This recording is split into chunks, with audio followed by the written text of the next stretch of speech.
Nyansapo KOB mene Nyansapo crew no ene odum ankoma no wama yakwanya se yemesomo efiri sabi yakopem duba ko ne mpam so ye de badwemba bre ebe hyase sanse Nyansapo yesane ne badwemba iwi anu hia kasebo beto aso Eugene de beko agopramaso na yakotie agopramaso nkomo yefa badwemba bre enhyase nanse nie mene wo to aso atwetwe nkomo fa poverty mindset na afimu bipeso hunu se ohia eya dia yensoso na maka kiro se ohia omemu ha Africa adia ba ko edi nya eye poverty mindset emfa woni nkosi sika so onye sika ho asem na meka ohia be wie wo botom ohia e be wie sika sem but enhyase with sika sem and ye hwe another sign of poverty mindset enra me ma hunu se ye kase ohia adwene e wo nipatiri mu a anase ohia adwene e wo bi mu a oyubi a wota say niema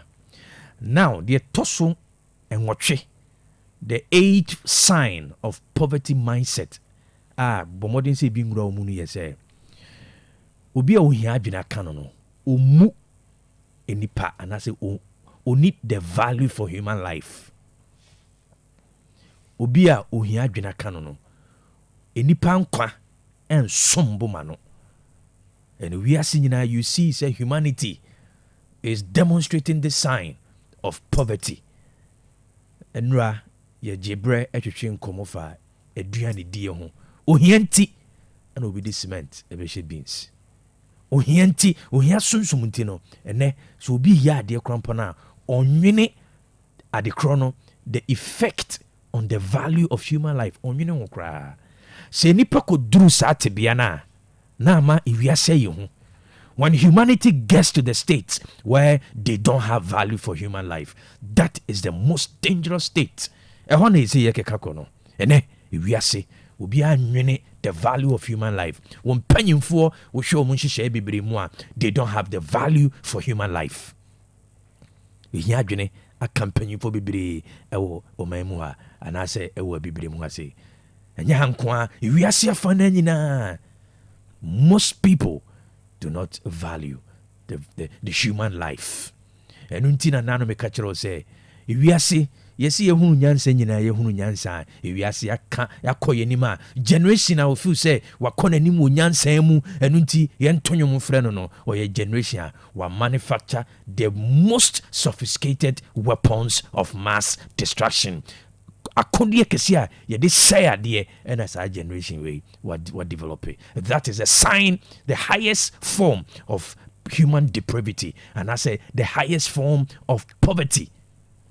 Enipa ni hia kesia pa na ehia no ne say wabeduru mpempen so a ene wa ye topa ye kudiewu a ye de say ade wo wiase. Man has become very destructive. Eba bodiemo ene ewa asase we so man has become very destructive. We are one of the dangerous signs of poverty. Oba mamu ha ekoso oba bia. MC in hwe ho, DC in hwe ho. Medical practitioners do not hwe ho. Mpanyimfo mfa hwe ho, de oton ade mfa hwe ho. So long as this kabe ba ni botom no say emboa nipa abraba onfa ho. That is the highest form of human depravity. That is the highest form of the poverty to say yabeduru. Obi a ohia adwena kano no omu enkwa hoden a ewo nipa mu. Ohunu enipa eboa esom eti so long as onu kwa oni na busua onu kwa oni ne mba ebe ye okay no emfa ho ene the impact ebeba afoforo so we ena ekoso wo memu ha nti se panyini tenase na o ye nhihye ya ma wo man a onwini he na nkwa akire about a kwanye be faswa ebe add value to the human life. Most of them cannot put themselves in this situation. Eno any Africa eno no ye ne bebre mu a eno no ye ne nipa bebre so long as at the end of the day ono nko abenya ne de no na ebe ha ne nua no ono mfa ho onipa ba ko a oyo defo ɛwɔ adwene mu ne sɛ obi a or value human life or any pedi ahyia or value human life sa akwanya ba sɛ ɔnya adeɛ mfa nsom no a ɔdwene nipa korɔ no ne boa ɔsom bo sɛ ɔdasani na ɔyɛ adeɛ a ɛde ani die bɛbrɛ no deɛ wɔtɔn aduane ɛhyɛ ase hu no sɛ nipa som bo a nneɛma a wɔde bɛyɛ aduane no ɔbɛdwene ho mmienu deɛ wɔkɔdi dwa anaasɛ deɛ wɔdi dwa wɔ dwom ehunu sɛ nneɛma a wɔde kɔma nipa adi akɔ ne mu no sɛ wɔhunu sɛ nipa som bo ma na nka ɔbɛdwene ho mmienu okuani a wɔdua mfudeɛ sɛ ɔdwene nipa nkwa ho a nka ɔbɛdwene nneɛma ho mmienu deɛ ɔhyɛ galamsey a ɛsɛ wɔsɛ asase a ɛka ho nyinaa abɛyɛ nkɔmmɔ kɛseɛ wɔ ma mu nyinaa no ne nyinaa no tracy a tracy to one of the signs of poverty mindset ɛno yɛ de bɛn the disregard for human life, disregard for the value of human life. Bua enipa mbu odasani sɛ ɔyɛ obi a ɔsombo wɔ asase wei so. Mesrɛ sɛ nka wo wanamontuo ɛwɔ abrabɔ mu no wobɛhunu sɛ wiase adeɛ sombo ɛyɛ nipa. Na sɛ wonya akwanya na ne nipa di dwuma biara wobɛyɛ adeɛ a ɛde adepa anaasɛ ɛde akwanhosan ɛbɛbrɛ nipa. Nka wontietie nipa bebree so ɛmfa nya wo ho. Wei ɛyɛ one of the major signs of poverty mindset, the disregard for the value of human life. Mame Vonsia na me na asese anɔpɛ wogye brɛ na one metwetwe nkɔmmɔ ɛwɔ badwemba brɛ so ɛwɔ Nyansapo so. Me mame musu na no nsia kaseɛ bɔ no aba mɛsa bɛgye medwa na ɛnɛ the full Tuesdays edition of Nyansapo no mede asomo mede ase.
About nonsia adehye ebre aso ensemo bia yeboaboa no anopai yede besom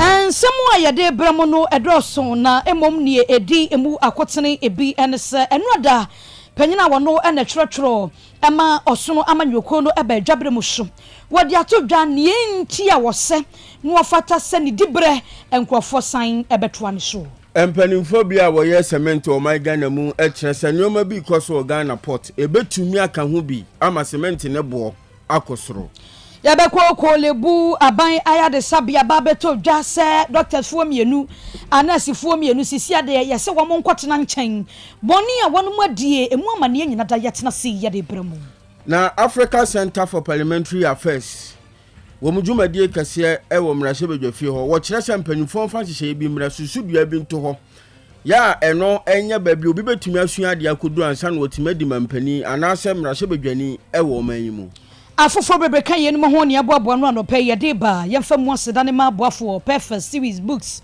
wunya bi mu abofra na ebeboa pa naka Ghana Education Service wonum nyina da de stamp wasi so se eye o English language books ahodo no bi ho de ma basic kwankosi JHS3 history of Ghana basic kwankosi basic 6 RME no basic kwankosi JHS3 computing de ma KG 1 kosi basic 6 query add ma basic kwankosi basic 6 science and math books no RME ni English language ni social studies no wombo JHS level ni nyina da yusu ye kwadane ya diombo na echo school for no preschool ni nursery ni KG no ya na ye numeracy language and literacy creative art finance computing coloring and writing for preschools medafo wenum nyina ebi ewo ho wadama schools no mo mock exam terminal exam midterm exam ya sati question no sans supply we like bi ama kwada no twa wotro no so di siesie ne ho hwie baby si ya che wo mo ba betro na sa kwada no wa be ne ho dada kumase putoja ne wo ya ben station wan krade dance man first stop bookshop bie muno wokwa enye na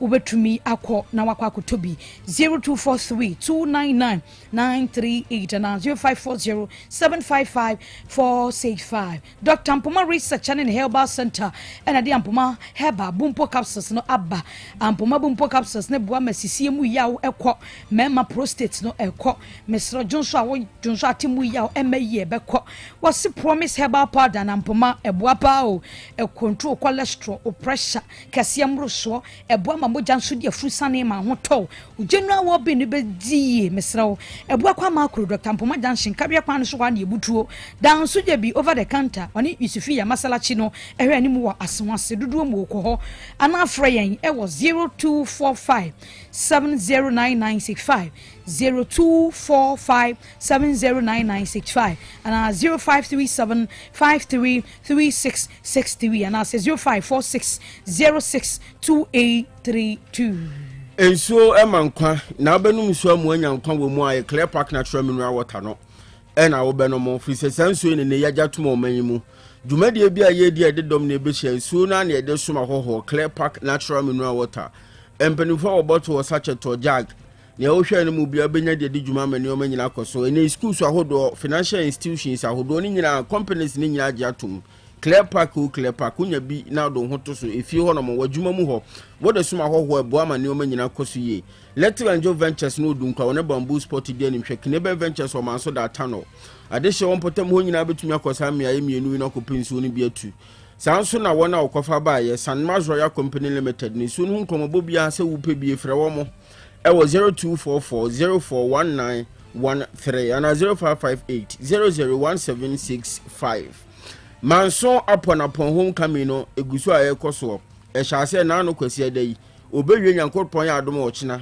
enti obeche eye chense na se wunko bi kura na eye chense obekọ na be elite se wo hu enti se wantimi ankokwasi ada ntimi ankono a ene wo ho sanso na nyankopon ya adom ochina empanyufo kire so do onimu nyambeta adwumadi na chi ebeboa pa tirimupo a wodidi se adwumai ni se wo si community center na brano hu ko hia se nhyamude because wonya ba bi atena sanso na kirekirefo atena ye eka hu bi ne senti na waton sa frɛ empanyufo bi se wonfo onimu nyambeta adwumadi na chi onimu nyamfo ya afrempon ado manso du bia mra hye bedwani sanso onimu nyamfo Benjamin Mafo DCE Amansia South mensini no emu Odomonyamfo William Asante bedi akon ye former DC Amansia South sanso na Clement Opoku ye former DC Amansia South eno eda nchen ya Nana Owusu Ntwotoso mienu ya atwere kontihene Nana Kwaku Owusu abebiu eba dwumadi na sena na afia konadu abrefi otoso mienu Odomonyamfo Enin Isaac achiase abato mpesua ne so ena wodi ne dwuma sanso na James Kwaku Aboaje unit committee chairman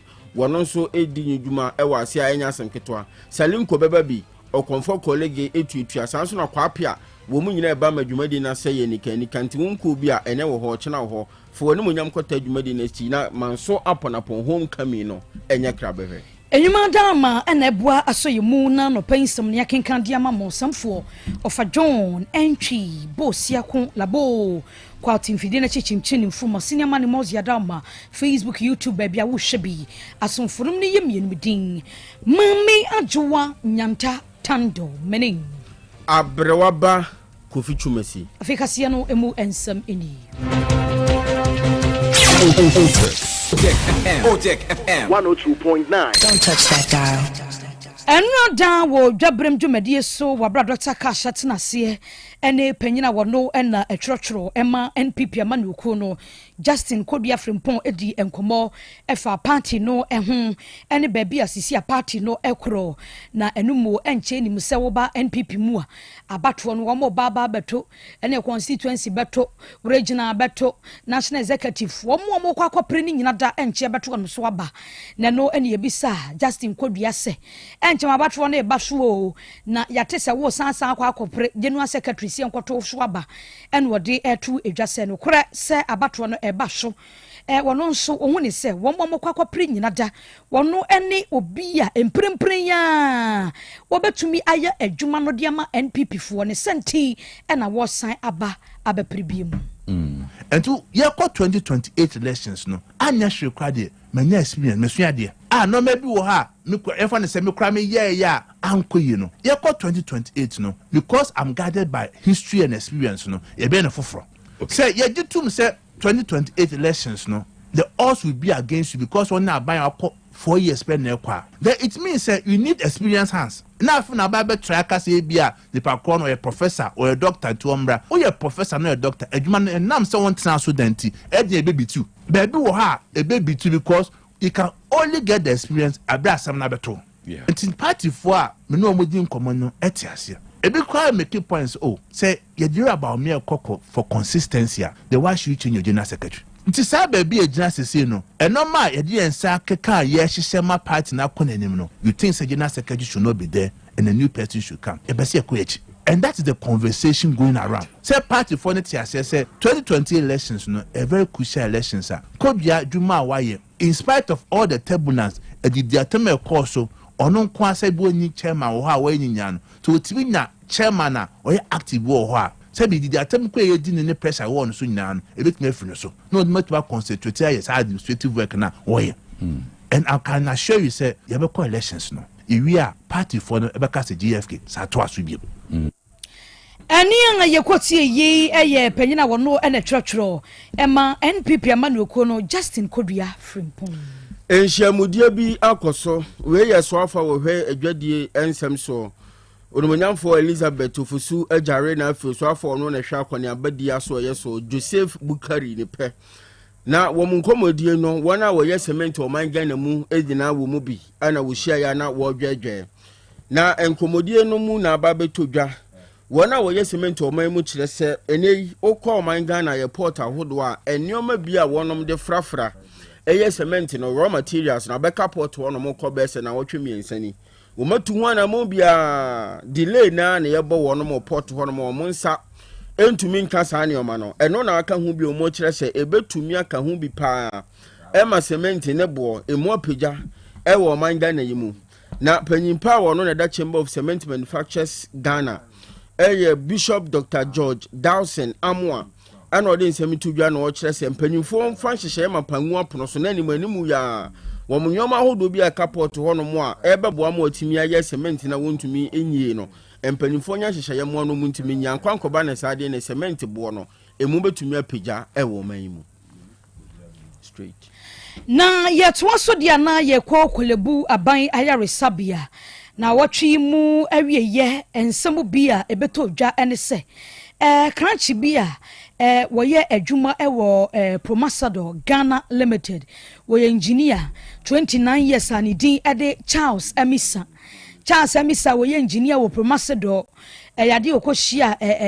accident kese bi pa ene yade kan say hitan wura ne bi ne siye ewo circle overpass ne so February ne da na etoso ensia na asemisi ya no emu nsam ne commentary a eba social ne media ne so na busua wotie bi na ati bi kura wo be ho amane ne kire se wabra asemisi ya no ene emergency medical service for by ebe hwe wono mu anu wo pa ya de sabia bi de nakọ ene wo mo kwa reja yese yanye wo mo ya de wo mo kwa police hospital yese yanye wo mo kolebu aban ya de sabia yese yanye wo mo adanya empa de wonya accident no yede ne beto so no ayresabia wanum nyina da yede krachi du hwa yese anye no mpani ho enu na aba social media nkrofo bebre no a ebisa sede pa na ekoso wo manyimu a awrahosam 29 years engineer wakwa hia na kofrikam ama ne hunu sei na yede mbekwa yade sabia weyedi ni tosto saa na ade ba kwa ba ya na nkrofo ka ho asam ye korebu aba yade sabia kire se wo mokwaye adoctorfo mienu ni nursefoɔ bia na wo ewo duty ekwowi ase wo mo so anye no emergency bibia ni wo treatment bia ni won ma wam de ma krachi wi ase ma krachi no afri mu ya jajajaja na asemi ba ya no nanura kolebu aban ya resabia mpanfo e de nkrata ba monten so sa asem na si ye February ne da na etoso ensia no aka ho ebi emomate committee a wam ba be hwehwemu aka ho bi ma doctors mienu nurse fo mienu a sa bra no mo duty ya se wonu nyina dan kwotena nchen ne enya asem no emu hwehemu aso emre bi no mo bo so a aka ho bi ma krachi no wo wu ye ana se woman tietia mra bia anim woman tumi nya investigation so wabra woman nyina da so aye adwuma okolebu ho ntino woman de nkrata basa nurse fo mienu doctors mienu woman nyina ntena nchen na nhwehwemu a efa Charles Amisa ne wu ya yimu no woman etumi aye san ye beya ye behu se nurses anu woman duty doctors wo duty woman bo mra bi so ana woman de woman adwuma no woman ye de ni bedi akire na asemi emu awrohosam de be free mu babia wabra interdicted doctor sane nurse yatumi adi emu amane abasum Africa Center for Parliamentary Affairs kubia wo mudwumadie ne semrahye bedwafia hodo ewa bibrem hanom no wo mnioma bia nkoyi obehwa atenetene ka ho asem na mpanyifan hye se ne beye no mudwumadie bekoso toten na sebre ye kasai wakasa wo kire se wo ba o manga na mrahye bedwafi honom a mrahye bedwafo dodo na ewo fie honom no wo monwoma sua ho nsem konkan dodo na na awie suapon ahodo wo mukuta degree eno da nchen akakra bi eno mo nso omukuta abodi nkrata ebro diploma so kakra na chese o kirese dodo na ngomasua ho nsem de ekonanim empanyifo chese koba ne sa eboa ema wo soya adwene wo mrahye bedwafi ho no mutumi kira adwene mu doboa ma omo asetena mu nyoma nyina ekosuye na ne nyina mu na empanyifo kirese mrahye bedwafi ho no munya susudua bi abodi nkrata mu susudua bi a se wo bi kura wo betumi abeprema mpanyina obetumi abeprema mrahye bedwa akonwa ewo manyimu na panyimpa wono aneda African Center for Parliamentary Affairs nano ye Dr. Rashid Draman ebra wo kasa no momayintie no. There's a lot of silence on educational qualification. I don't have the exact constitutional provision, but it's just requires you to be able to read and write. In most countries, there are some minimum educational qualifications that one needs to be a member of parliament. When we appeared before the Constitutional Review Committee, we argued strongly that there's a need for at least some minimum qualification to be put in our constitution. So members of parliament at least would have the basics to read the budget, would have the basics to read bills and participate actively, not to even talk about contribution on the floor. But, I mean, here we are. We've been here before. I think there were kind of instances in the past when some members of parliament, I remember one lady who was accused of being a hairdresser. Because of that, she couldn't contribute clearly.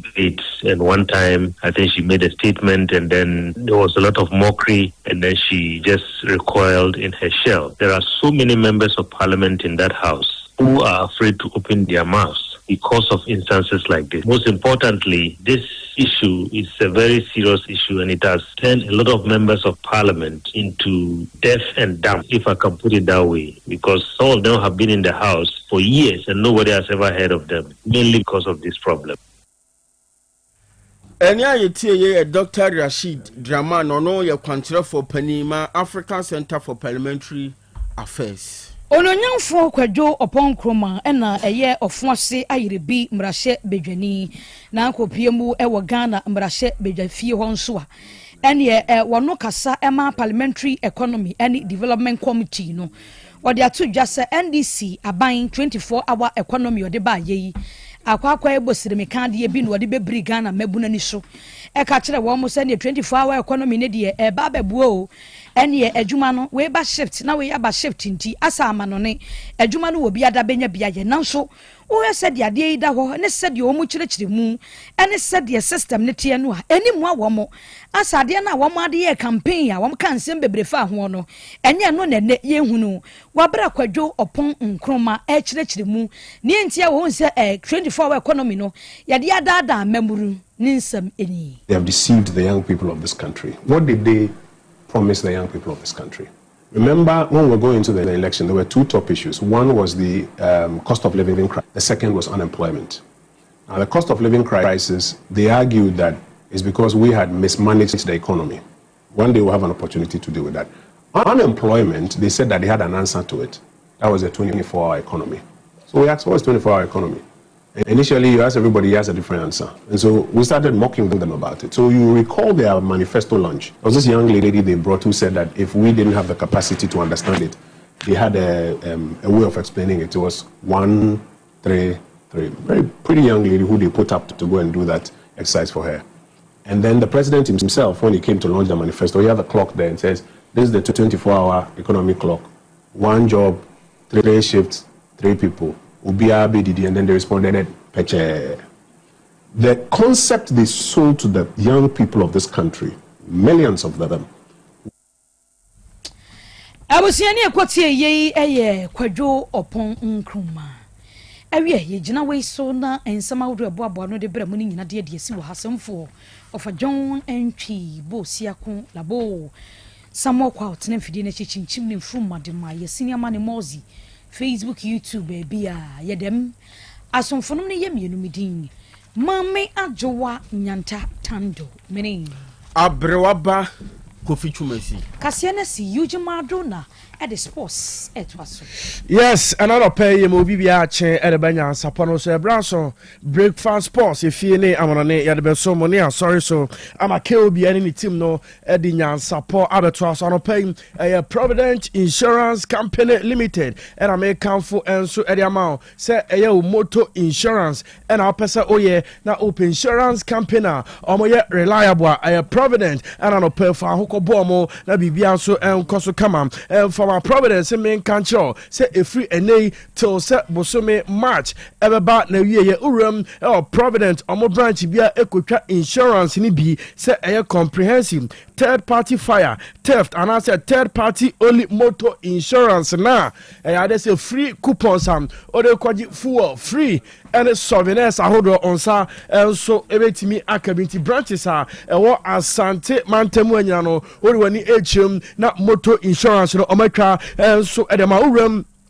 also amia amane decoration and so airport DVLA amane opposite in share so amane car bang no opposite oboase lenkle kwan so yes Stadium Road another Provident insurance so elbo adwuma patase for muram Branaman Sport and chair and a Provident so Kumasi DVLA office Provident branch bako and so Koko phone nyina muram station mu Provident so so bo adwuma Come on. Asante Mampom.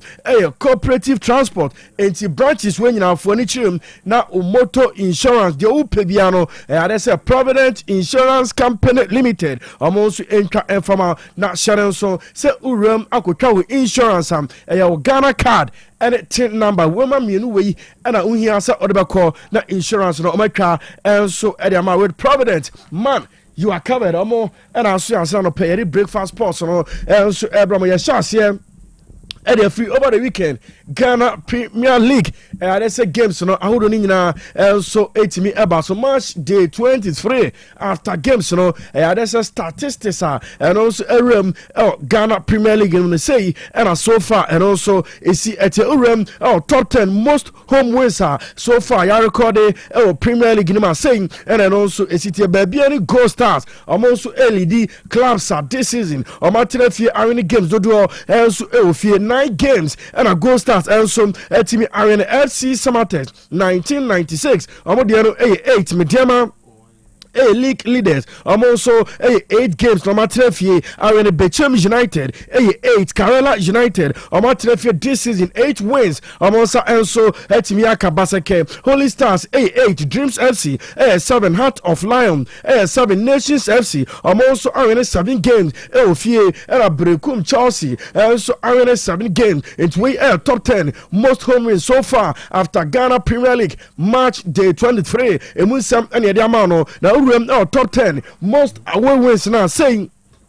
And then also a city house of folk this season. The best team winning game dodo away 6 games and a half. And so away Mediama league leaders 4 games. Also away Adrianam 4 Asante Koroko 4 Babiani Gold Stars 4 Swedro Oblast 2 games. Also Timi away Vision FC 2 Heart of Lions 1 Young Apostles 1 and a Ho United almost 1 game.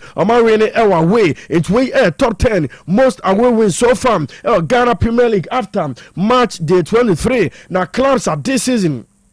There's a penalties, Yaji Dodo, one on the table, say, and then also a city FC Samates Omulidi, 5 penalties, and so far I'm also at Etimi Aka, Ghana Premier League in Kerala United, 5 Gold Stars, and 4 Asante Koroko, so far 4 penalties, and I'm also Etimi Aka Mediama, 4 Baseke Holy Stars, 4 Vision FC, 3 penalties, I'm also Etimi and a Bechem, 3 Nations FC, 3 and a Chelsea, almost 3 penalties, and to say, and then also a city now top 10 most red cards, say, and a table, and also a city Adriana and a LED this season 4 red cards and I'm also a DL league in him 11 wonders. I'm also a bottom club league in Amadiano 3 Brekum Chelsea 3 Vision FC 3 Ho United 2 Basake 2 red cards. I'm also Etimiaka Nations. I'm 2 red card House of Home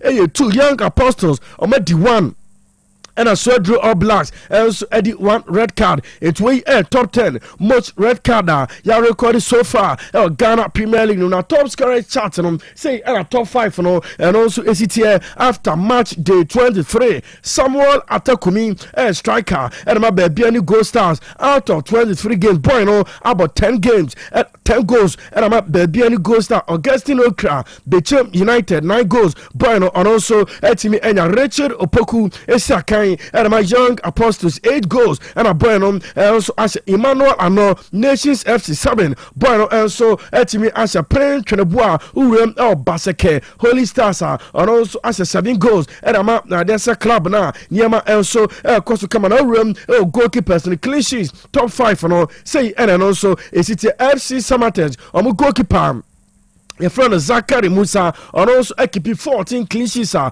the early table. Benjamin K. Esieru Bechem United 11 clean sheets. Bueno also Etimi equipe Mohamed Kamara Asante Koroko and also equipe 11 clean sheets and Emmanuel Kobi Babianu Gosta Nediano 10 and a house of goalkeeper. Your friend Benjamin Asari and also equipe 10 clean sheets and also Etos 5 top 5 most clean sheets goalkeepers Nediano. It's way and said Yaniama. And also a city Yerimu Enchomuni and so Eremau. Yet over the weekend, March day 24. There's a games and also Airbus ahead of games Airbus on the FNM and so Etimi are confirming date and at times March day 24 games on the Nina and also Airbus on National so Friday 27th of February and yet SSS Urum or Swedro Stadium 11 Wonders Friday 3 p.m. of the Nations FC and so at a bunny way the only game on Friday and also Airbus on Sunday games are Aka and also at Twaso Asante Koroko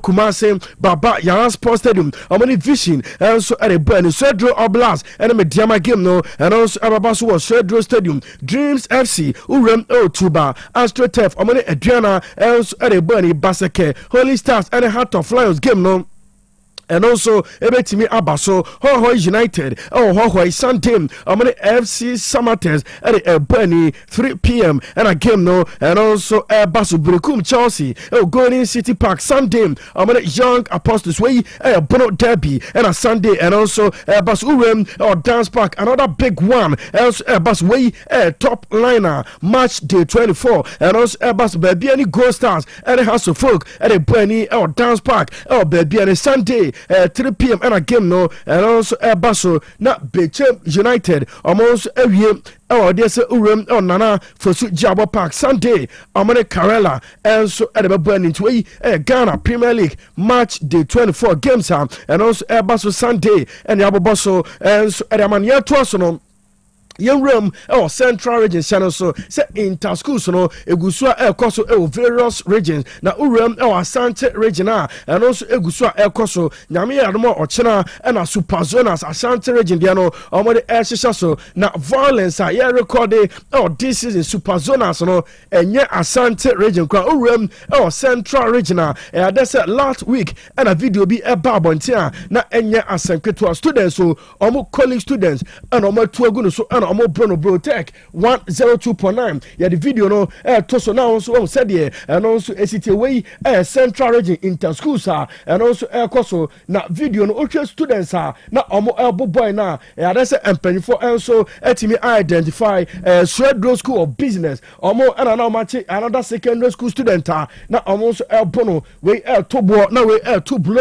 and asenkuto way central region last week Friday and then also etimi ACR enye asem ketwa and Ghana Police CID boss yes I say mame no on the penny for also as investigations I say na enra CID boss ewrem Swedro School of Business and head no ekodin komo say video about Boateng inter schools ekoso no I say video no very disheartening into our headmaster no 24 hours say boys are involved in violence and also course so na young colleague also bono no headman making sure some boys no and also ebetimi provide anya sa that's almost at the police mrano ebe adwuma na boys no omonsa also etimi community CID boss ebra enra and also ewrem Swedro School of Business and head no ekodin komo on the viral video and also course social media. That is your shirt you are wearing. So if somebody is wearing your shirt,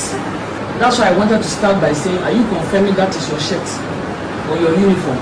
Somebody has worn your uniform to create such a scene or to conduct himself in such a manner. It is giving your school a bad name. So I'm sure you are concerned that that is your school shirt. That's because I wanted you to confirm that is your school shirt. So if that is your school shirt and somebody has worn it, is attacking a fellow human being in such a manner, as a school, you should be concerned to find out who are the people behind that shirt wearing it. Not so, and to hand them over to the police. So I am mentioning now that I am giving you 24 hours to produce the people in that shirt who attacked the boy. And 24 hours starts now.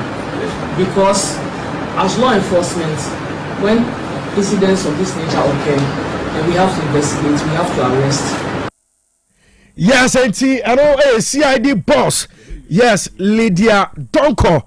And also at the Swedro School of Business headmaster him. So I'm on 24 hours on provided boys are.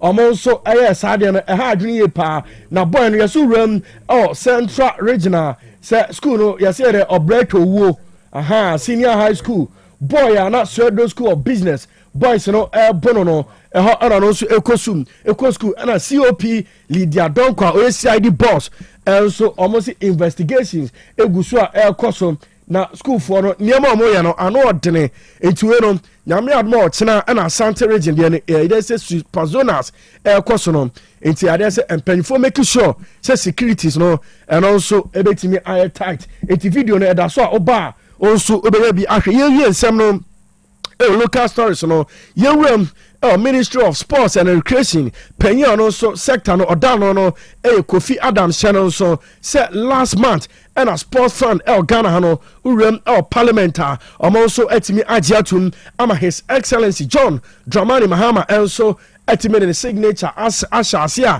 say abaye emra Ghana ha ebeye adwuma foto a eno nso yabo ade ato a yede nkakra ebetum se ne be sports Ghana ha no yebetimi ade afane amana ye kama eno era Kofi Adams also ono accept minister bosumi February any match ne salary also kan nsaka no ono nso donate de akoto fund nim se ne be ya eno nso ebetimi aboa ne yenya scanner sports okromu anom yebetimi de abaho bra eno aka ho amawuram parliament say mpanyifo bebre na ebi the 1 month salary 2 months almost ebe donate the ato fund ni na niema enso etimi akoso kama na sports Ghana ha no eno nso etimi agina na so entie Kofi Adams on the 2 month salary on also the koto sports fund ni. I will donate 2 months of my salary to the Ghana Sports Fund effective February 2026. If we expect, bring everything that you have. Honorable Speaker, let me repeat to the hearing of those who didn't hear that in that spirit, I will donate 2 months of my salary to the Ghana Sports Fund effective February 2026. If we expect the private sector to invest, if we expect federations to reform, if we expect young athletes to commit, then leadership must also commit. I respectfully call on members of this House, ministers of state, and the executive to support this fund in tangible ways. Government has delivered the framework, and sports journalists across the country, I make a direct appeal. The same energy used to question sports financing must now be used to build it. Help us explain the fund. Help us hold it accountable. Help us mobilize support. Campaigns succeed when information is accurate, consistent, and responsible. Yes, auntie, Honorable Kofi Adams. Yes, auntie, sports fan, on only the 2 months, February, and March, and also a donate as leader of the sector. Auntie, or say, a buy ejuma phone, ubi also follow Kakao Benyabiano, Fatum, Senabe, sports development, Ghana, Hano, and also Ebetimi Ejan and As your friend who seen near Rome, European Games, Kaka Ecoso, and then UEFA Champions League games and also ebi Barcelona Enra games are Barcelona Urim Italy Serie A Fiorentina Omotina fie ese 1 Emma Pegza Antimi anti kan Bologna etina fie ese 1 Udinese enso anti kan Urim La Liga Deportivo Alaves any Girona game no 2-2 English Premier League Enram Nick Dewsbury Stadium Everton any Manchester United game no and also so Emma Boyam your friend Benjamin Sesko every bench ebenya the only goal and so Emma Manchester United and 3 points Manchester United and so 8 agent way and Enra games are and also about and then UEFA Champions League knockout stage. And there's a return leg games and also about way and at 5:45 Atletico Madrid. I'm on a Club Brugge at a burning 5:45 and a game the Airbus Bayer Leverkusen 8 o'clock p.m. I'm on Olympiacos and so but Inter Milan and Giuseppe Meazza I'm on Bodo Glimt at a burning game way I know Inter Milan or mother formed by 3-1 first leg. There's a Nyama Shara Ankoye and then St. James Park Newcastle United and a Karabakh FK game winner the se ka game bi wo ko about me ka se won ko ne ye ya ka Karabakh for won ko it's as the first leg Newcastle echo show almost 6-1 and the Newcastle at fie amane Karabakh and so at the burn way UEFA Champions League and the games are Airbaso and the munchimu no and so at my Providence Insurance Company Limited omo na so yasna ye de ensem ni nyina and so ebra na pay me den ade yuji madona samokwa Etne Fidelity BMOT Yanka, Sasuna Room, Facebook, YouTube, and other social media platforms now. Otec 102.9 pictures, any videos in your cinema and emoji, Eddie Gusso, Emma also, Unya EDC, you come by a bar, and then a Tuesday, KLB, and then it's in Tim no, Omadi Nyansapo Air Bar, Abatuaso. Mama! Yes. Junior. Papa na obey vitamin kenom no or saiba. Oliver Twist. Aye, Papa Oliver Twist or saiba. Mami go yi me vitamin choco and a vitamin champ. Engu me school bag mu and yes sir. Obefa command man. You come where? And you medru heavy. Akwada penism. Daddy. Yes. Make offer vitamin 250 ml na. Udi akosie empanu asem. Na me manu bi. Everybody be ya finism. Enkoda sempadi. Me anso me duabo. Efinga ekro. Metro vitamin soy milk drink. Vitamin energy. Cafe ni artificial coloring bia enemy. Vitamin choco. Vitamin banana. Vitamin strawberry. And now vitamin 250 ml. Abramonso. Ye per vitamin no ye nim ni free no a. Ye per original vitamin. Na me vitamin ye nim free no. E do da me no mo. Vitamin. And me e bre bia. Any baby. FDA aje edwedwe nkrato yato. Hey, Opani. Mashusha wache. Se perfect series books here. O ma me koto obi ma me ma no. O wajajai. Aboa wo mo se wo tumi kenkan kama. Wo kabrofo. Na nkontabu akora de ejajai. Wonderful. Mese Ghana for GAJ perfect series. Atumo no de jai. No de animdifo e na tire wo nwoma bia. Owo crèche, nursery, any KG, books bia bi. And owo science, creative arts, maths, RME, history, coloring, computing, OWAP. Ni nyina. Every basic 1 equals basic 6. English every basic 1 equals junior high school. Ne ban combine so a owo ni nyina bi. English nom and maths nom me say books bia ni ho a perfect series any bi na GS any naka enso am approval enti obata bia nkoto bi maneba. Na so we de school bi kura betumi akotu akoton ama ni students o. Na eno kura de wo table no so say hwi wo mo say set mock exams, terminal exams and midterm exams at the mass school so a ehia wo mo a etufo nko putuoja station ho a enkran danso mine first up any omomu ba bia yetonto books bia for 0243 299938 and 0540 755 465. Perfect series. Your world's future is secured. Medofopa said ye de bia ye kano nipadua ne kanea no ene ye ni eti ani ho asem de ye monto ho e monto ho entempara no otu ho anamo de bia wani so kekawo wani so hyehyew o hwade ase aye wisi hu ni ye ase bo asi wani so o se ase ntentan ne na mani so mani ni twa nkyene wani no efemfem uti ya wo ya de bia so beba ma ai Dr. Ahwew enso unyam reda empanifo so se ujai de wo ya unya adaje eye ni asem ne yeka ti Mr. Pemre padaje na bra by Grace Hospital ma doctor hwe ni ehwe wani ne mfama wo ye hwe wanim ewo by Grace Hospital ye hwe ni ewa yaresabia ha by Grace Hospital no ye wo breman DVL ne nchen o se kwadwo area ho a bibia ni amienkasa 0244 97 68 05 There is no smell, numbi, malaria, numbi, fever. Jerry Nas Herbal Mixture. Jerry Nas Herbal Mixture. Jerry Nas Herbal Mixture. Hey, na adwuma be na Jerry Nas Herbal Mixture ya mama. Mo bo di za no. Ne ya yembre pa. Ya poso ago, ya numu ato. Eni ekoye test. Ya malaria mu awa ibi wo mu. Wo ma yen Jerry Nas Herbal Mixture no ya. Eni na nsa hwem. Malaria no da tutu ekoyi. Ahodena ba amada na edigye. Ya ni di ajepa. Sa wo pedodo a, eni Jerry Nas Herbal Shop, Breman UGC, Kumasi, 0241 81 46 77. Afe Abuabu Station, Kumasi, 0244 50 36 03. And Accra so Tudu, Dr. Tina, 0548 26 25 23. Jerry Nas Herbal Mixture. Oba onyem anade oma kwada no fo. Unya mfie du mienu atwei nsa no one modwe. FD aje edwedwe nkrato ya to. Jerry Nas Herbal Mixture to vino. Odi dropa. Ago NPP adishima maminche okwanya obefa so a obetua woto na aboa ma manyuko na gina ne naso ewo sikasemu ye wonyi mu nan meche 4 categories: bronze, silver, gold and platinum. Busumi bia bronze members ebetua 2 Ghana cedis, silver members 5 Ghana cedis, gold members 8 Ghana cedis and platinum members 10 Ghana cedis. Ebia won faso dia etechi meche benefits nani tia no so simple bɔ star 920 star 270 hash. Aye, star 920 star 270 hash. Ne dem. Eye contembrantem. Emu da ho fine. Esanso ye convenient. NPP.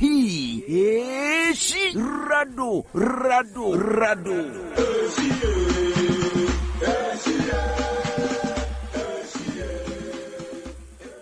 Mema etiefo nyina akwaba ba Amuzu Herbal Clinic na midiedrobia ba yefre no Amuzu P Herbal Mixture eyedura ebua ima eni mema nyina na oba pampa no ohye efi na seba no obehia Amuzu P Herbal Mixture oba insuo basa egu no ono so behia Amuzu P Herbal Mixture oba bi a otie mi na se ne hene pa di ono so insawansawa agi na kosokuma boso ono so behia Amuzu P Herbal Mixture oba otie mi anedun so no pampan pa no ohye edi akireba ono so behia Amuzu P Herbal Mixture minka se dun so bia ense nsuo ba se odun so na se ne color no eni e darkish more yellowish na pampan no ohye omu a e kire me se ekekaye eya ba odun so no mu edi pa Amuzu P nenu mu e die na chika sei anase hunam na ya ono so nkopa Amuzu P nonom bema so a otie mi a odwon so emu papa ye ono so behia Amuzu P Herbal Mixture bema bu ha odwon so wie na bi akam wo behia Amuzu P Herbal Mixture dwon so ade dwon so a oti de kakra se ugu nsuo na se ya nko a na oti a uhia Amuzu P Herbal Mixture ensese bema dwon so na moja di akireba enti bema odwunso ane dwunso moja di akire no kopa Amuzu P no mu na sa ni na mfiri ho bema ne dwunso ebon kan uhia Amuzu P Herbal Mixture obi se doc eya na nso totro efri bema no oba se bi chim kakra na abegu ano white uhia Amuzu P Herbal Mixture insawa agi bema na aboso uhia Amuzu P Herbal Mixture se ba se uhwe aba no emu ya uhia Amuzu P Herbal Mixture obi se doctor mehwa no ahono mesrew enye hwe wa ahono nyina na yankwe baba so muati mo hwe wa ahono enti bema ne hwe ahono onko pa Amuzu P no nyina twetwe nko obi se doctor medware wi a na me hu nyina ya mehene ase ahwe apia gu me so bema wo sa ha nyina no obehia Amuzu P Herbal Mixture Dr. Amuzu we midunso wi a na se junso ni bi tama yase the same Amuzu P no ene ese edi se adwuma no ope doduo na atudi a ewo herbal shop biara mo ewo pharmacy drugstore any herbal shop biara bi wo ho se doduo pa na ope atudi a no ba yaso ye na otafun hia so Amuzu Junction be Moro Market no tafun hia so Amuzu Junction be Moro Market so Kumasi no akodani herbal Mr. Herbal pedan ko mu 2 bi sentombi Accra mun ko kanshi draglem mu bi sana na buwache Kenswalk Repash na Tinatet opa Amuzu P se mi se bia frame na 0247 776743 0247 776743 Amuzu P Herbal Mixture Mauji Hiochalo.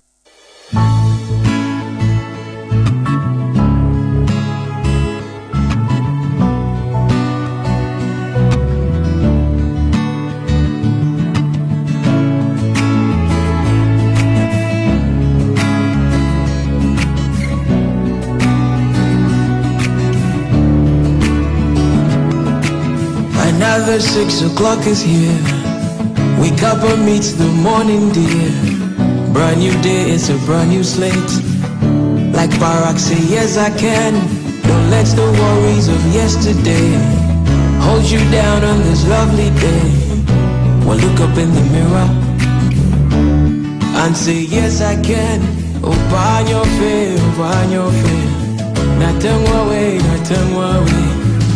Kani mukwala kabo Magana mareke na blow Natengwa we Ubanyo fe Magana mareke na blow Kani mukwala kabo Just do it, just do it. Just do it, just do it. Just do it, time is ticking. Just do it. Tired of lying to yourself. Don't you know you are your best bet? Who you waiting for? You've got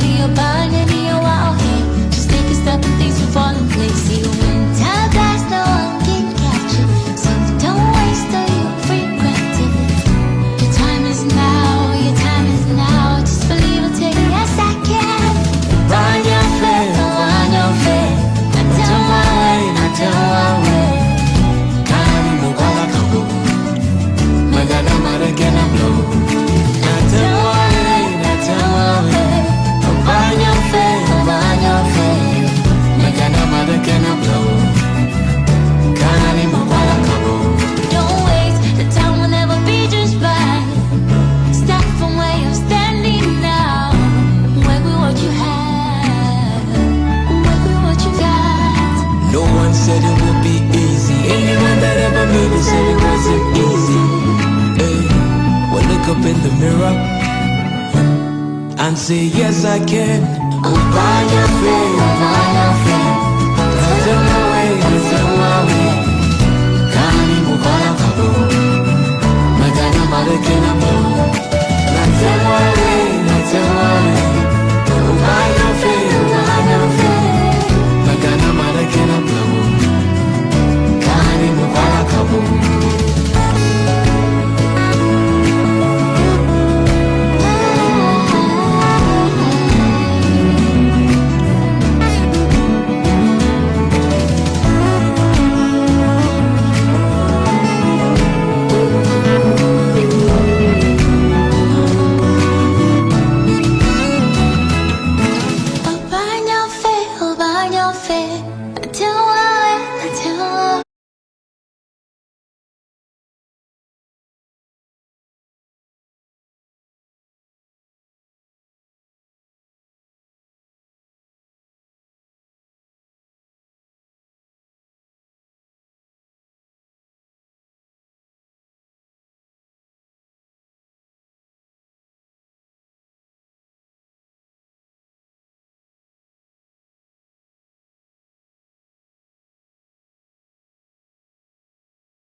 ɛda no ne nyinaa yɛ pɛ na mmom deɛ ɔbɛyɛ no ɛna ɛbɛkyerɛ nsonsonoeɛ a anaasɛ ɛbɛkyerɛ results a obɛnya. All days are equal, but it is what you do that makes the difference. Saa berɛ bɔ no nsia pa ho sima aduanan nwɔtwe yɛnhwɛ sɛdeɛ nɛ ɛwie mu ɛnsakyera yɛbɛsi ayɛ na afei wɔhunu sɛdeɛ wobɛsi atoto nneɛma ɛnkaebɔ a yɛnsa kra firi Ghana Meteo kyerɛ sɛ anɔpɛ yi yɛne ɛwɔ anafo fa mu a mekyerɛ the southern part of Ghana ɛbɔ no anaasɛ wiem bɛyɛ kusu kakra na ɛbɔ no bɛsi na ne titwiw wokɔ wɔn a wɔwɔ mpoano a anaasɛ wɔn a wɔ baabi a mmepɔ anafei kwae bretu wɔ no a sɛ wohunu w'anim soɔ no ɛbɛyɛ den ne titwiw ɛfiri 500 to 7,000 meters yɛnhyɛ no nso nti wokɔ atifi mantam so a ɛpɛ no ɛbɛkɔ so asi hɔ paa wobɛnya very dry and hazy condition ɛno nti kɔkɔbɔ a Ghana Meteo ɛde ma wɔn a wɔwɔ atifi mantam no ne titwiw wɔn a ɔde gya ɛdi dwuma no sɛ wɔnyɛ very careful na ɛnam sɛ ɔpɛ no nti sɛ wankorakora gya no yi a ɛbɛtumi akɔfa ɔyɛne anaasɛ atoyɛnkyɛm kɛseɛ ɛde aba ɛfiri awia ɛkɔ no ɛnɛ yɛbɛnya very very very intense sunny condition na ɔba anafo fa mu aso a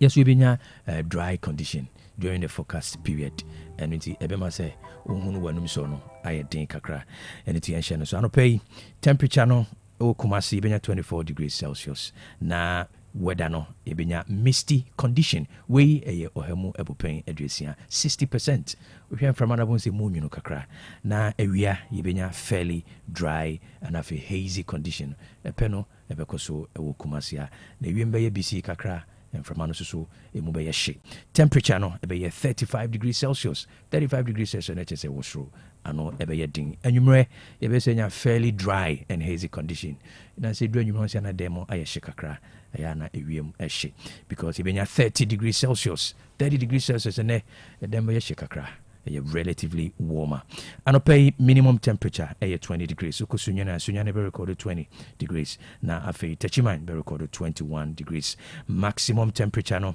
ɛbɛyɛ 25 degrees sɛhwe bɛkwae bɛrekɔdo 25 degrees Cape Coast 25 Takrade 25 na ho so arekɔdo 25 degrees Celsius ɛfiri awia ɛkɔ anwummerɛ no maximum temperature ɛbɛyɛ 40 degrees Boli bɛrekɔdo 40 degrees Tamale bɛrekɔdo 40 degrees na afei Wa na Rugu Bogatanga na afei Damongo bɛrekɔdo 39 degrees na ɛkyɛ sɛ ɛpɛ no ɛbɛsi wɔ hɔ paa ɛnɛ the 24th of February say ɛna ewiemu nsatra bɛyɛ nkaebɔ yɛn sakra firi Ghana Meteo ɛkyerɛ sɛ ɛpo no ɛso ɛyɛ very very calm yɛn bu a yɛbu no ɛnɛ ɛka ho a aka 310 days ahasa ɛne ɛna no edu na afia kwawie. We have about 44 weeks 2 days, roughly your 10 months 7 days.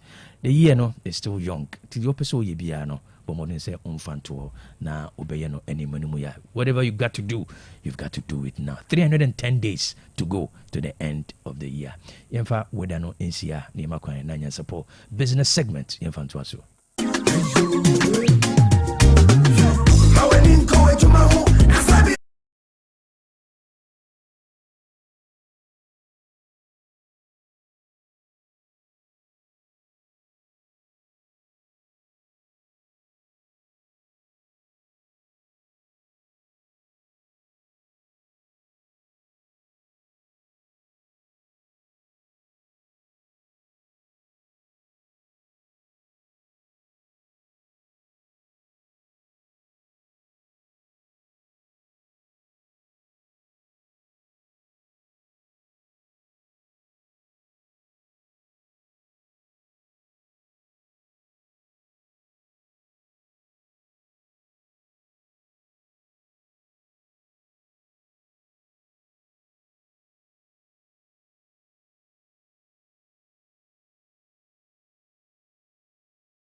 Back to Nyansapo business segment. Nyansapo business segment, you hear types of entrepreneurship. Enra, me know Shasie say the basic and I say the simplest form of entrepreneurship, trade entrepreneurship. Say wo ton ade. Na makachro say oba omemu ha. I mean that is the simplest way of it me start. So you babuno na otwia entwe. It's about time. Say bia obeshasi consider say obepe bibi aton. You will find something to sell. As to what you are going to sell, ne dear. Obia ntimi nkyere will say A and I say B and I say C. But the first thing you have to do is say your wife didn't say you want to sell something. Makanano say obekaya last year na me business segment no me man hu say enipa bebre empanyimfo bebre na hu say o magina mo na so sikasem wotimi bibia nyuma kese no most of them started with selling na bi ton ade wo kem and until sometimes enkrofo mo ton ade ne no obi anim what the future holds for them. So wonam na hu say obi ani abre bibi go ni nsa so say wo ton a hwe na wambu nanim tia. It's answer with the Okuta certification, Ebia, say most of them you don't know their destiny, you don't know the turning point in their lives.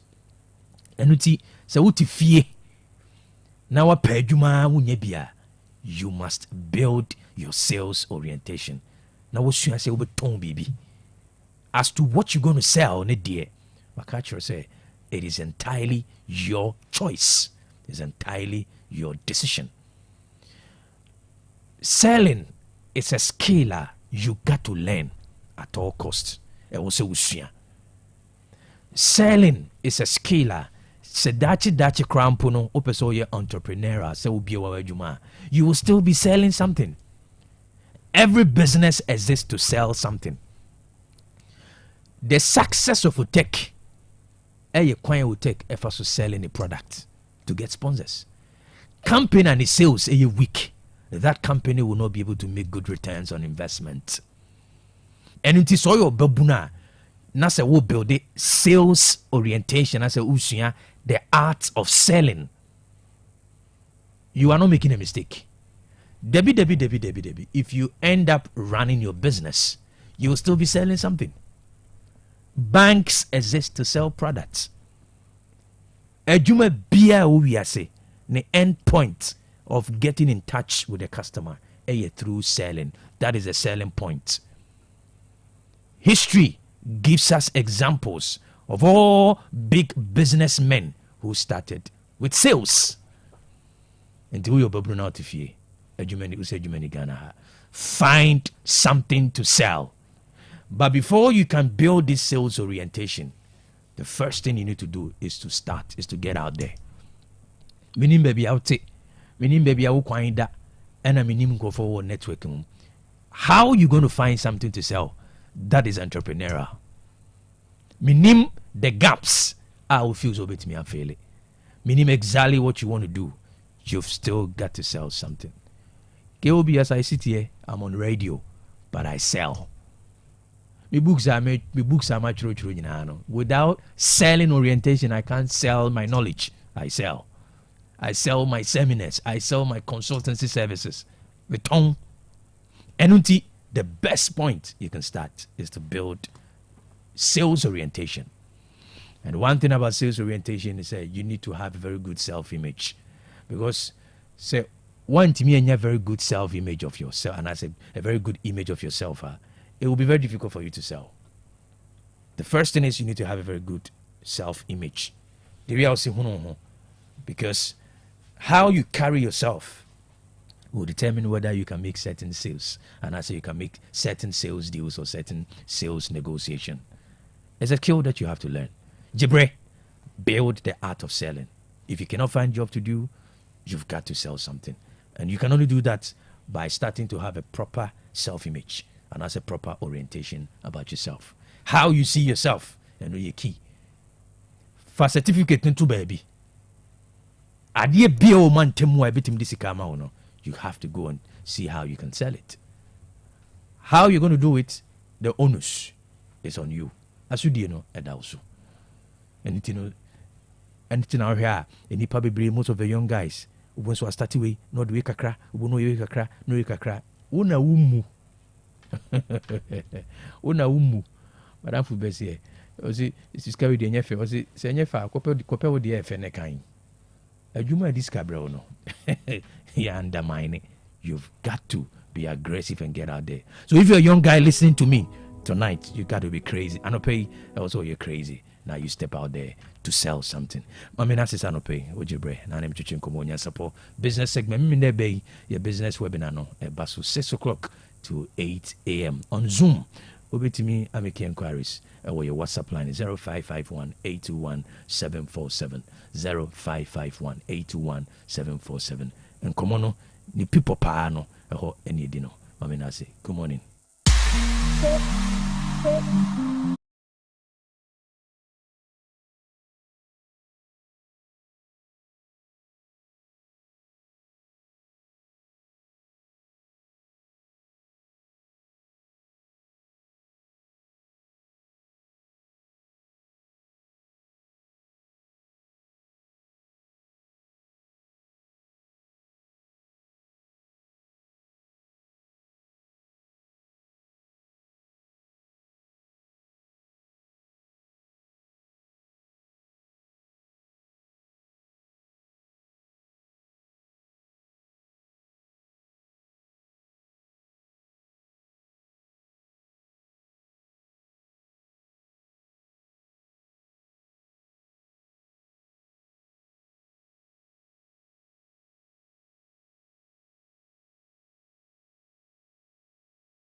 Memoir de obokratem abel fontin ten video so yetena sese ya ye boaboa no na ye de besommo na wonhunu ene me koso memoir de wo se mo fa ba frame no afa bi afrim de wo so di unya disu afrim so na wonya bi afrim anopei yensa ka ye hima mame adwo anyanta tando Kwaku ade free boko de radio dum wasaboko great enzo nyame ye Kwaku Christo nti Yeah, this year. Fantastic.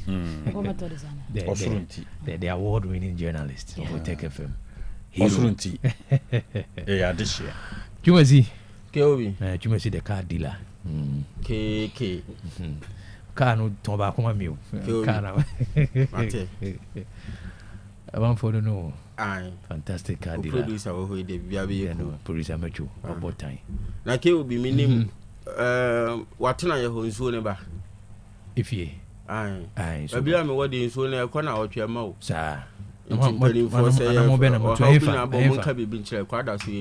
Kwada so nsuo ne ma eye mu ho nkwa na se kwachiri na ma mi bu se na me de sachet water 10 cedis na me de adware sa adware ba ko 100,000 interesting jansem ke to akra timpani for hwe na so ha bi na bo mu ma ye hu kwada so hefa okay yan fa ne se ohwimase okay yeah close to Hilltop okay Hilltop okay nsuo ne ma for a week now. Yeah, bre. Okay.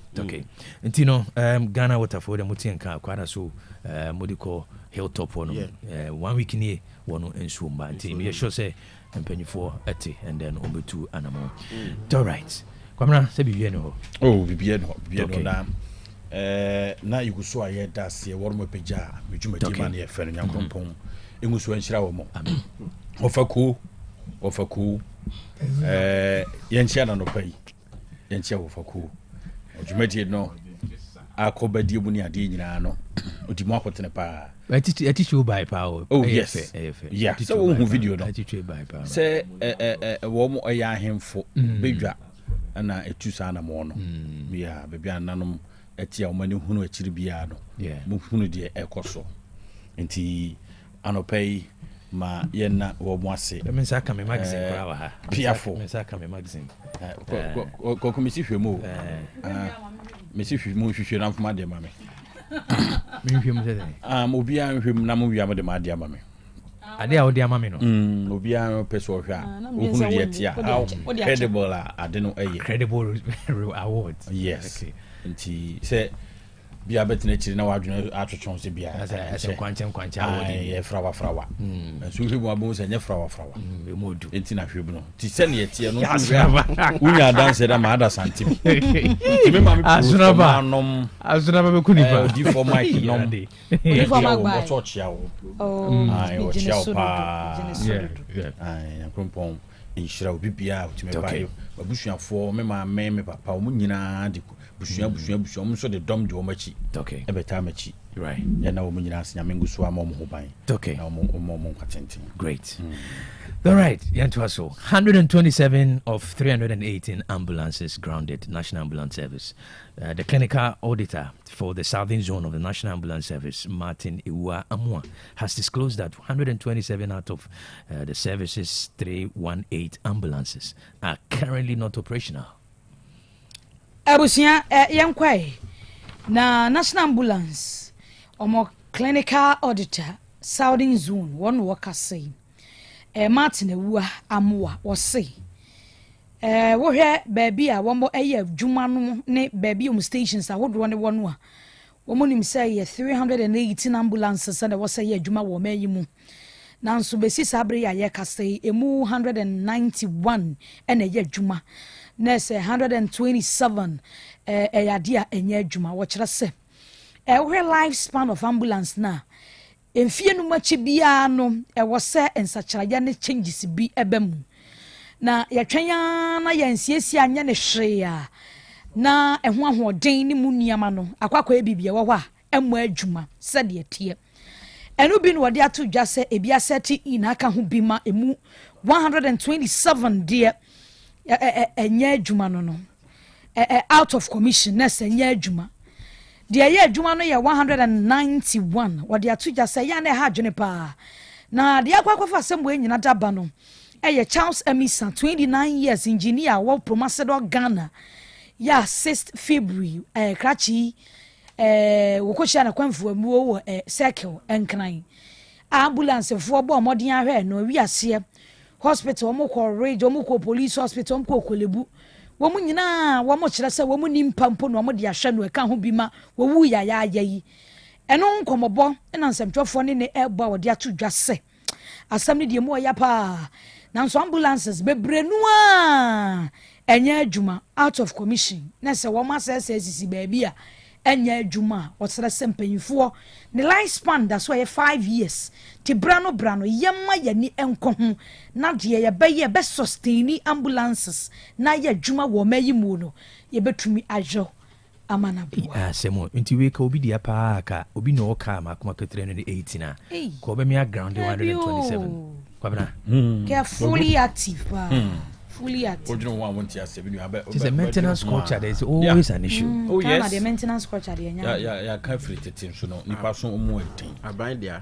318. You are grounded 127. Share. And no munya maintenance. And I no munya hojuma na. And so muchi ko ba etete no muchi sa. So lifespan that's for 5 years. Nti o mo check ye nya ne hwe. Driver ni ba ko bia be na share no wo kan say je bia moko. Na ya mo munkoye ho expenses mra na afi ehunu the way forward ombe ye omde be ko na bie no we ne china ejo no so say ade no de adwuma say nye papa say wo say opake enti sa bia ne nam so atimi atritri bodrusa do man ye timu efense Ghana no eno no okay keobi ade ba konsine say e aban dia ana empanimfo bi ho no mo a omu wo bi o aye adwuma privately enti se aban de wo area ho na nya adwuma and wo hunu panyi bi obi ana say ya tesem okay sa na ti obu set for Krombeka no say data no kwa say data no data me say obu set for Krombeka chiro I say adokota fo bi no abi private one ya tesem no unche den hu ya obeka chiro say kwayare sabia wi ni betime ya tesem I mean it could be keobi me say opa busu atie for anyway o meka chiro okay Police arrest 4 suspects over Oshim Tigo Junction robbery and murder. The Ghana Police Service has arrested 4 suspects in connection with the robbery and murder at Oshim Tigo Junction in Kumasi. The incident, which occurred on February 10th, 2026, resulted in the death of a victim, Mr. Andrew Zamankwa, who was shot at his Toyota Hilux vehicle snatched.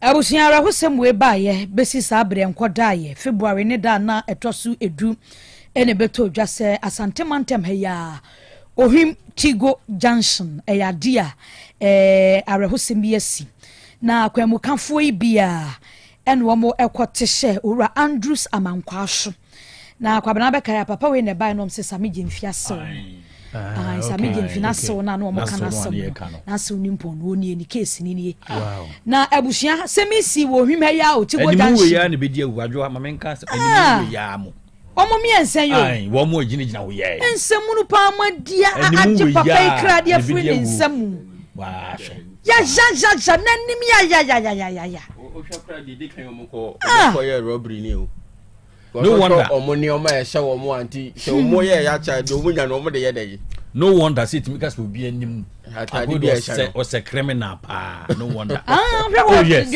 omo bo bere am de nam ho ya enta de bi e hye wo mo no be on so be say wo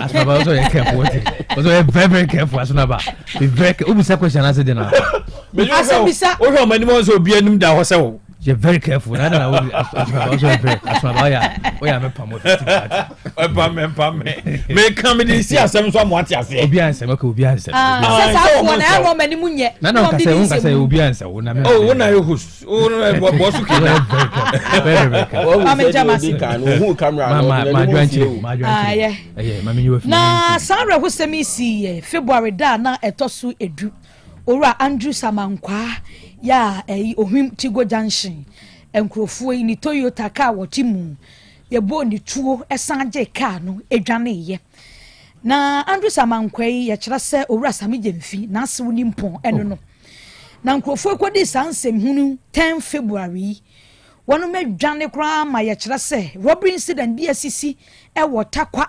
KNUST ne mmeayamya bia ye tracy ye no na sesan krofo ya de se yanku obi nye ne ka de yanku ana se wade onyame ase no na enura na Christian tete yewonu IGP wonu atietie mu abepi mu asante mantem ha ya wo mu ebepi mu Ashanti Regional Police Headquarters ene nsamtwofo di nkomo no mo bebo nsamtwofo amane se wɔn mu akɔkye nipa 9 bi na gang leader nankasa wodi anim afɛ no Eric Entry duku wɔn deɛ wɔwuye duku abra posifoɔ kɔkye wɔn mu no yɛkyɛ sɛ wɔn na gang no wɔda no a wɔn ne nkurɔfoɔ bebree no di suma si dwa ɛne Ghana ha de wɔn atia pɛtɛn ne miayɛ bi a wɔn wɔ joint wɔ hɔ a wɔn ne nkurɔfoɔ pagane Dubai nyinaa wɔn wɔ link wɔ hɔ no ma nya asɛm ketewa koraa na ɛkɔba sɛ posifoɔ kɔ akɔkyekye wɔn no duku ya gang leader nti okwa akɔkyekye no akɔyɛ mɛmasɛm ɛma etuo kasa no masabre gang leader ndi wafrim na miɛnsa yi a video de ato Facebook yi show yi die wɔn de Christian Teta Yonu IGP kyerɛ sɛ ya kyerɛ wɔnom yɛ hwehwɛmu ahodoɔ wɔ asɛm yi ho no ɛkɔ so ya kyerɛ sɛ deɛ wɔn ya no no Land Cruiser cars yɛgye pickup yɛgye ɛne cars ahodoɔ bi a esusu sɛ ni nyinaa yira yɛnkuwa ka no kwan bɛfa so a yɛbɛbɔ korɔ no agye ne agye enti o maduadua mu amanyamia ya dom yɛkɔkye nan ma gang leader no wafiri mu ma miɛnsan die wɔn wɔ aposifoɔ nsɛm mu a sabre ya yɛkasa yi emu ehwehwɛmu ahodoɔ ne nyina da ɛkɔ so ɛwɔ ho Christian Teta Yonu ɔyɛ IGP de ato dwa sɛ asɛm yi deɛ wɔn ma ne nkɔdada sɛ mo amate gang mo deɛ gang no kaasa kɛseɛ ne deɛ ne bɔɔde na mbɛwia mo kunkurɔfoɔ gye kaasia na anu ada ha ya tigo janshi wo him sami je mfiase wi wo mo koku ni ya san gye kaa ne de adwaneɛ ɛma saa bia kwa akɔdoa wo mo nti anu ade parade ya friends am trofoɔ ɛde mo kyerɛ sɛ wo mo ni o ɛne ɛsɛ campuses nso de agyae ye wia nkurɔfoɔ kaasa nya asɛm ketwa ni nyina da ye tresi a ɛsan nkurɔfoɔ kuro ya enti sia ya kye wo mo ihwemu ne de enum sɛ yebedom asukɔma wɔn mo wɔ asi a yɛnchi wɔn yɛbɛkye wɔn mo na IGP de atodwa sɛ wa bia yɛkye wɔn mo asi ɔmanim gu hɔ yi wonim bibi fa ho ade information ne bɛboa ma hwehwemu no awie people no wɔn mo srɛ mo fa information ne mmara sɛ ne yɛbɛya mmara ɛbɛkasa saa nkurɔfoɔ yi a wɔn tim dendrendren nipa bɔnefo sɛm yɛku nkurɔfoɔ edin no till date die de kita media we die em ngon so mo man fa din no ama by all means ni pa me ensa no a duku nko ana menim se ne din pie mo ono na ye mo penny leader gang leader na what was enka me ensa no aka no fi se me giri se by all means ebeba akwa nya chiriya ando no mo agim okay anya chiriya mo de ho agim ko for fast one de obokro no yeah so yonko SHS assault no ho sensem produced students in 24 hours or we will storm your school CID boss to Swesbus headmaster. The Director General of Criminal Investigation Department of the Ghana Police Service, COP Lydia Yako Donko, has issued a 24-hour ultimatum to the headmaster of Swedru School of Business, Swesbus, to produce the students involved in a violent incident at Aguna Swedru, warning that failure to comply will attract serious consequences. KOB, we are some penny pa. Nipa na penny ho asem. Eno a video na na penny. Aha, ene da so no. Ene da so no. Ebo hwehwe. Etie for mo nyantem na mo mra Otec 102.9 Facebook page na me ha mani so ade. Na de nko a. Hey, na no pe ya me hu akwada no ne papa ko fa akwada no. Said your ma bandage akra nanim ne ha no. Ode ne ko hospital ani. Akromfo me ensan ya yache wo mo kuro mo da TV so ye bo mo sa bro we bi. Akromfo ye o makoku nipa gi nipa nkwan afri ne nsa no. Wo mo kra do mfa asa akwan we so. Denko, chem. KOB.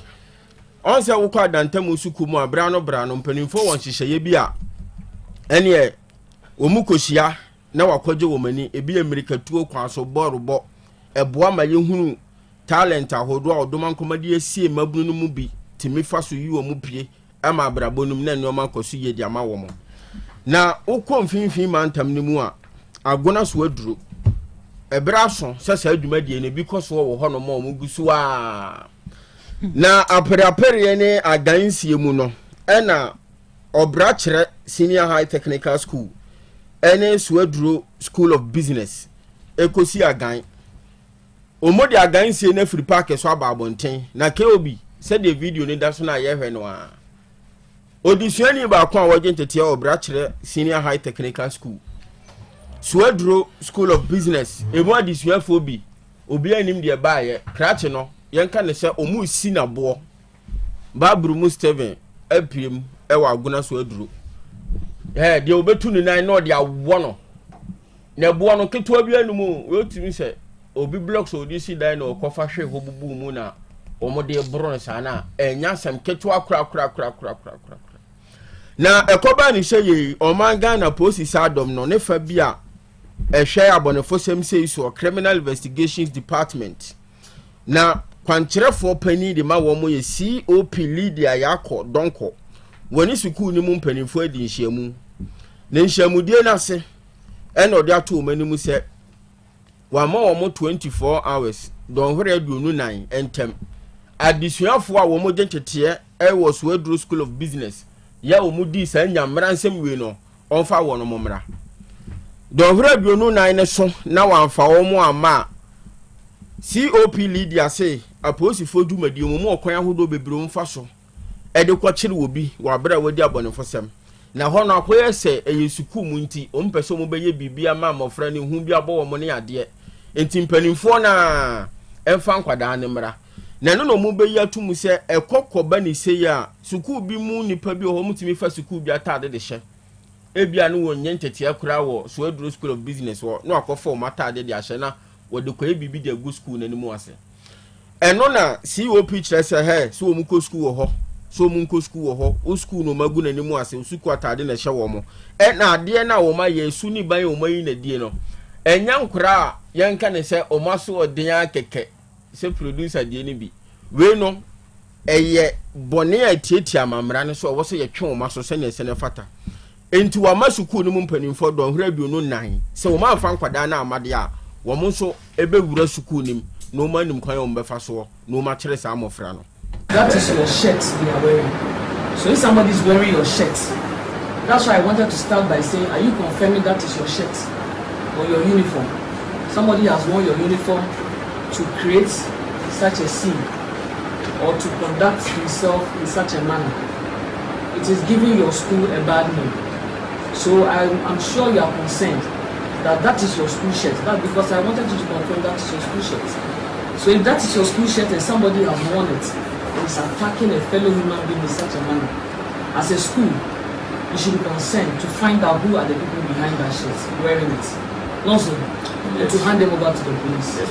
So I am mentioning now that I am giving you 24 hours to produce the people in that shirt who attacked the boy. In 24 hours starts now. Because as law enforcement, when incidents of this nature occur, and we have to investigate, we have to arrest. We have a number of ways in which we can make that arrest. But because this is a school environment, we are not going to adopt one of those means. That is why I'm giving you as school authorities that task to produce them. And if you fail to produce them, the means by which law enforcement employs to fish out suspects, we are going to adopt it. But because this is a school environment and other innocent students who are not part of the sports or were not part of that assault, because what we are seeing, it is not an act of indiscipline by students. It is a criminal act, which is clearly spelled out in our Criminal Offences Act. You understand? So if we are going to arrest people based on offences that are committed under the Criminal Offences Act, the police will not do what I've asked you to do to produce them. You will adopt means by which other people who are not concerned might be found wanting in it. And I'm sure you know what I'm talking about. So I don't want to storm this school with my name, because if I was going to do it, everybody would be affected. So I'm giving you that opportunity in 24 hours to produce the people in your shirt. Hand them over to the police, or else you will come here. The Ghana Police Service has taken note of a disturbing video circulating on social media depicting acts of violence against a student of Owusu Boateng Senior High Technical School by another school during the interzonal athletics competition held in Abuna Swedru. And as I've just mentioned, we are currently at the Swedru School of Business, and the people in the video have been identified as people wearing the shirt of Swedru School of Business. So the school has been tasked to produce those people for further investigations. The service views the incident with the utmost seriousness and unequivocally condemns the criminal acts seen in the video. A comprehensive review of the footage is underway and efforts to identify everyone involved have been intensified. No person connected to these acts will be shielded from accountability. As I mentioned earlier, the school authorities have been given 24 hours to produce the students captured in the video to assist with the investigations. It is sad to note that the Ghana Police Service has recorded reports of similar violent incidents involving students in other educational institutions across the country. And I must mention that this morning I've just been informed that a student of Adisado College was also attacked violently last Friday by students of Agri Memorial School. And after I leave this place, I'm going to tackle that incident as well. Data from the Statistics Research and Monitoring Units of the Ghana Police Service indicates that in 2025, a total of 38 cases of student violence was recorded across the country, with the Upper East region recording 14 cases, the highest number nationwide. So far this year, 3 of such cases have been recorded. The Sredu School of Business is one. The next is at the Saddle School and Agri Memorial, which I'm going to identify and tackle as I've earlier mentioned. These figures underscore the urgent need for sustained collaboration between school authorities, parents, community leaders, and law enforcement to address and prevent further incidents. This is a worrying trend that cannot be allowed to continue. I wish to make it categorically clear that individuals involved in these acts of violence are of the age of criminal responsibility. Hence, when they are identified, they will be arrested and made to face the full rigors of the law. They are students, they are in school, but what they have done amounts to criminal acts. And when criminal acts are committed, they have to be dealt with according to the law. I therefore call on parents, guardians, teachers, school administrators, and the general public to work closely with the police to ensure responsible behavior from our young ones. School premises, school... Okay, ani ati COP Lydia Donko. Yonkuti akodana kasankasa omo ye no sa nyambranse yenti nene. You are the victim. What exactly caused this festival? The kids don't agree when I was looking for a place to sit. So that I used the medicine on my eye. That's what happened. So you were basically just looking for a place to sit. Yes, it happened unexpectedly. So, but tell us, you're saying you didn't do anything to provoke? No, I didn't do anything. I was just standing there. And they started throwing the stone. What happened when they started throwing the stones? I wasn't looking. When I turned, I saw my colleagues running, but I didn't know what was happening. So by the time I realized, the stone came to hit me. So you're saying you didn't do anything to these particular students? No, I didn't do anything to them. What would you want to be done in this particular situation? I want them to be arrested and anything that the government wants to do to them. What's your full name? My name is Kwaku Owusu Boateng. K.O.B. Me madum. Abusiafo yambra Otec 102.9 Facebook page onom. Krachia. Ono ani nuanom adisuafo esi na bo no. One da so awo cheche ni nsemu no. Na abusua oba Facebook onom asede ye ka no. Krachi no wo hawo kakra ewo nani enifa no. Nti wo kire se ohun ya ne se ni nuanom udwane. Na ono kura de no okope baabi na agina na odi na aduro agu nani so. Nti wo tene akohwedi nti omudwane wonima de kro ene bo de di nkan pan. Ne bo ba ko de ke obi wantimi andoje asesemre nkan na mfi nyina bubu.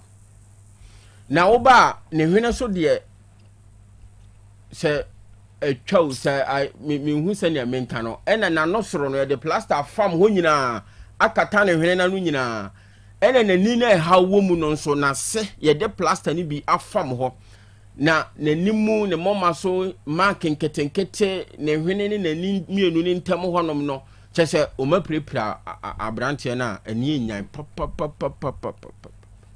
okasa nyina kyese meti ha nyina mani asha tatai asemo we Obi. Okay. This is unfortunate. All right. Nagrat president calls for discipline over ban on inter-school sports festivals. In the wake of increasing violence and hooliganism at inter-school sports festivals across Ghana, the Central Regional Educational Directorate has taken the drastic step of banning such events for the time being. Okay, na sebi enkwasiasem ensemfon sementan tan ya disuafo bi koyi na die ewo finfin mantam no na ka ho bi ana mpanimfo ahwe ngomasu aso ewo finfin mantam no mu Central Regional Education Directorate wonom ababontin da betu dwase agudi ahodo ekoso wa dantam suku ahodo mu finfin mantam no mu prempren de wode so atoso ya omayi ni nyina ede afiri ho na no beto odwa no akoye nkomodie bebre ebisi eye ebisi enye ena omoka ne saa na enam so ama president ma National Association of Graduate Teachers Nagrat panyimpa wono da omano eye Owura Jacob Anaba wabeka safa ho ana o kire sa na mo mpanyimfo atui enye ne kwan no wo kire sa agudi ekoso sports festivals ahodo ekoso adantamu suku no eboa papa eboa mamabunu dodo na yehunu nyoma hodo ewo mu ema yedo mu fantitie mu boa mo da ache nyoma dane kyesem so ahodo bebre ne wo so a yeyi firi hono mo a enye ne kwan na no na panyin kire se wi ase babi ade ne dan wan fanto a seti bia ebefira to saa so na twene animu da ho a ye monchen fise animu no beji kama nchen so beji kwe esa enye de enti mpanyimfo nse ya omodi abayi enye no na beyi saa ha we di afiri hono mo de betuma yi ha we di afiri hono mo ne se enkane uko school kodi nkwasi asem a Justice Lumo anopa memo ache meticha ni ba kon KOB nipa ba kon betuma bo wachi aduasa onya ne fo ayidunum na adwene a reset sansamfo a wudi ya nya de so be Kwaku di biem ono o ya rekro betumi atwere wa ba a wo de ne ka to board ne soro ho no ho to wa beje se wahu emre bi atwa mu ni edua buru onsa ba ku si fom no ama na ba ko so na osisi bowiem ohun wo so ebe wo so no wa wuwi a wasua de yetimi boaboabo kra no abosia na de ukotodua sisim na de afaso atwe waso ema nyoma nyina koso eno na panyin kyerese saa nyoma no emprempre yesuku so ahodo ya yini nyina de afiri honom eno na akofa saa ha wedi abawo tabofra no odin semfon kro nim se tie bia e de na abayeme ebia pieko ema me class na no krache ba akoka che teacher ni se wo akonya wode mu a onso ba teacher ni akonya nsia ye disuafo ni akonya wo ha kira se dan ye na abanzima ye ntu umomu na pie wo na woni akonya wo ha wampie eye ya ma teacher ni momu na pie enti asotwe esafata ye de mankwada ye ye free school mu no eno na akwakofa sa ha obi aba eti so omodi ato sa agudie ne so no de enye ne kwan kran no mpanyimfo nsan kofa mra na de da no wono mo fanto ye ntwe nkwada na so ye nsan fa san hyehyɛ ye ne mra metwe nkwada na so wo school mu nenyi sansem fon sem tantan we enfiri o makoma mfiri se twere ne kura kanse tenetena ba eno ana eboa mankwala adwene ba fie enti Jacob Anaba wono ye president National Association of Graduate Teachers Nagrat do no so all canon. Okay, Yonkon Kinkansu. And Kinkansu SHS teacher invokes curses on students over gossip. 3 senior students at Kinkansu Senior High School are facing a dire situation after their housemaster, Mr. Agwasiboku, also known as Striker, allegedly invoked curses on them. Obomudia. Interesting. Hey, I'm too much taking on a drag. I mean, me farm kaja kwa mnasena ashanti within the possibilities in the doors. Abusiafo we adisiafo miensa omye seniors kora enkenken so senior high school sabre ya yakasa nkwada eko school omo campus a yase omo yam hyehye wo saa school okra wo ntumi ntina seniors pa na campus wo makwa class wo kwa akosua de adan ya wo mo house master ni din ede Akwasipoku dodo na friend striker sabre wa bom mo miensa nyina dua no e be bisa se student ya desuafo ya mo senior high school de mo house master de enko na mo ye anu a wa buru mu nua yi yentie striker kire se ensemu bi ne nam campus hono mo kire se motor accident bi si ya e kan ho ebi ema teacher ni ba ko efri mu na teacher ni free mu no ene house master yi wasen kwada di ne ho kwakonsa tretre wa monsa wa ne so saa dan ya accident na kwa so ne kura no teacher ni free mu ne kura strike ya ne kwa kanche ye kwa yiye ni ama wo background ama ade isi ya teacher ni ba ko di free mu enti oti asem no se saa mosem nam se kira na se teacher ni accident yo nya ya wo free mu nyina me nam ya de ne mo ntwen na me ba ene wakwa buru de suafo ennuye tese house master se wontwe maka egu nani masedi a ne obaburu mu nua wa buru nkwala ennua fomfram na asemi ba ya no asa tesem asa agoro asa nya nokure enti na wo se kwame agani mbu atembu akire offense of district education office ekwabisa se education for mate de akwaso won kenken so no wo mo se nokure o ama school ho kura hedi ya ho wo makwa na made ma hedi kura bem wo ma duadue mu akwa fresh strike teacher ni ya wo ye head house master yi ebisa ne se de ya tie ni o de na wo ka fa no se enokure eduane de mabro ne ya chesa striker no ne ma me kura konfoba chono so kura san sili ade na no den na house master striker trasa hwe so obedani nua bro pa abro nkwada yi a obi entwa 1000 Ghana timomi ensan no ne ya titiska no 30 million enya sa pa de waye bia ni ho obedani no headmistress kan headmaster kan education for kan obi asa debi omo ta ke kan ho nsam se striker tim ye den en wo yese ti omo kaka sansam ne de yesi no nkenken so house master senior se fo miensa aduabo ode ayantam bomukom so makoka ne kira asem se teacher ni bi accident wo nim hu bi ono ana hyehyɛ kira ma teacher ni wuye ti waburu wo mu nua 10 million ado bi atri so wantwa de ne ye otilo kwabra ye kosi da bi na wodwire ho awonti ase wodwire ho awonti ase chese na wo chichi ni aya fa se kire koda de na wo cha santemam a sabio yura hyembra se imodua wo de me de ashtan honom ne ade mani tua pasuma kwa hene empotem ho a ne mpesua no so pa obe ade be chi ade sen kwaku bo hunu se nipa bo chenku ewani mo wani se ya bo asomasi dua ebinum tititike mbu okura no a wo se ontumi kura no asore dua na nya na wie omo de na ba sa no dua nsunsan so pa doa easy o dua bo enti ma me ye konfu na enti de yi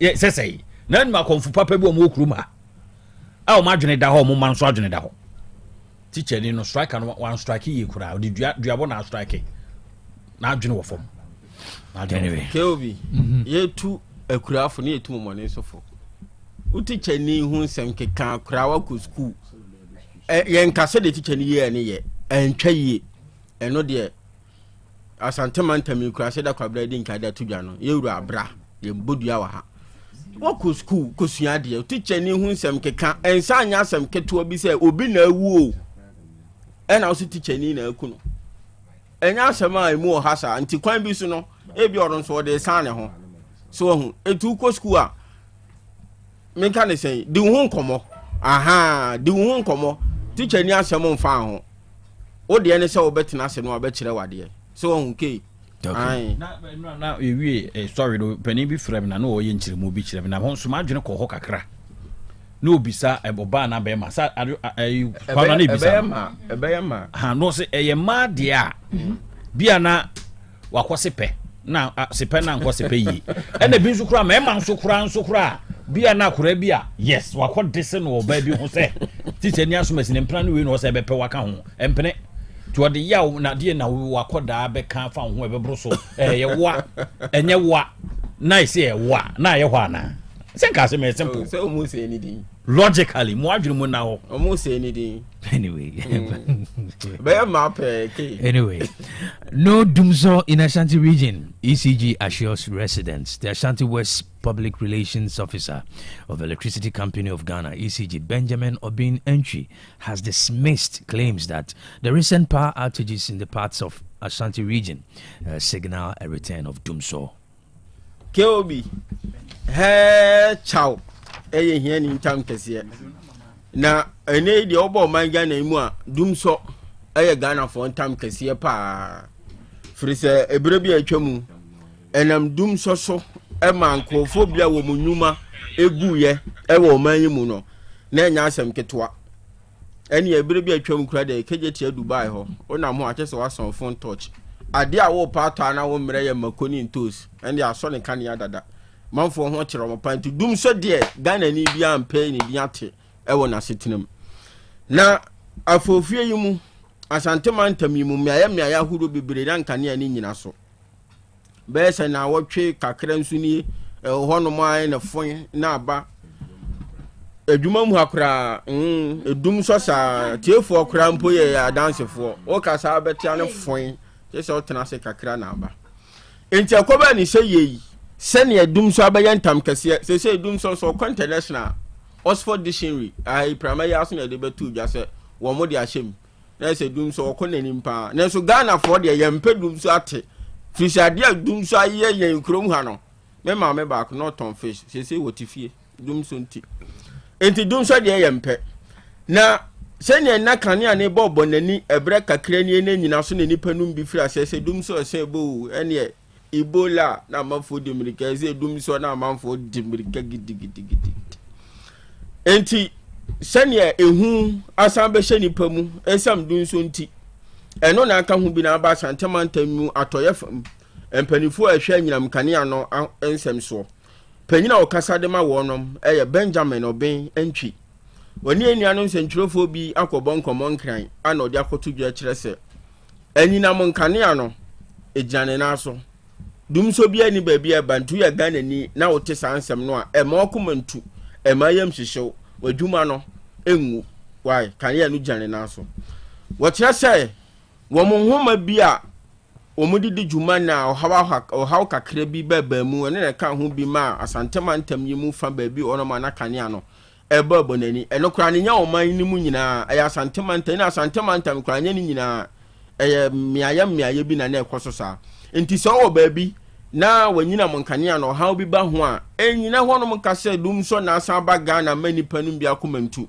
frɛ wo mo isi jadwuma konum mpanyimfo to wo nkra wo mo baba behwa siesie amakania na gina so de amount u kase dum so aba mani panum bia komatu a anya ne kwan so a so ho nti dum so bia ni ba bia bantu ya Ghana ni na ote sansem ni bia na do na bin kuma ba to nchen na no na panyi kire se oswafo no kura hwa ho de ni aso yeso no monyamfo John Nyansapo ye free afia se Axa energy plant an okopa ho ntoma enokura na do 123 megawatts ene be kan yanyinam ne ho a ebo ama ne o manyina ekoso ya enche kura phase 2 wonum be wie no so betumi de be se 205 megawatts aba be kan ho a chese nkania no ebi wo ho gyan na so bibiansi ohun wo chese Ameri power plant no kura nso gina na so eye adwuma ene so ma 230 megawatts ya nkania no de gyan na so bibiansi na emom de na ekoso no de ohaw bi ne bae na no kura no wono ma hwa siesi a dum so bia ni ba bia e bantu ya Ghana ni to sansem na boto nchen na to adwumadie so Ben yencha wano pehi. A very good morning to you yencha no obo adwuma de obo adwuma pa I'm sure na dum so no de e wo ho Ben ye frank ya kura ya dum so no mati fo nchewa ye mati fo nchewa etifo dum so e wo ho 0505225578 05052255 me hunu de ekoso e wo mpotem se dum so e wo ho eye mu na mbetimi aka me ho Ben aka de me hu was so experience 0505225578 kwabra dum so amani e de ba kurum ha kwaku me no miedu nyina ni mu asem ha de si dum so Mami ba konkora de. Wonim say by station sa na ide waiting chairs na sisi ho no. Won station bia. Say na ho yi sum ka bi. Ti mami no kora betina se no. Say obi to ho no watena na so. Asma be me. Aso be kan mo say. What ni pan na so nim say. What does it? Asem tulipa na be shi no. Oh, David ko. Wa be do bia kwetena obi na so. Na do obi do so no say e ba. Asuna ba. Me asema me ka chi techman ase na me ka chi no. Techman station is see. And papa bi so de kura na ye show say ya. E no say. Wono so na asore dem. Wo e na ye ma of say so o switch fan ne na sefo ni nyina odundundundum ni nyina. Say be ya mo free asore dem ho na back embassy light ne sa ba bi man so. Okay. To odundum ne sum sata na phone sa flashlight ne me buy sa. Na phone kra na ese nkra. E na odundum na to odum amba ko gina so wakodum ne breast. You first but you from yeah. As much can you say to you now? Mami what we do so. I say oh. Ntimi nka say oh so the toto do so ani enim no ho de a eni bi afi na start na share that massa. Okay. Okay. Because so we na the toto kan e de no ho a. Kan time table nyina wom. Oh David. All right. Mami ko Facebook na me account the Facebook comment.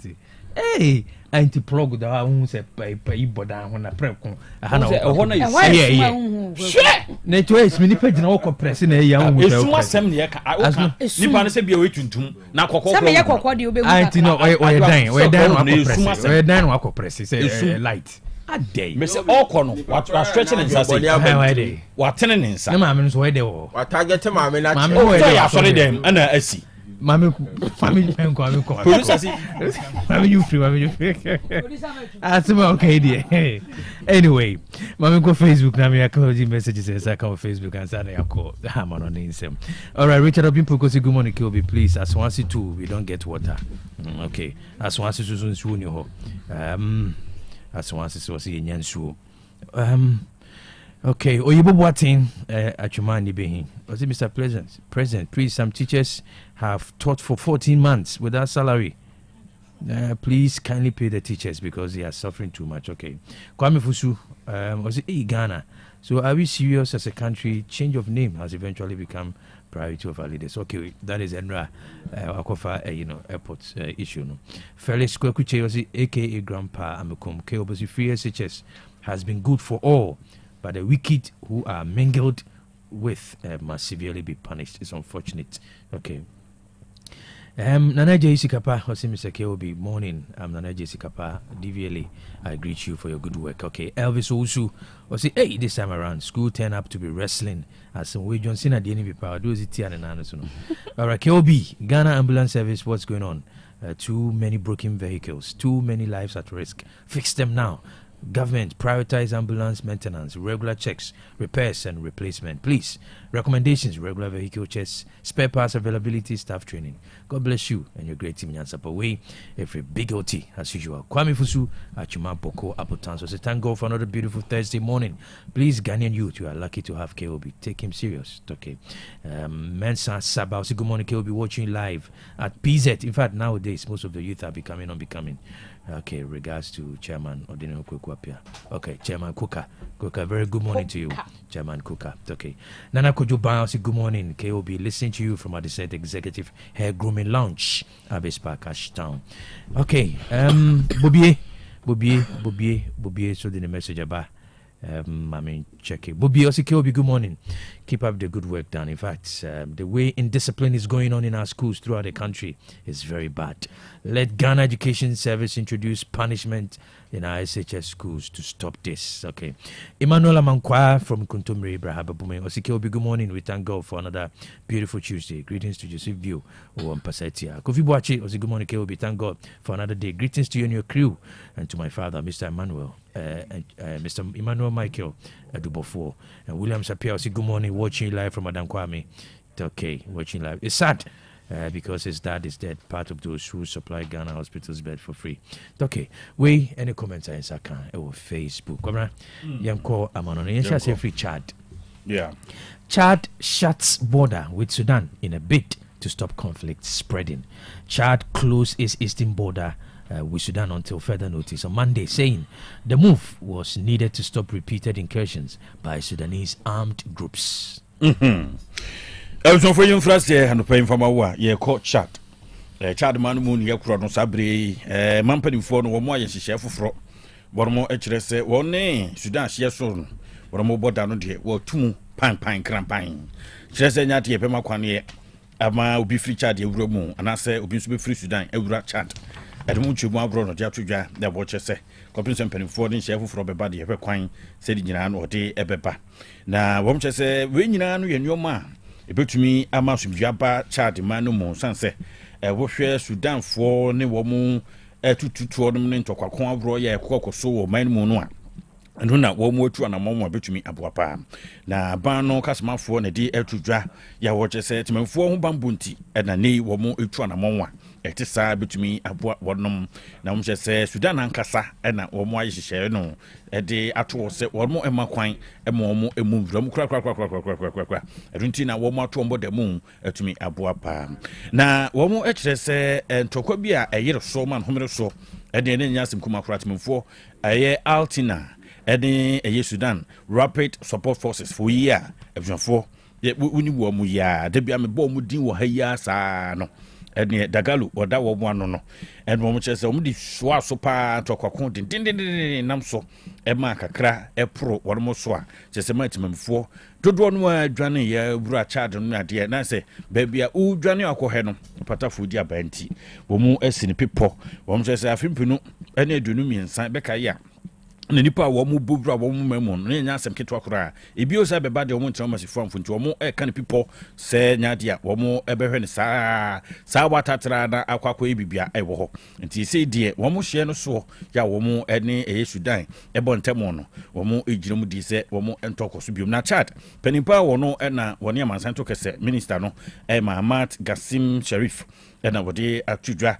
ya wo kyese mpese ade beche ade besen ne ntokwa no yere so saa runti no mpese mbo motimfo ho ebane a wormo etu anamo etisa bebeka ya mprimfo dudu bi nso de kan akoko a ne ade mpese beto aso yebeka ya eye General Abdel Fattah al-Burhan wono ene eye Asaf womo akwa kwa yiri mu a na wo mpese beto akoso nti no mo kase nei no wo mboda no etumu a ebeboa ma timfo Mexico sends thousands of soldiers to stop violence after death of drug lord. Mexico has deployed thousands of soldiers to bolster security after a wave of violence erupted following the death of a powerful drug lord, the country's security minister has said. Sabi brand ne miampo. Ni ho behia debi. The beka no debi. Ejonfo na Mexico melu ne cross abra ye kase no ide betu dwamensha sifiri nra wo mo kire se penimpa bia wo no na se wo boduru ne nu sa wo no ho se odi nu di dwapa no odi mo akotempa wo ye powerful drug lord ya ukwati no wenye yi ama wro so pa no a odi dwuma de ko ho no ade she brai Jalisco for no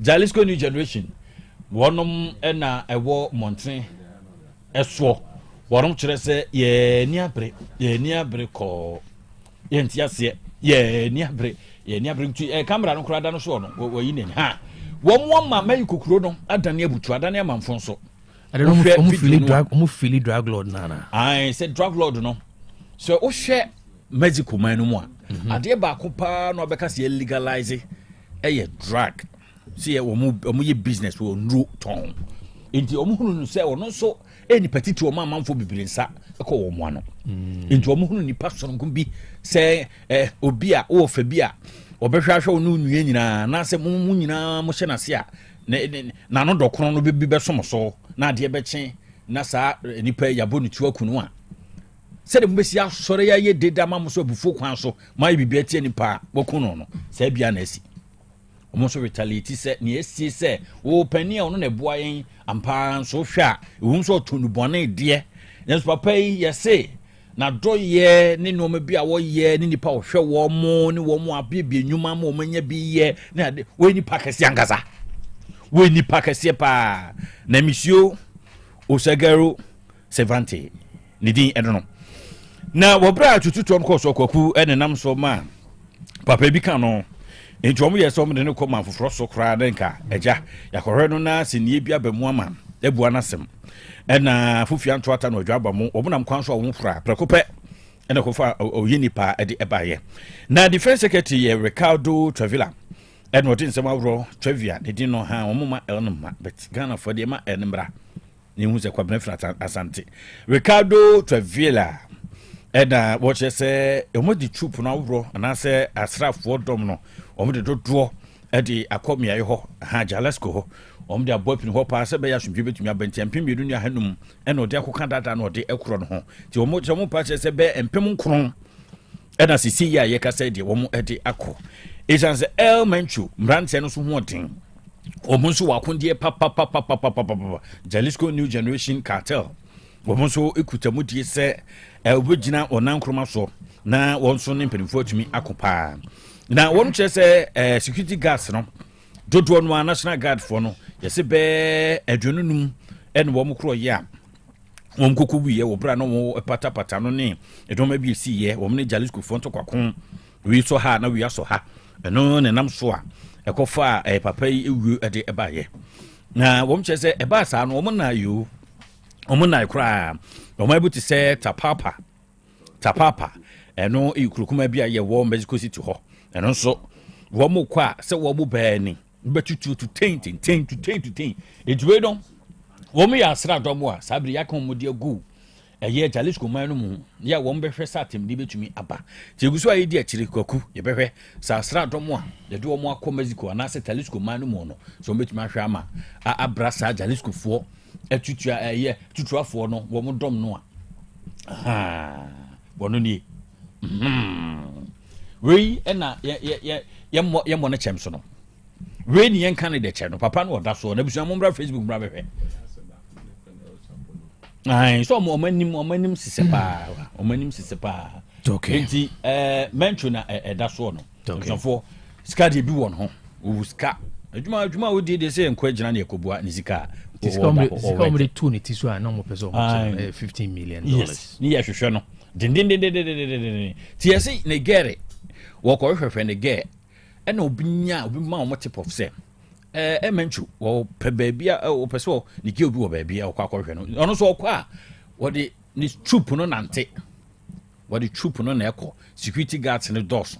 Ebi gyina nti wa mmɔ nwuram.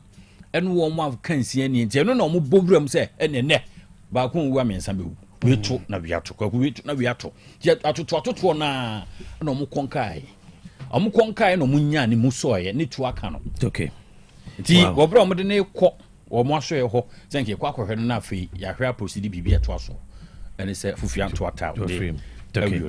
All right, more than 5,000 flights cancelled as U.S. East Coast digs out of record snow. A major storm hits the U.S. East Coast on Monday, bringing record-breaking snow that caused disruptions for millions and thousands of flights cancellations. For Yanko Uncle Mu Krum America.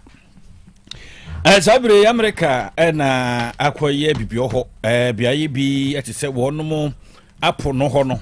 Pono hono puye from US puye from hono US East Coast hono for and Kwaku sie and say sabri won che say ahyen anase we mushan robe empem adunum 5,000 flights won che say enya de be makwa ma tu akoba bi ekro sanse wo hwe asoche a ebo ene snow no se na esi to hono no na wo mpedifo ayen hye se o se itwa ni tuo no mu se be ya mra e se fata no hatumi aboa and Rhode Island ne Massachusetts no me ade sa me ho no de chi wa kan master tuche ebson form che se 37 in e che se 94 centimeters snow no se na esi eba no eno no e na wom dia bom che se New York City ho ye Central Park ne National UFO no wo ho na wormo so wo no mu se de ko no de mu ode pa enti omo yesese ya nye ankeke ho ntentem a anweyi snow yi ni se de poasochi si bono akofa o ha kese pa ne de aba enti omo ekire se akofa ben de ya osibi ni hayi dumso ene de aba afi hodro be empema hensia 600,000 homes. Any mercury ruby. One say don't find. And I told a drew or more, and I'm mamma phone, I say, had papa.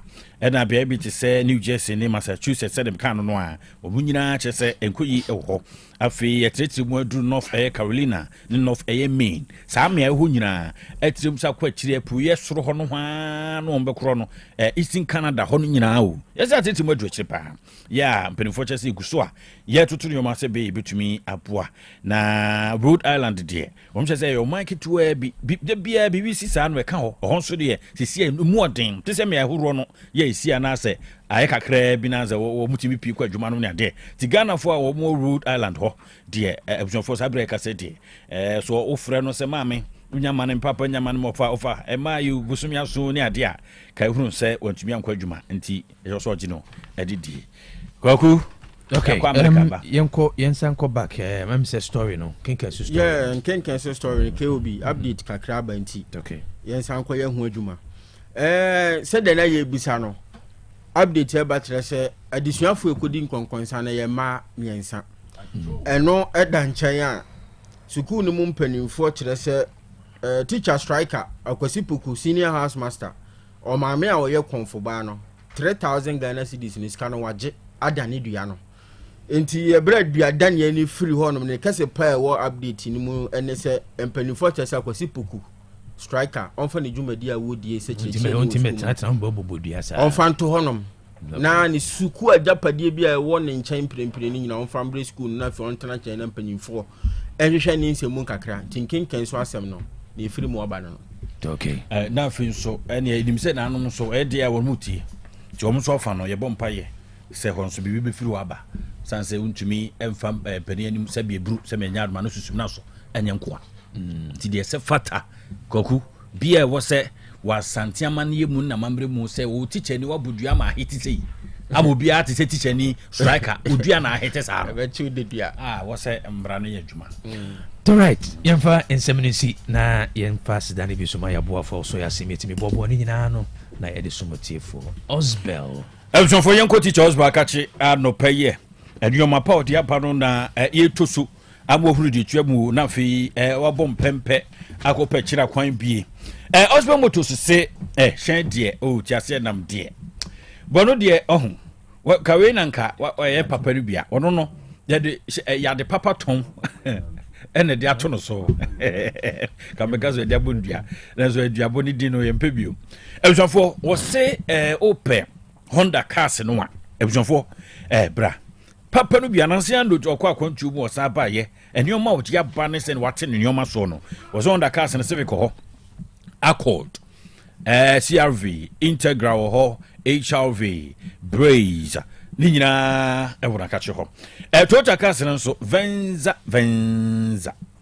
latest model hybrid model di nyina bi ho front lander wide lander high lander or the landers or Tundra or Land Cruiser or Jeep RAV4 eti o pe osbombo to sechira kwane a me patro odasani wadaruma tapsunity wo dakodwom kane na eco state experimental no yechi ho no a state ho no dakodwom dokron ne dakodwom preku makami o elson na won despite dan we si ho no akwabram free so busie sese de esinko a omubio eya no free teachers 0244 377 612 0244 377 612 offenses about the say bra DJ Mr. Waka Bako Osbel Limited say we are contractor ni for mine adanse bia wo boga na oboga no sanko wie dansi a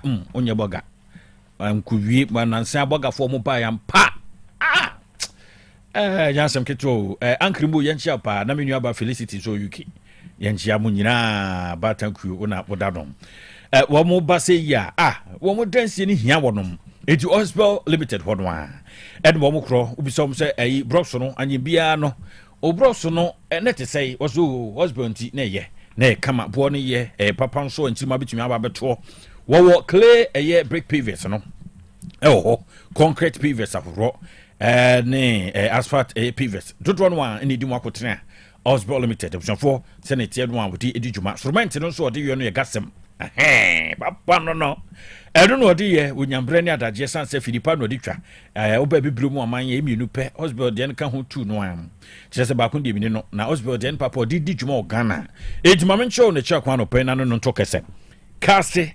Castle Bridge one Muzimidan one Sabri crowd over Kono Muzimidan be hun easy cry sans over Kona one more team meet be duntimu be abons of motimu sans ya continue cron age one opus to an abuno chakwan or Pojuma number is 0244 377 612 and 0244 043 805 now the teacher Osbel yen new denny we boy atokese ejaba jewelry edna frefre wo se ene komwade ahoro no a wo padi akọ ayi wujumade biase no wa ikra do so wa mama wo so ahuru de twabo ejaba jewelry me pacho ni nyina fakọ na wonsisi fama wo pe foforo kra no a wo be ede amawo se yen hem ho na nyemro chiambra ni tie roba ni nyina ejaba jewelry ne begina mudi so ayo ede ama wa wade bra so yenye gold de diamond rings ahoro no fama wo se promise engagement se wedding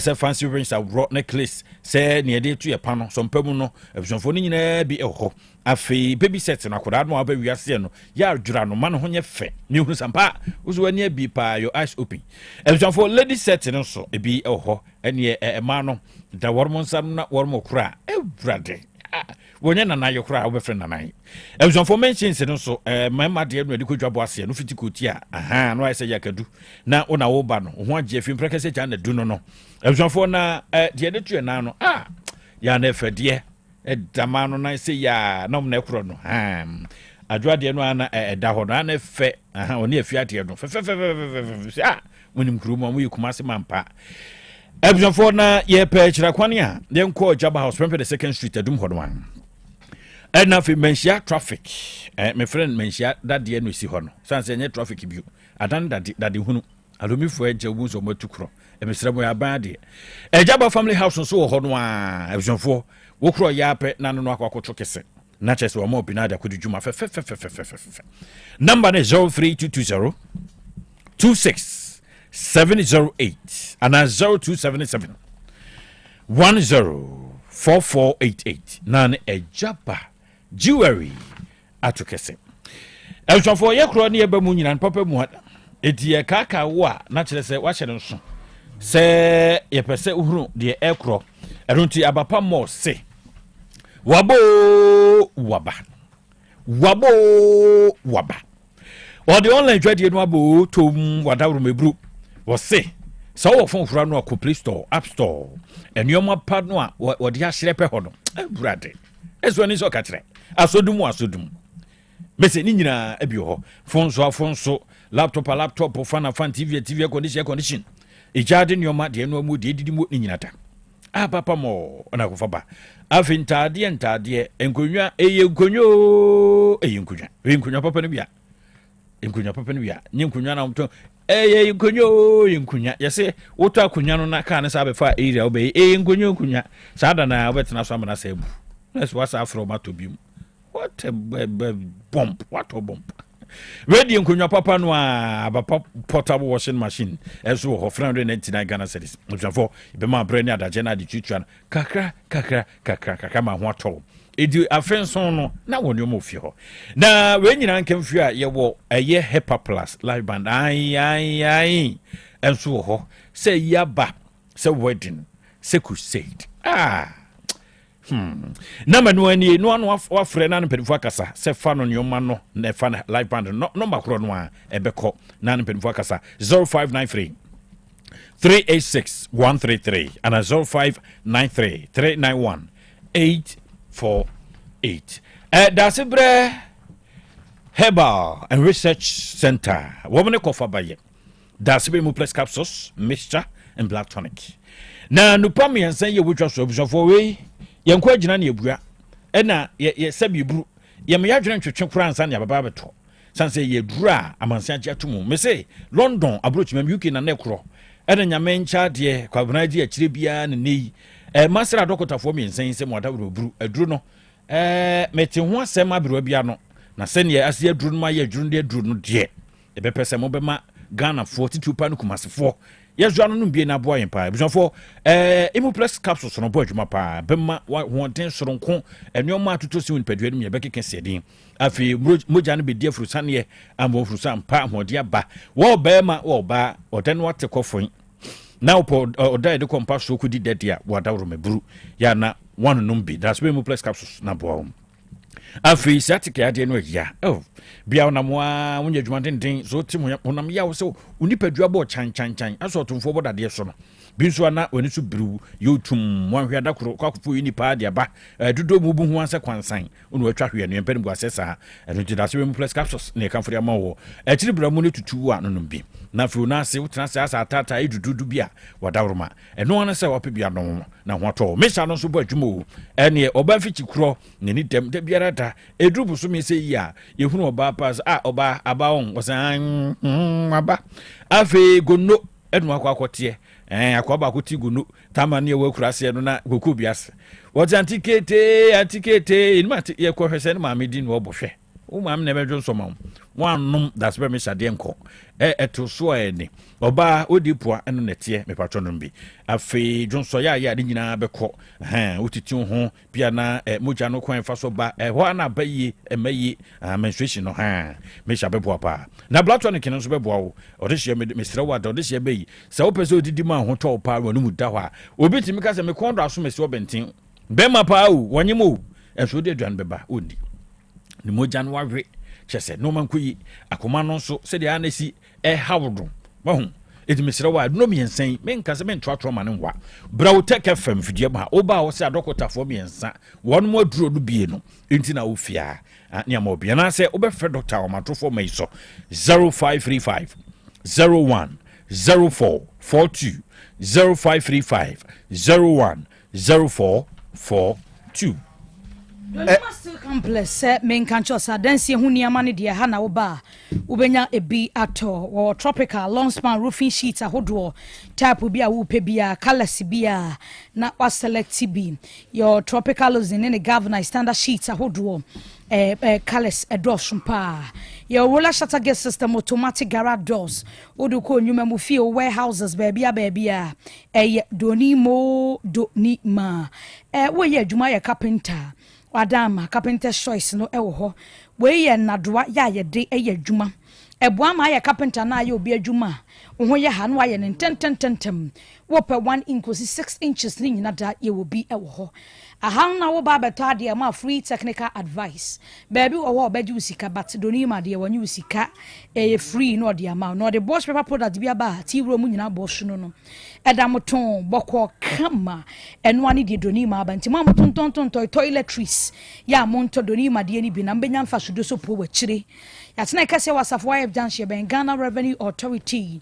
tamale kanvili ben King David junction no atachi ma wenchi kwan so akentenya na ya dombo ache ni fie wa pe oduduo mu yemfred donima e was 0244 126625 and 0540 101555 fie some 3 hepa plus aba me chapanvi plus mo nanum kodu bogoso me kwa me sister baako ne pharmacy nam se mo hepa plus ho o se an ebi e wo ho nam se du papa e die emfa won sembo wo lungu ya momfa binton na edu papa ne ton ne ho hepa plus pavi na plasmos ya nunum bi bubobi e na nso bedi adanse ne topa ye ne nsuo ni nyina bi wo ho ne hia se wanum bi na ebi akọ system nim ebebo apa mesro pharmacy fu e ya monyi bi o na nkrofo to papa eboa wo ema immune system ni enya hoden na ogenua wo bi no asiye ebasa no typhoid no TD yade no rheumatism de sasabro yade biada beko ma ho ato nyana ba bia tontwa bibiduro ni abrofuduro bo awona hepa plus pavi plasmos kokoje wodie ene doctor nkasa 0542 778572 and 0542 807 907 and 0591 367 898. Samaritan Villa Resort and Conference Center. Ose me nkancho se wo pe baby papa woni abuhie mu ono nkanchema ono hokani we kwa akwadwojo ho a ho no serene environment dede ne tweka yo biada anywhere dia me kan for Samaritan Villa Resort account e dia maw one more conference center wo enu dia dance se wo pe baby kakra kwa akwayo wo program no wo pe baby papa kwa akwayo meeting no dede bia anywhere Samaritan and ye come for St. Hubert Seminary one more pokuwari o was for nechi wa pe e hona Samaritan ewo or Jim ewo ho obeda ho person tinte wapomu e bia kra wo meda ho wo pe ba bia obekwa kwotinte wapomu ya akọ or spans wo ho into spa services treatment ahodo ni nyinada Samaritan ye bi ewo ho ya dining so de siesie mu yie ebo ne so ewo form say column standard wo ho executive wo ho deluxe wo ho de wo pe bia Samaritan ye be dia ma restaurant ne so no ye rane buffet e na wo pempa optional betumi selected ye wo pe ewo ho mesra wo baby abe event nso de birthdays wedding reception baby a momfa ho ho de dede ni ho a location ankasa for inquiries dudu mu nchirechire mu awodo bi a wo pe no ya yen direct course ni nyina yen questions no ema wonom ewo 03224 95180 03224 95180 and 0596 912684 0596 912684. Extreme coatings any abusia nyankropa ya adom wanya dan ni bia han nyamia ya wadom odani fiura akukuru bia si hono mo a madan ni sie ni wie peyo wa bra odi paint ebe fa ho aboama nyoma nyina akoso yi edi ama wo extreme coatings aso ye na ye kro womo na akurukra awuramu taki manumu sade enyina nim no wiase ade wo paint papa de djuma e taki ene firiba ho no wo mawura akopa paint ahodo de begu aso ho no we enye fake enye de atwa mu ni bia unya paint fira so ho no mo a wo de be ka dan ho na wa be hu sampa wa ka wo dan ho emfie bebrebe na ani gyanum de tia bonse etisa ohun de de bia besi na atwa mu no no fa dan ho na wo twemienu akese awia na ammo obekona paint no ahohoroko eni ni wura ko emwa so hu ti ko extreme coatings na koje original paint free technique bi na efa be siesie wo dan no ho fa be siesie wo dan no mu ebebo amani o manyina koso ye di amawo obi wura fie ho pe no wa hu se paint ya wo de paint fie ho no wo de paint dan no mu no o de no eye soronko na bonso obusa ho nsem saa wo mo paint ne che na papa ebo no so da fom enti so hu hia paint de djuma de a ensan extreme coatings ho usam ho pe watwa nkuso wo mo de stone s ni bia ba we wo de fa dan ne ho emu utimi hohoro me ye nti fi bia ba ho a no anyambotere san hohoro na se sinda dem kama prestige will be graphiato pearl white off white ni nyina extreme coatings de bi abaso ho no mo a unya bi de djuma ebeboa wo so ye paint abrabeto fru maso ye obecha wade e no da nchen a wo won kyerɛkyerɛ dwumadi a wo yema painters abemo adanso ewo dwumadi mu koba ne sa obi ape painter wa no bepe wakiri kwan na wo mo adwuma fi so dwumadi a wo bedie na ho bete odo be fantitie ma bo amane o makosie atenga junction woni lapti hotel chemist ane die nimhwe ewo atenga junction a woduru ho no mo benya painter hodo nyina bi wo ma homa ne 0200 922 202 0200 922 202. Abusia Youth Opportunity and Transformation in Africa. Yota nie. Yota se o ma woni ndaso no amo adwuma yo. Ene adwuma hu oden ntitiru ne mabunu fam. Na mabunu kura na ye adwuma no. Wo be chini a wonya adwuma nya na applications o moto am be na mawemu na sinfuturu be kwana ka cho se ya fani pawie. He baby a yete motor kura na abekoso kope bia ye no wanya daily chop money adu wono ma say oh me won kwala ho so hu ekoba ne sa emwa Youth Opportunity and Transformation in Africa yota mo mpanyifo se enka tro so na wotwe nsia bi yesi ho no mo a we na entete ana odo be fam na wotwe nsia ne nko na wie ye no obetumi asom ewe hotels ahodo betumi aye receptionist abo amani o manyina koso che se obema odwuma ya ma onso so ba bedi mu bosome beso mo nya kakra to botoma ma brabo no no ma sesa e di amount wona watwere wasin so hwe ya won to asukuu ni so wo fie wona mpo wonnya nidaso so de beto aso obi so wono mo a onya adwuma bi kra nko besua ne nso fa me kɔ no ho ya asem e di ama no yota beboawo no mo adwuma ye enti o ma homa na de betu dwa no fa frɛ wo mo nkomo bi asefata ne busa na ka wo hia asem kyerɛ mo do be fa tete ne mu bi na won so onya adwuma ni bia ye 0501 499424 0501 499424 same kwa no pe koye ma Otec School of Journalism and Communication Studies ni wone naptes akabom producer and cabinet wa na abusuya opese ye nsentwire ni o my Ghana mu o se ye nka nkyerɛ se bra na won tete o fanfan titiem adisuafo na bene o ana kwadwa apia deputy news editor Otec FM mo kyerɛ de wo ho akwa na hu so fa ba ne bra wate no nkyerɛ na de eni o ma nyina bɛkɔ so di ama o akyerɛkyerɛfo na bene ye nka mfa na da fo oni bra bɛhwɛ obohunu ni tuamu ankasa na mfinhyia mienu na chi no diploma in journalism and media studies aya boarding class aya de ma wo baabi a bewura bia sensentwire ni no modu timi ya adwuma ma nneoma kɔso enu ntie ne o man yi mu baabi a bewura ya kasafidie wo ho kasafoni wo ho behu Otec disuani wo ho no mo a wo som imprempren kwa ya wadisuafo bia wo munwe school nso wo ya adwuma Otec school pe ana betumi atete o saa kwan yi so enti sentwire adwuma ne nkora bata hodo nyina wo do befam ama uti abobel na ba ko aya na ehia me media law and ethics se wo hu emara hodo aba adwuma yi hu ban a wo betena prama bia so akasa wunya asem da na emom wo hu a amuntie tere se mo abam be hu ane se afiase na de wakowie enti bra Otec school why ebebo apa wasin so hwe na watwere se si 3 passes core and elective subjects no so na A level for ni na 3 passes mature student 25 years odokuta pomakra na so besua de abra ebejew wona watwere so hwe twa results awaiting results for ni na mo so akonya wo ho de mamo Otec FM ha Otec fia ya na school no ewo men share run about utwa ya do so Otec FM akola wo wi akora do beba na ne mpanimfo abeto kese wo school ni mu na wabeto aso ne ma nyina bekoye di amam 0547 823-005 and 0243-842-007. Abusiafo asaba biemo. Yes.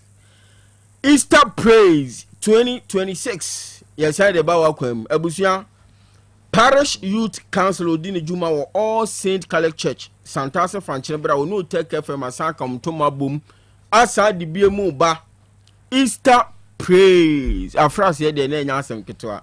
Enwum nie ponyom asame kwa beko bi na we no onim se ke obi na bebo beze ta no onimbo o ke obi na bebo editor de o botete de ke obi na babo e for de nti ke obi na bebo ke maji adwuma na ma wo ti ukwana se bia ya yana asete boys.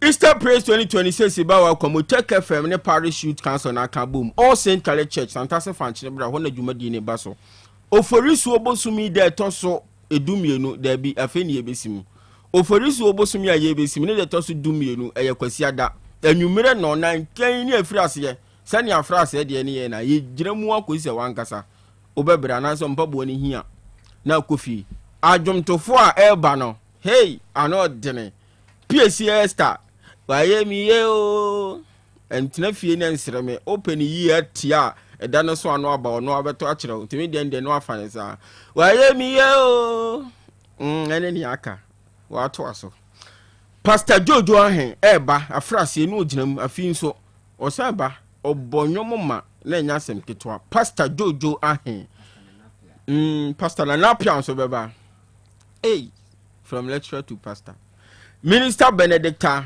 Blestack esa Minister Benedicta say ye hwedi ni mami yi a ekire meba bebo ope enhwehwemu ahodo bi ope so obeso yasene na Easter Praise 2026 ne deba wa kwan ma Otec Marketing Department Otec FM Marketing Department no mo nto kese e de ahoma ne to from obeso yasene na nye dwumadi ni kama 0240 889243 0240 889243 K.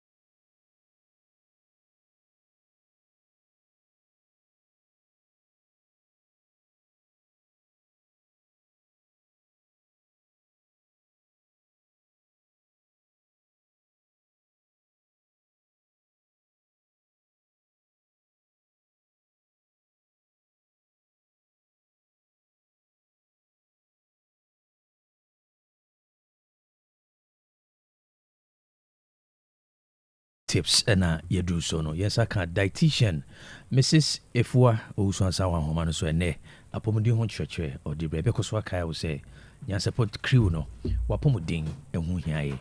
Yama dietitian kwana no pay in chwechwe on family. Good morning, dietitian. Good morning, KLB. Radiatum. Yasaye nyane bio. Mete wone mete enoma omusu anopeya. Eda nyame ase sanse. Nya ye nya ye hu ne mfaso no obi kresika ontimi nto.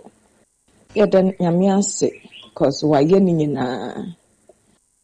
Keobi we say emri mu ye nyina ye de yefu ato ho se no wo ye Muslim wo ye Christian wo samre obia ye fasting. Christian say ye Lent, Muslim say ye Ramadan.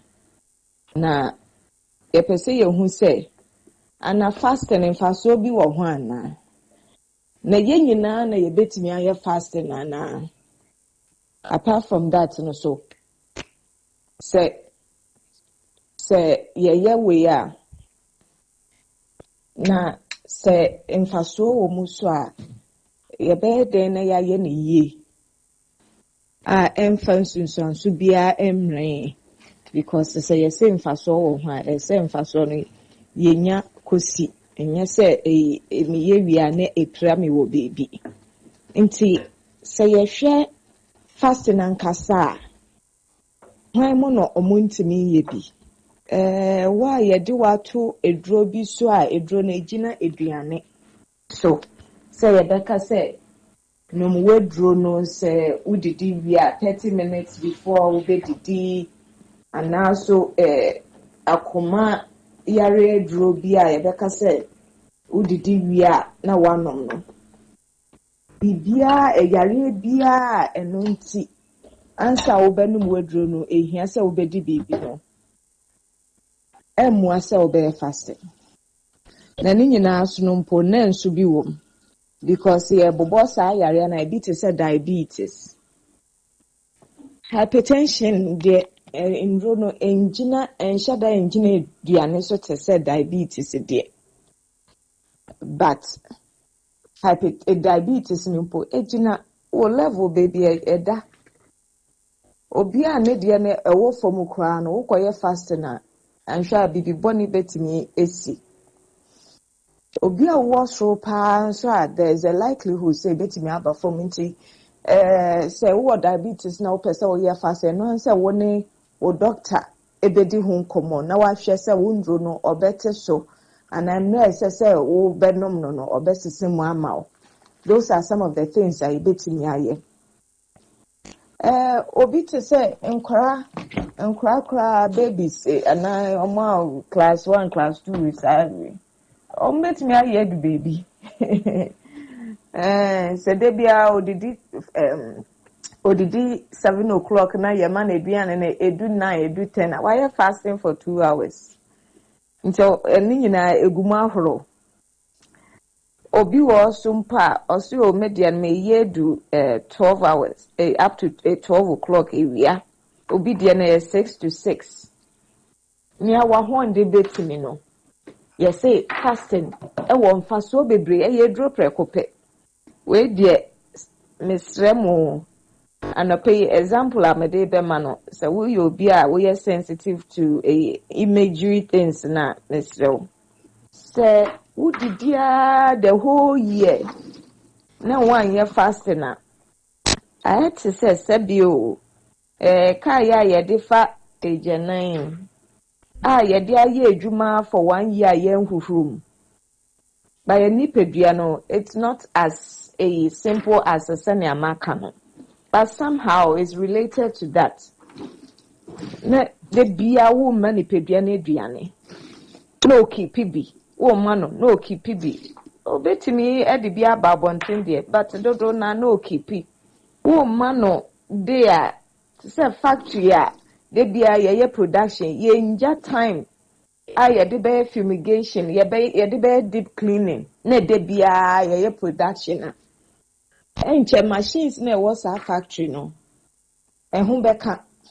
Nti ye say fast no, me dwumadi a ye ne say. Ebuama enyoma we dia nipedua na store wakra ne bebre no. Otimi yiyi wundidi ye no woman bi ne nti ono a betimi akofa bi. Na odi aye dwuma nti somehow like a resetting of the body or resetting nyama wo ye nyina to say your phone unse wo de ya dia ye say we say me reset na etimi aye dwuma yi sa na fasting ti na fasting 1 year ni year meaning say religious leaders asofu bebre yare ba ko e wo mo ho pa e ulcer because say in church amede kire we fidie su na meka emra esese yedidi nti anapa wo mra wodidi ewia wo mra wodidi nti oni pedua no wagi we di say sa mre no metimi esiesie me ho because ke obi bedidi na menya me raw materials me dia ye adwuma nti the day of fasting no so ni pedua no esiesie ne ho e wa atwa enim say wodi bibi ba science hun betimi say ebe release acid nti who say time an ka ese wudidi no wundidi ya na oyem asate say eye wo ya wuni awesome pa wo betse bibi kakra say kom kase bi edeme eno na nkrofo bebre omu hye inye ne ye nti oya sa 40 days now why obeye no na ne yem etwekro. Inti yes fasting ya one there were different types of fasting. Sanya mebebo emra say ye dey fasting no. Enu ye friend intermittent fasting. Na che say me wo mra me ma mefu adaho. Na me wo mra me didi. Inti emra me ma mefu adaho no. Me fa eduane bibia ebama me calorie ana energy.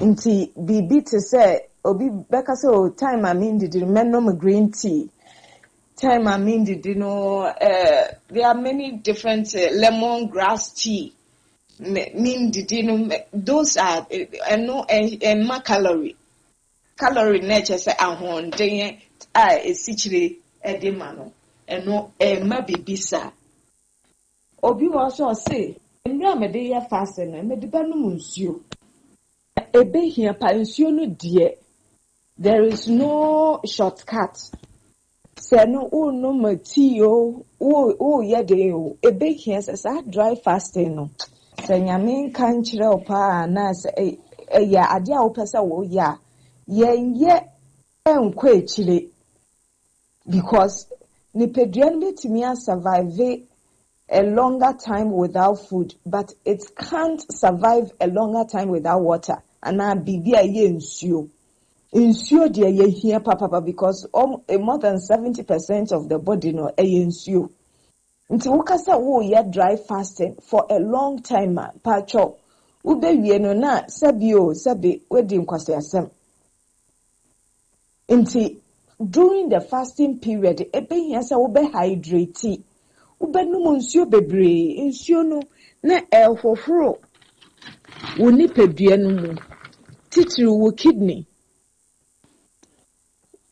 wo kidney ni mu saa nti ade a nka because wo didi nti ntimi emma bontino wei nipadua no ohia nti obekwa akwafa saa de ne aye adwuma na eche say a clear hole you've gotten a clean slate nti Lent season Ramadan season in pacho so wo yo bia wo hwa e wo ma na wo yem ya mpacho num nsuo bebre just keep the water going wo num nsuo na wo dwonso wo nom na wo dwonso and no beboa a prevent a lot of bibi to say gastritis ne ulcer no mo ne enyama bebre nyame ya adoma ochina this week nyina fasting period nti ochina me beka senia say ye cry ye ho during the other days of the week me be church mo senia say ye break ne other enyama say ye hwe ye abra ye fasting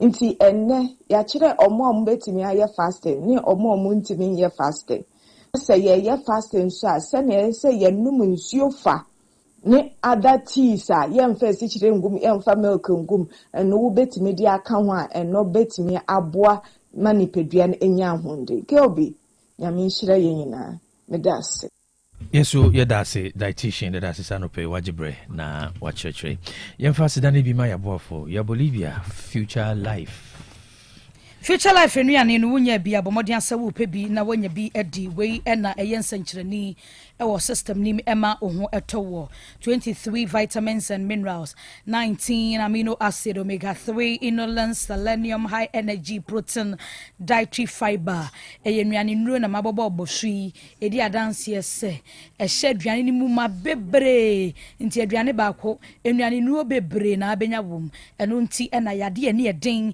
na wudidi aduane ya ebe repair damage tissues ema ho atowo aduane womo ama no ni huri so ntu wo Ghana na unya wo dia medafo ye delivery kwa baabia so for line alignment ho ene wo ye ne multi home no na ehwe animu ubon say ya twere wo ye ne mo future life ya homa ne ye 0246 010150 and 0242 878-090 eba ne enuaba atosodia ya no akwa hajia mama osididi ye na nyiniche anka no na wo pe aba upedia na ana wodie no ye pineapple wodie no ye watermelon wodie no ye asparagus ana lemon squash mo na wo pa na grapes na ni nyina wotuntum bi wo ho eba no diko alefi asaha bonho green nso beko na hajia mama wahyehye no kwekwe ahojo roundabout ne so ba bi aponko ni sinu a ehwa na obutu a webo adwuma we deliver nso kwa ba bi ntuntumi mmampo a ono abe deliver dia brew 0244 774 115 and 0243 787 504 530 catering services aso ye na ye de moduru abusua ye nipa ya sori se tie bi ebedidi se awreho na aba ani bre na aba ede ni ji odin ye obedidi ye funu de onfa ho no awreho awuwom na obedidi anya aduane bi ake pa aduane anu nsu de na etima ni paduane ni na opomuden ho nsam so emoa 530 aso ye hono mo atoza fi de ho tie plain rice ne akoko ne fish jollof rice opa akoko opa fish wobema obi sanso na banku ne tilapia banku ne nkwan fufuo ene nkwan ahodo nyina 530 aso ye na opa nkwan kakra akoshe fridge mi asane kakra akra opa stew bi akoshe fridge mi san odwumadi ntadaje ni ho a ene mpanimfo nto kese obeye bi di amawo na ne nso abebo akwan bi so Debia da no ndumpa mu kosi anwumere no ndumpa mu no obie na apunu mato ho no ma wo soma de hye Third Junction Oben Foot Bridge no 0243463365 0243463365 udidi wi no mu nsuo eye Clear Park Natural Mineral Water sansuo we ne gu mi na se akoma to yam dwedwo akoma emani o manyina koso yedi mani padua no Clear Park o Clear Park wo jug bottle na sachet do ho de besusu bia won sabeka na ubedi juma bi edinipa dom ne ebehia wedding na abaye birthday parties conferences ahodo retreat conventions ahodo nyina se ensu ayede suma hoho no Clear Park Natural Mineral Water schools do mo ato so financial institutions ahodo companies ahodo nyina nei enu anu magyatumu wo model suma hoho Letter Angel Ventures odunkwa wona bamboo sport de anim hwe Kinebe Ventures o manso data no uduru ho abenya nsu ni bi ato ne duduo mu no Sanmas Royal Company Limited oma homa ni on kasa 0244 041913 and 0558 001765. So for yento so na yinkotwi yesen na apo sen soronko a wotwa so American for ediama original lemonade chocolate toothpaste edie bidie kakra eda yechichi na fe ginger kekeduru lemon kakra ka honi nyina ta ene yaka boa na yechichi mu ahoten dia yo de twiri sen no a ene entam so na sen no aye fe homi mu da hopa yopo ene de obeka sagu ye so na fe yeyi empabo adwane no nya no bia echiri na nkum no so de yere bo ebe mo wo hunu sam pa original lemonade wadan so pa na moringa about toothpaste no so po adwuma adehye mo da ro mo kodwa so a mo no se mo pe adehye moringa about toothpaste fa adehye de ka ho ate sanse ya adehye ya ebebo ama so seno ehun atie pa peppermint charcoal toothpaste e so po ho kakre bo hewum ti mo anu o man koku nkanka na o ma je adwa atena so e wo osia ase no ho na ko han flat obi sia ase na ko han flat akodi ebzonfo webo ama wo hunu sampa ho ate wonu mu ate enkranfo ye kokashi number is 0243 814661 Kumasi for the colors abrosano e ben solid FM solid ye o sekentinka no kentinka number is 0248 95551 0248 KJTia Dubai. Anything you do you buy. Store number F756 and also be number no was 0244 710 306 and no ni enters and rule. Yes, what they no pass na kwa brand mano wese kabe ya se konfo yira ezonfo na chese enroi entasen ene de mekro de maba na hepa plus pavi plasmos wo de metro bi e aduru nya bi anka hey we yo na ene yade wonworo nche no do wato anse edo erunti ye kam wonya ntie se aduru ko pa kire kwa bi ne nonom e bia wo ba wo so fichikro agye sine benkum so ena wani demu a wada me bru ya no omoten se obenu bi na pobo stroke ya de no ya mpe made hye no nsa enye bemamu wonye oba sima na no nsa amphibium wonye kama diabetes na tuase hypertension na tuase kesemro so wo frocho na fe na wo ba no waden den no ntade nyina achew ye se da bia wo pade yiwra am ya bie hu amaw adai wanka ye cute nanka first say sister gay say menyo number ye se obi a mfro nyo number bejo number bia na o mane no afro bi sa se wonya bi ezo 40 dia de madedia eno so ya de pa no frost e mosquito na kofa ba ye no anu ato ade de owiase bia ni party de wo mu no ntimi no waye bi typhoid wonam yawo afi libido no kofom nti ebusu ya da no we nane dot ya na ate na o da ho sa won we basa braba kon o se onya low libido sei wa misampa bo da na woye yonya high libido no ona ma mpan mo se nse kura no to foforo sanse bo hunu se aye kama pa yemu ay konkra na akwojoso hakudu pebina no na fe oba na ninka na ninye na wo hiri mo nsem fam pra ma onyom na fe bibia aso twan infections na tu ase baby atunto ndru se heba se pharmaceutical over the counter Mr. Jen from DNB no di nua na abo ana se baby anim se tonton ndru bia no ade no bobra pa eje no obi na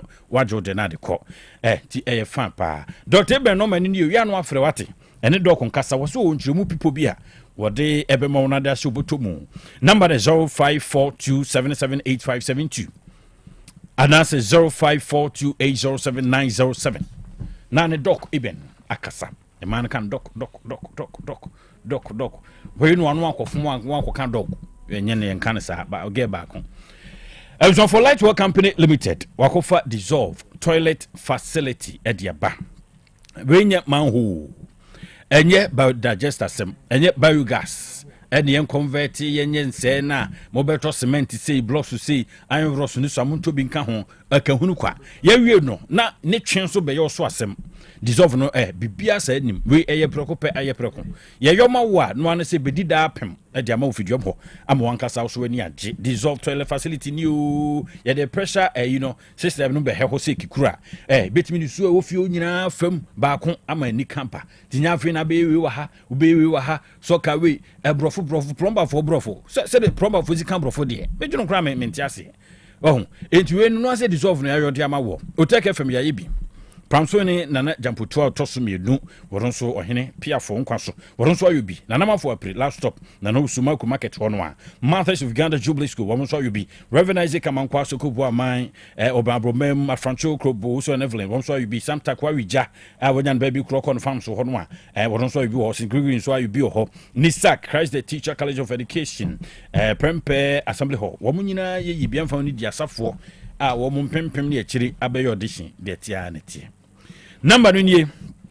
Udi kambo pejwa manoko edum cash benefit hono anim hwe hono a wono eboho. Number is 0244 591 861 and 0597 522 839 na one professor of toilets. Atokese Professor Mafo. Kwabena yedasi. Yes, sorry. Sorry. Lofty. Sorry. Wama ho ayefe pa. Sorry. And then Babra sorry. Sika sea blue. Sorry. Sorry. Yee. Aka ye gugu jidi sunsu. Eni mum de. Me de biro fia de. Biro fia de. No bi am di bro nya de dan ka de. Metiaste. Me dan ho ka bro nya de. E ko bra me sro ene aka me fa bro nya de ma wo.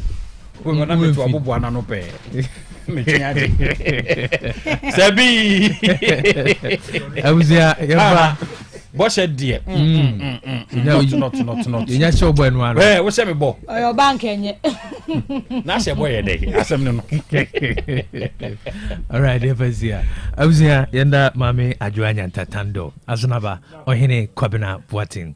And afi Abraba Kofichumasi say okame hone the first part of Nyansapo no. Ebe so mo sabre enche na de Nyansapo discussion segment no. Ebe shisha so say bibi Dr. Barnabas Adama for studio ha. Ene tie ne. Imakwa na ne baita ba. Yuya na afi yedin komo no ashisha so.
Say bibi. Say you know depa. Enyo no Dika.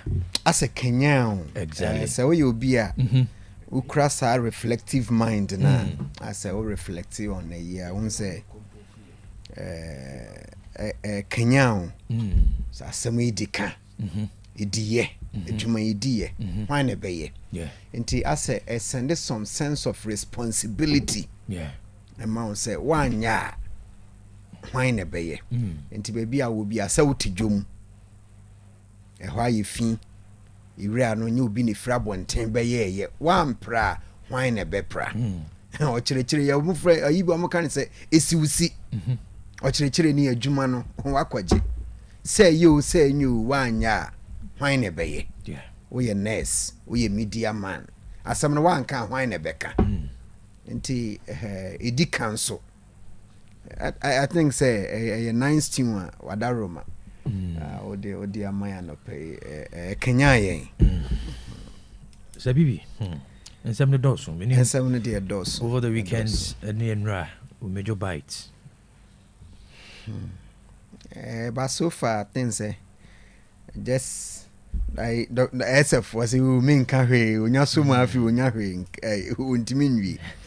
I think say a buying nano na ye in Ghana for 2 coin call Burkina Faso, right? Kofa tomatoes ne honeyama or mukushia and quenchia. The ensem fatakoto womo. My dear friend, reality check. Sad in the sea and afi I shall see beside her. Say so as of mine. Yahonia ma ensun ya kwanko KOB ain't means America crowd dying a mine be. UK a dying a mine be. But ye better a mine be a dying mine be a dying mine be a. Burkina Faso ye be omo ye betimi a dying omo for BB. But should it be tomatoes?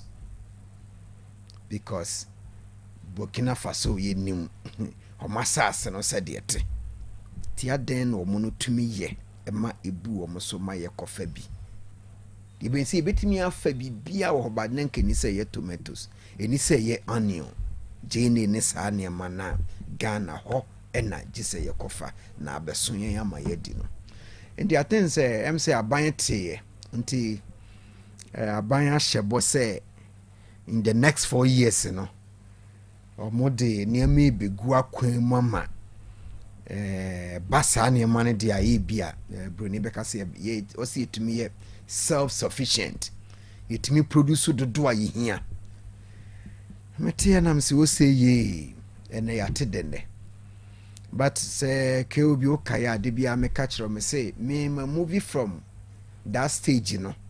Say yashebo oh on say na no budget to buy is my I think say first one second over the years say budget aba me jubility me say me nye bida inti same aban bo a wa hye na ye me de na nka ede sam pass ye betimi edi so na nka from by 4 years time no and systematic tika by 4 years time na as of mine. And Kasika ye de kofa tomatoes ni ade free obi ama so na ke betimi self sufficient. Krobi wo kuma wini ne patem ye fro bodomase ani ne nkru ko ho adwuma mu dia no omo mu dua saa enoba ye from ye fra no patra ko yes wo ye patra wo ko akomadana ye bo akomadana ba me se dra ada communities a omo dwuma mu dia no say adwuma o come mpon ne mpatemu a de frɛ no carrot dwuma e wo ha manfo je ankasa enti sa ban se obeya ebia ye bida yenya it doesn't matter say the anye successful yenya canele champion will be introduced to operation feed yourself but in as much as a bit me a criticize ye no said ye peno no okosha northern part ne other areas of Ghana doing ya any ade okosha a year or ye your friend say irrigation any ade soldier buying and the thing say it is something Bruni Beka say you doable KUBC say beya but me bompire say enko ye pete ochana mesimi dan and nsuo ni muna ne nsuo ne yese to yi we de china kwa mesimi dan nsuo ni tote ya na ne wurafi I hope say yenko yese bi say nam ne ekoto Ghana for benso asengotwe na asa koye national yi no enti o ya fe de ba beye e china hwetere tunsam na wurafi I hope say enko yesa but se betimi edi so de aye adwuma de a ke obi atensen kebeboa yi nyina mehu nkenken so SHS teacher I was say as well yes about students in India hey yasemo the Ghana Education Service idea no more teacher ni aboni students in India there could be annoying. I learned feedback is almost one for the human to answer. Yes, I say. I think the school in a year and Quebec. Say be to school a teacher. Once I will be winning me love for teachers. A Jumana dear, yeah, no one am a woman tea. Yeah. Anything a deputed teacher be I am for it. But say teacher and so Becca say me de ensue near dear boss who food dear dear. I think say found in your moye no me men say ye, but intina ya chere for no adwuma no professional training no ye de mawa. I thought that ugina school for animu anema wuhu nsem a wote ne ade no, but eno na ma wo ye teacher wo model on your free be the behaviorist theory. Behavior na person kura ne fa no wo exhibit it, wo show in the things say a step in the right direction. Say omo mo hwe ye ngomasuan so no beka say yeah be a interdiction and I say fa wadwuma to na enema yeah say obesan fa na dwuma wafa ebi kura na emwa se kurum ho na obesan wo ebi na obehia transfer anya obi a say house master mofra na efre bibi duty of care emremu no de mofra be hye wonsa say hwe wo mo so na afi wo na ababubo mu dua de. What is the intention? Ubu bi dua ubi wa no say me bo dua to say me sure say the ultimate ni ekum ana say e bia bibiboni bi na opese to no nti e bia na de mofra ne ye no enye, but proportional you know ni sesa na nka say nti could be education bit and I think say on that no near me to me I can. All right, Sabibi, me that's it. Na yenkomre ba na enen komo no yebusa. De pan na Ghana ye prefer educational system no. I mean, there's a question I think Dr. Techi has been asking for the past 2 weeks. So what do we really want out of your educational system no? Because obi hihye bibia o botae mintia o pay free acronym. Nti no, se botae no ye clear mana. Ebra no no de o ye no. To botae no say ehfa na wadu aso wonam kwan no so ana na say wamane. I mean, these are the questions we busa doc meba. Apomode mapade eno ane hepa plus mixture. Apomode mapade eno ane hepa plus mixture. Hey, unia, Pavi, and the Plaxmox mixture no. Malaria dronana. Ane, say nam sa. Ubeje di sa menim wife nyina ye tested positive. Ya num bie no. Say a kum malaria mo ni nyina. Am ye nyina ye negative. Ade ho. Won ma wo ye hepa plus mixture no. And wodi we nsu aba. Sentia. E was say immune system. E strong de bia. Enti Pavi e support immune system no. Na Plasmox no so e tu malaria no gu. Malaria symptoms. E te say etipaye, afiafie, wonum ato, ahomre no msa. Achekura 4 days. Na Pavi and the Plasmox mixture. Wanom no e tu malaria na sekura. Anya sa ade akohu doctor. Fra 0542 778572 and 0542 807907. My dear Grady Pa Pavi Plasmox and Hepa Plus Nina. A painful about more manufo and Quada when you do you come. Our pharmacist and her bar shop. FDA aje Jordan Kratoyatu. Mami money Juma. Udaya ye fe. Mira me da say. Na esomoye no na aka o. I know the anyina ho mame. Aha dan ya boso fefefe nyina. Eye Donima C complex ahunu say. Etoda enua ye de boya dan so no. Eta hunu anase mpo emuta kokko a. Eba sa na dan ne nyunu. Enti o de DSL allowing steel trusses. Enadia ye de go dan so aba. Eda bia utumi di go so. Efo ena enwe na aten. Enti sa o de DSL allowing steel trusses yi e go dan so wia. Na o de Donima NMK premium roofing sheets and chancing aboso aka ho. Oh, na chese adwumanes na NMK premium roofing sheets and chancing Donima dia ben. Ye o ma hodo. Ye wo NMK long span, allowing and governance, IBR and NMK nails. Emu pia so sa oni sika Donima e ma otua ne kakran kakra. Wenum ye latest producer Donima diaba abeka dada ne ho. Enti me nkɔ he. Kwasafo YF Johnson Obenjiare anafre 0244 126625 and 0540 101 555. Donima Steel Complex. Babia at the power F1 no. Mami pharmacist memua ha. Hey, we biem. Wunya nguye. Beti ase. Heba malaria duro lepequin no. Mami 10 cartons. Ni moja duro lepitone. And also mami 10 cartons. Na typhoid the duro entera 5 ready. Mami 20 cartons. Papa, adai.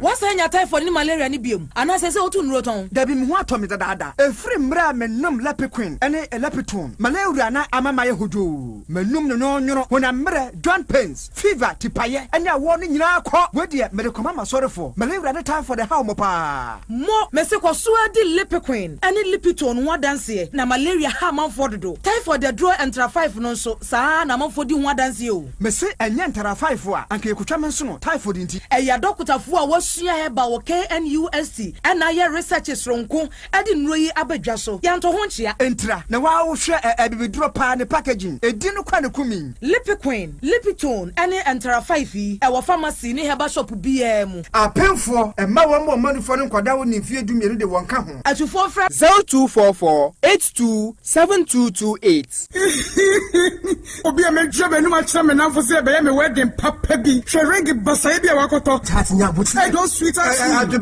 mama bans sometimes so amudie budia but we jam wo ka bia mama ana so be ka bia ma de wa fie kan de recruit sawo wurin so de nya papo monko ejaba jiwari ehon wodi pure gold eya gudie bia Ejaba jewelry. Ahodi na mepe. All right. Yebeko Ejaba jewelry. Ejaba jewelry. Ehon na wo pe pure gold. Ya dia ye wedding, any engagement rings, bracelets, anklets, waist chains. Asumade komade papa. Ne boda for mo wubenya. Wo ye bi e wo Ghana no aye bi nsu amano ne. Ene kire hoy. Wo Ejaba house. Adum Kumasi. 22nd Street. Monfre 0277 10 44 88. Ene menshia wo Ejaba family house. Menshia traffic light. Monfre 0277 40 44 88. Website www.ejabajiweri.com and email info@ejabajiweri.com. Ejaba Jewelry. A good day papa fee no. Miss Chania Bisaheba capsules. Madam Sieni. Hey, and to what in your pan and what's the sad Bisaheba? What is Sasa? Mandia, wouldn't be. And net dear, for once, my jewelry at Dusaheba Messana, who come from Mammy. Oh, my number Tiwadansi. Miampa Caneno, Namis, Namitina to Cheme, Nami Coco Yadia so teach me. May no matter Dusaheba Messai, to go and the Maya free. I do some radio. Yet try to deal with you. Watching. Yes, it's a young awkward look as Miss say, a person clonia do not be say, do say have a mixture and come a woo now. What don't I cry, Miss Mabua Pasu? Nan say, Ujina Brand. A fire do say have a capsule. No, say, some Mijina, who's a me a Bellamo. I jenny, a young crap. I do some rate, or be to me. I disappear for a battery I won't go down for anyone I wouldn't fit to me. Kumasi, at a phone out of phone call to say about Santa in the clinic. I was swimming macro, go filling station down Wemu, and the swim Pentecost I saw down. I feel and then I have a shopping from a CPM. 0500 110 115. Adusa Heba, my dancing. Wofana se break sika ode money free broche nyina ode fa seche dumasi rural bank ehɔ na megye me Western Union sika nyina ɛfa seche dumasi rural bank wɔn te bank in 1980 wɔn adwuma penti wɔn atre wɔn nkwaba mu wɔn anya branches maako enwɔtwe ɛna wɔn anya ɛyɛ 3 mobilization centers enso so aka ɛho dwumadia banks edibia no seche dumasi rural bank wɔn di mu akotene ɛyie na wɔn nyuma pa wɔn ɛyɛ no ebi enie wɔn gusu ɛton shells no na share bia yɛ 10 pesos wɔn yɛ current account savings account, Susu account, child account, fixed deposit, Western Union, money transfer, mobile money transfers, interbank transfers, USSD Momo, from wallet to account and account to wallet, Ghana Pay, and Afe Yishish, Womo Ebi Ewo Womo Akache. Saudi Sikato Sachadumas Royal Bank, branch Bia, Ubetime, you know, Omo branch Bia. Oh, sir, any Mesumi Yabosi, I'm the better Medumu, na Kwampen, and Mefos on Sabekebi. Omoma salary workers loan, public and private in commercial commercial loans, agric loans, and a funeral loan. Wamama smart loans. Nano dia yedeba abaya juma yefua wamujo wamakatua efa controller and accountant general. Seche Dumasi Rural Bank meni aji wamushishe no pa. Neme uwa mweche ya kwanwe. Wamu headquarters no wa Seche Dumasi. Wamu ben Ejano. Ejiransu wamu wa main station. Wamu ben GP RTU Abrosano. Kumasi Kenya se wamu ni Methodist Asafono ena edinshe mu. Angulaga Onion Market no wamu ben no pepepe. Abu wamu wa aswansi kwa nusuwa. Post office no echipe. Tafo wamu wa Club 600 Dr. Amuzu Johnson. Wamu wa Bompata wamu ben Boss FM ewo Edum Kumasi. Enyinasu wamu ni Nursing Training College no ena edi enshe enimu. Asante Mampong Municipal edijai wamu ben Health Center no. Chechire afija kwa abre wamu ben Police Station no. Enu ntisa ya frefra 050-1682737 ana 050-1617924. Seche Dumasi Rural Bank PLC, the bank with the vision. Nyansapo. Traffic down for ba. Doctor Teji. Traffic there. Abe you are down for. Very uncomfortable but when they. All right. Akwaba, we dey be see bite no mo pe na ya dey nkomo no ahye so na enu aye training na bom. But unfortunately, you say meaning say producers monitor the news. Mechia for Mechia producers. Mechia Dr. Vivi so. The passport for traditional Mechia no pay. But unfortunate news and they say what I was praying against our negligence on educational policy will not cost anybody's life. But it looks like news circulating just it looks like we lost the gentleman we were talking about. Sir, yes, producers should confirm it. Oh, because any your interview na Akrano film. The Almobo no. Okay, producers confirm because I know pay a born voice no tamana or Mickey or narrating incident no. It won't confirm on my end. The other news also circulating to my end. But KOB, a problem, Doctor, has been how we approach the solution of problems. KOB, we see now, Kase, you enjoy Suzuna Intakune, has it solved the problem?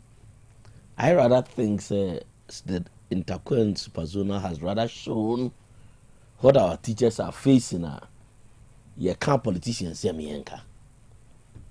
I'm thinking of that way. Say, Doctor, I be a so I be a teacher for the can. Parents will say no, politicians will say it's a lie. No. They see it through in Takunami what is really going on our campuses. And as a development planner marks and says, oh, what's our problem we are? Will stopping the Intako and Superzona solve the problem? That's my first question. And that has been the way QB has on my you solve your problems. And I disagree with even the CID boss approach. People are commending her and the other. I think we should be careful with the use of cameras for such sensitive way. And I'm rather sad that to take a yatna can send me a buy yet a teacher for. There's a headmaster name producing the students. I disagree. People are commending, because you can't say Ghana problem near structural. Politicians take key decision. The teachers won't mean Kebi. Problem never yet. Their question headmaster and the teachers. What should they do? Could we politicians trauma? Then pan no taking cancer. Educational policies here. Mudi baye wonsu ministers bibi. Teachers now much more recommended. Doctor here more Kebi. Because we are winning elections, all of a sudden Ghana Nyansa you know with the team. And how you stakeholder analysis are. Oh yeah, say teachers and primary stakeholders. So you don't take educational decisions. Abra won't see a teacher and headmasters no. Obitina baby know the policy about. Teacher forced to do some make him.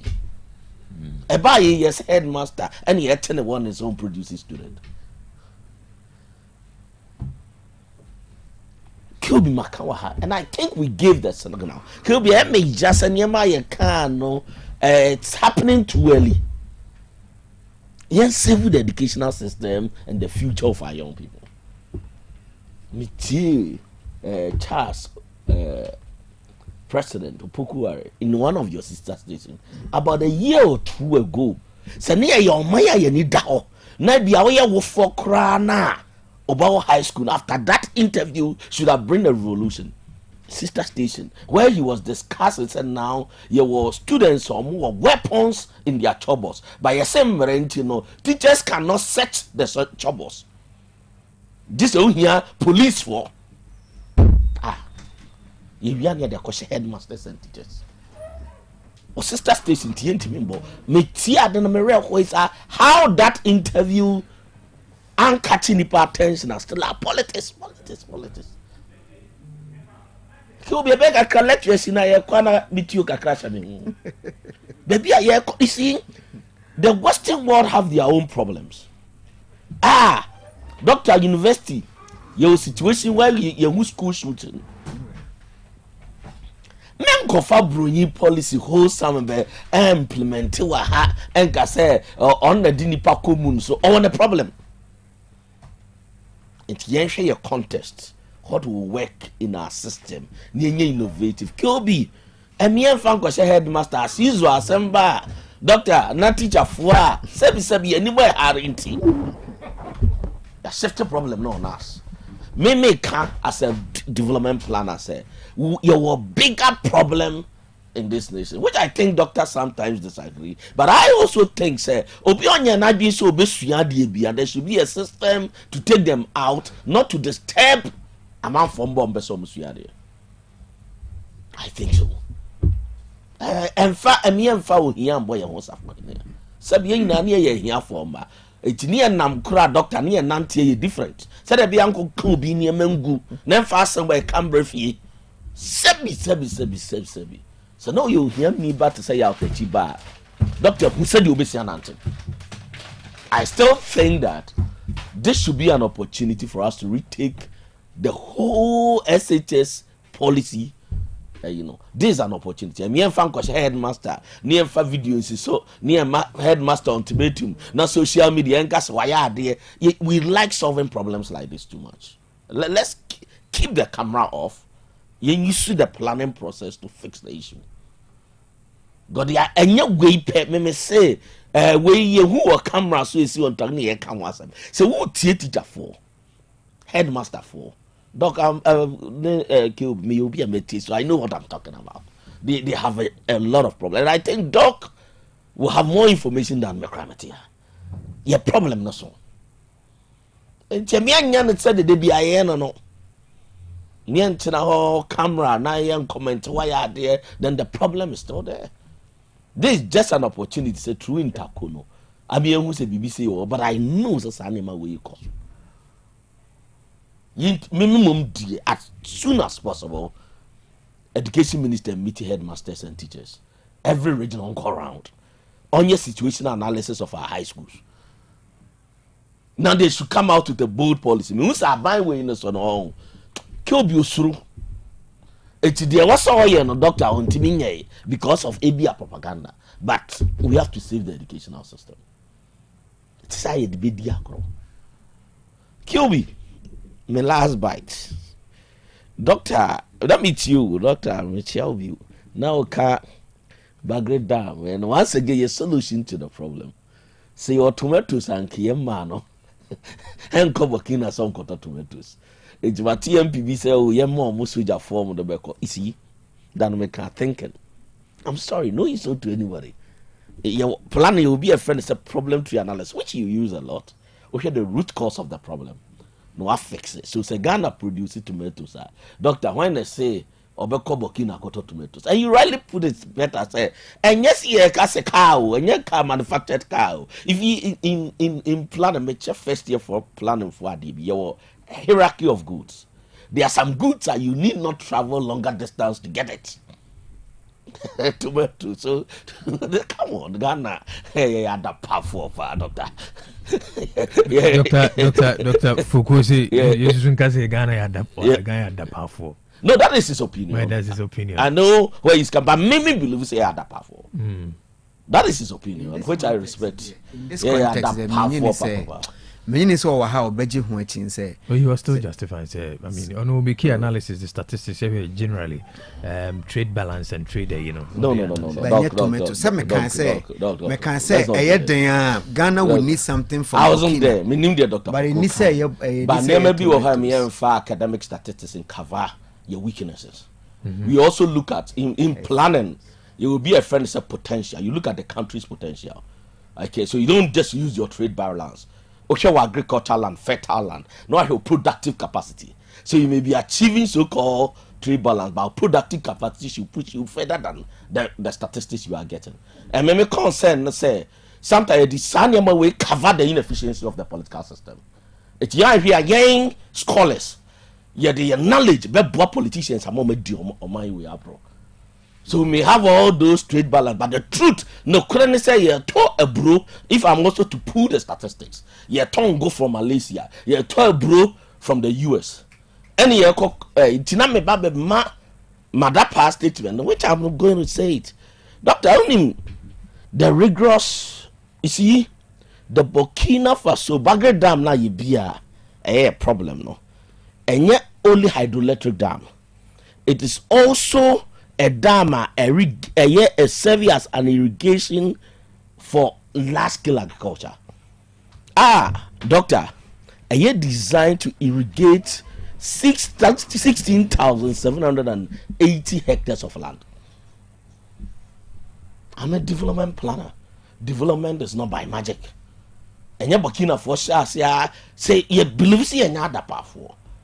Doctor said it. Go Burkina Faso. Burkina Faso now, I'm the irrigation that producing the results.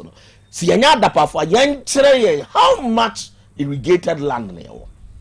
As we speak, they have a plan to get 30% irrigation by 2030. Do you know what people are doing? My uncle Professor Amponsa called Burkina said, Doc, Ghana, by a generation diabo. Ask people who have traveled to other African countries. I don't know, once again, we don't know doctors' contest, but make us academics, we are careful.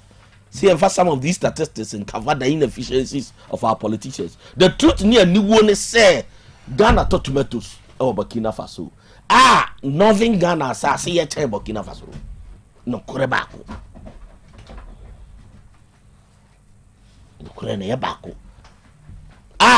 Akuma Damunkwa can feed West Africa.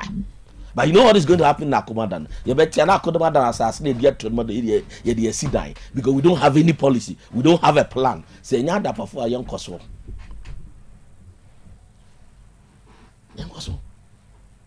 If we don't confront the truth, near massage the truth, it will never go forward.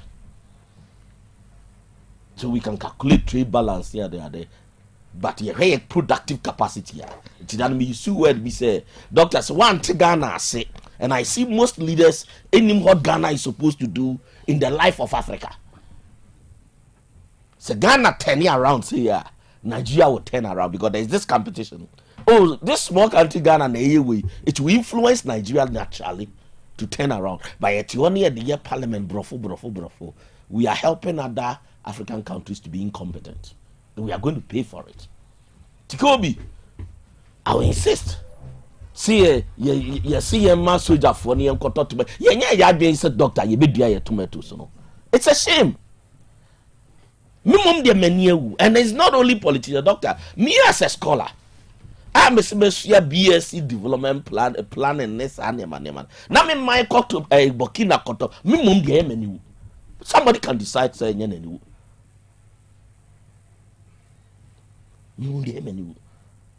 And doctor, and then what they are doing now, show more plan, more even intervention to develop solar irrigation. Some irrigation they are not even targeting electricity. Kill me, Mishia Abrante Bako, forgotten his name. On the bay me car and charger, the other car electric or charger the mame. Also, irrigation, solar irrigation, my doctor be irrigating. How many hectares of land? Ghana. So Kyobi, not that we don't have the experts. We do. The guy now, I've forgotten the name. Doc, on why again electrical, we Kumasi Technical University. Send people, what are the systems? It's the Burkina for yet, and you be who were Ghana for to me, maybe that time. Or you also he was a mechanical engineer or a technician. Doctor design a system, you have to know me who drawing no. But now the eyesight he can't draw it again. Or develop okay, or develop a system, you have to tap groundwater for irrigation even in Northern Ghana. Kelby, who told you we don't have the capacities? Almost see any other power to tell us what percentage of Ghanaian agricultural land you're irrigating. We are still relying on rainfall. Whilst Burkina is looking at all year round farming. We need that for. As you speak now, we are still thinking about fertilizers.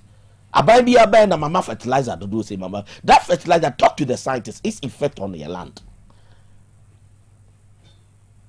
So I obey one opinion there, but I will strongly say, sir, and me cover the inefficiencies of our politicians, especially a cratch for them. And say you do mine, bro. Let's look them in the face and tell them the truth. Man, cause politicians are yada powerful. Me say me Dr. Teshi, Dr. Man for me, I'm in an man for my head in him.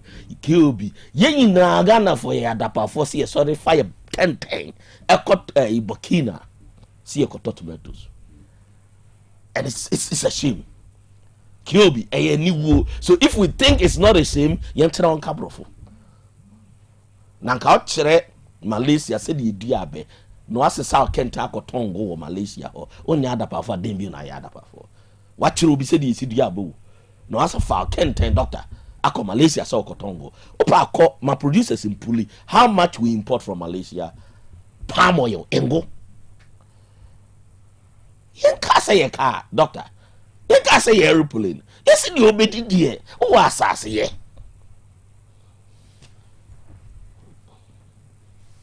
So, Kilby, I mean contest and not Doc once again, as Doc said. But in this contest, Doctor, you know I had a powerful.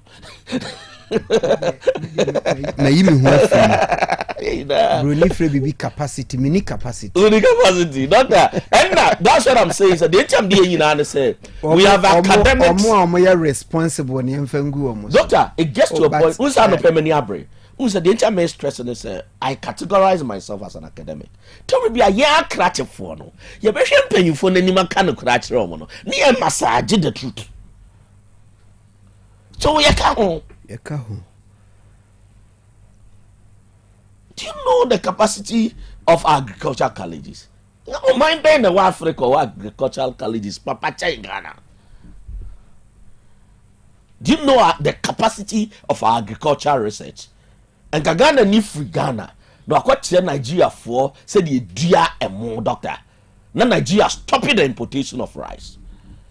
So may you see the word in your capacity, no? But okay, champagne for any country almost say Nyamedom are then when you saw a common do. And Cube is the political system. It's the political system. Sebi you be call agriculture. They be because there are some ministries. Doc, yeah, the whole qua it should be informed by passion. Yeah, they call natural resource. It should be training and BBN. Should be informed by passion. Minister Dr. Fuller, education it should be informed by Obaga, Dr. Amanfo, the local education. For me, all the union, it shouldn't be just political appointment. Education, Dr. Amanfo, the education ministry. Can they be a cowboy on a manso, on a ha, on a certain could be Guajumano? Now, quite Greek. It was serious agricultural problem.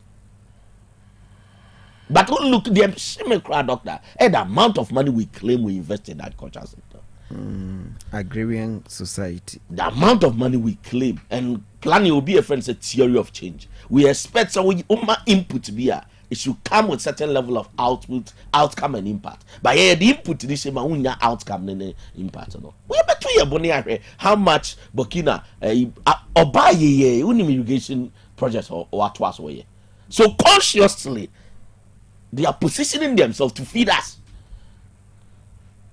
Yes, yet you on a parliament here, and away na NDC and MPP, and I academics, and so you ain't can't champion if you want to say, Charlie, baby, I hear corner.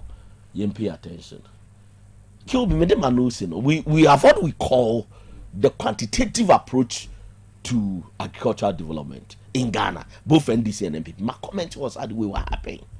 Say, yeah, target, they say, oh, my supportive farmers, 10,000 with fertilizers, but it will be a fancy qualitative. You can pick 5 farmers. They can take care of the whole nation. And yes, say, what supporting 5,000 will be our source, but you can't feed the nation. Yeah, you're pretending to develop, and we are mostly exposed, especially during crisis. 6% of the American population are farmers. Yes, 6%. Yes, Exactly. So guess to a point we have to target and go into serious large-scale agriculture. And I'm sure, say, Doc, you come back to me position that it is about policy. It is about policy. Academics who should tell the truth, but don't tell the truth. And am I me crowd number the corner no nkomo bi edi where mentality policy me marry the two, yes. But me be hiti the policy directive. And this one I can say okay say you bet me a resi 5% of Ghanaian population as farmers up there. Sometimes you didn't come we are no be able to say are we farmers ye kano ye de kudua tomato ni bia enye ye me kudua bia entumi resolve the issue na ye kano, but it is about policy. Burkina Faso dia na ye kan nya individuals bi na edua na e policy and the we hectares we are joking here.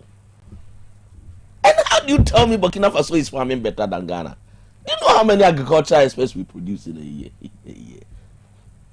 Kill me. Oshede, doctor, I'll hear your potential, and no circumstance would that happen unless we'll be in Ghana situation. I say, do you know how many research labs we have on agriculture in Ghana? Wouldn't research on my kill me. And yes, how many research no kill me on my. You can almost arable lands, and you can percentage of Ghana there unye irrigation share in its natural state, you know. Arable. I just say would you be was so ye would you in net natural state, you know. Burkina Faso he so far competitive advantage agriculture Ghana Burkina Faso. Ghana a competitive advantage, and the whole circumstance does anybody tell me say Ghana pigeon the basket called Burkina Faso got tomatoes. This should not be happening. By this time, yes, we go more yam one near to the Enkiankotoka who marry. Mentina make us say, you bet you know more just a balance of trade. Yes, it can be any other goose. Kakonia, they say, it's an and young one will be brave. Now make us America or near ma or not rely on other countries. Or men bien one honia masona quancro. But we are looking at you put into perspective. A dear wasam yeka tomatoes. Tomatoes ye duane ye fre be wura. Land as a CBA or wa ye fre area be wura. A honey dria tomato baby at a wetland. Yeah. Into chi no friend ra. Wetland and your broth. My seminar okay. But not tomatoes though. Tomatoes in your so I know what I'm talking about. It's any Burkina why it will be. And this issue no a bit different from all other issues. Let's tell us the truth. And on my own, he'll be made God under you say and you work gradually near you. Yeah, can ya boy any wood. Yes, and then may a court trajectory. Trust me, can we see then leaders admit both NDC and people say we the so from henceforth you the near me to talk to make sure you're happy be over this is actually cause and you that powerful and you then over any wood ya minimum they are ashamed. Doctor say me fanning cow but academics here we are supposed to tell them irrespective of the government in power. I will see a few politicians. That is the role of academic. If you remember. But Doc, haven't we done it enough? You'll be academic. Trust me, I'm not happy. Discuss a situation where academics go to radio stations and exchange blows. Because both of them are doing the burden of political parties. But at least we can do better. Largely. No, doctor, we can do better. Men no money better now. Ebi mo head yon bedi. Yen cannot correct. But there is a reason why academics are protected by what we call academic freedom. Say omoji. No be intimenje. Kakran omoji. If the metna aka based on merit, the man mama data figures. Actually, I said no, yeah, that. And those who know my style of writing, I'm not the type who hide the truth. So I that penny, I catch any pan, so I that powerful. The men fabrofon and figure could do the word. To kill me, that is that. Kill me, but another issue. One day, cost Mexico.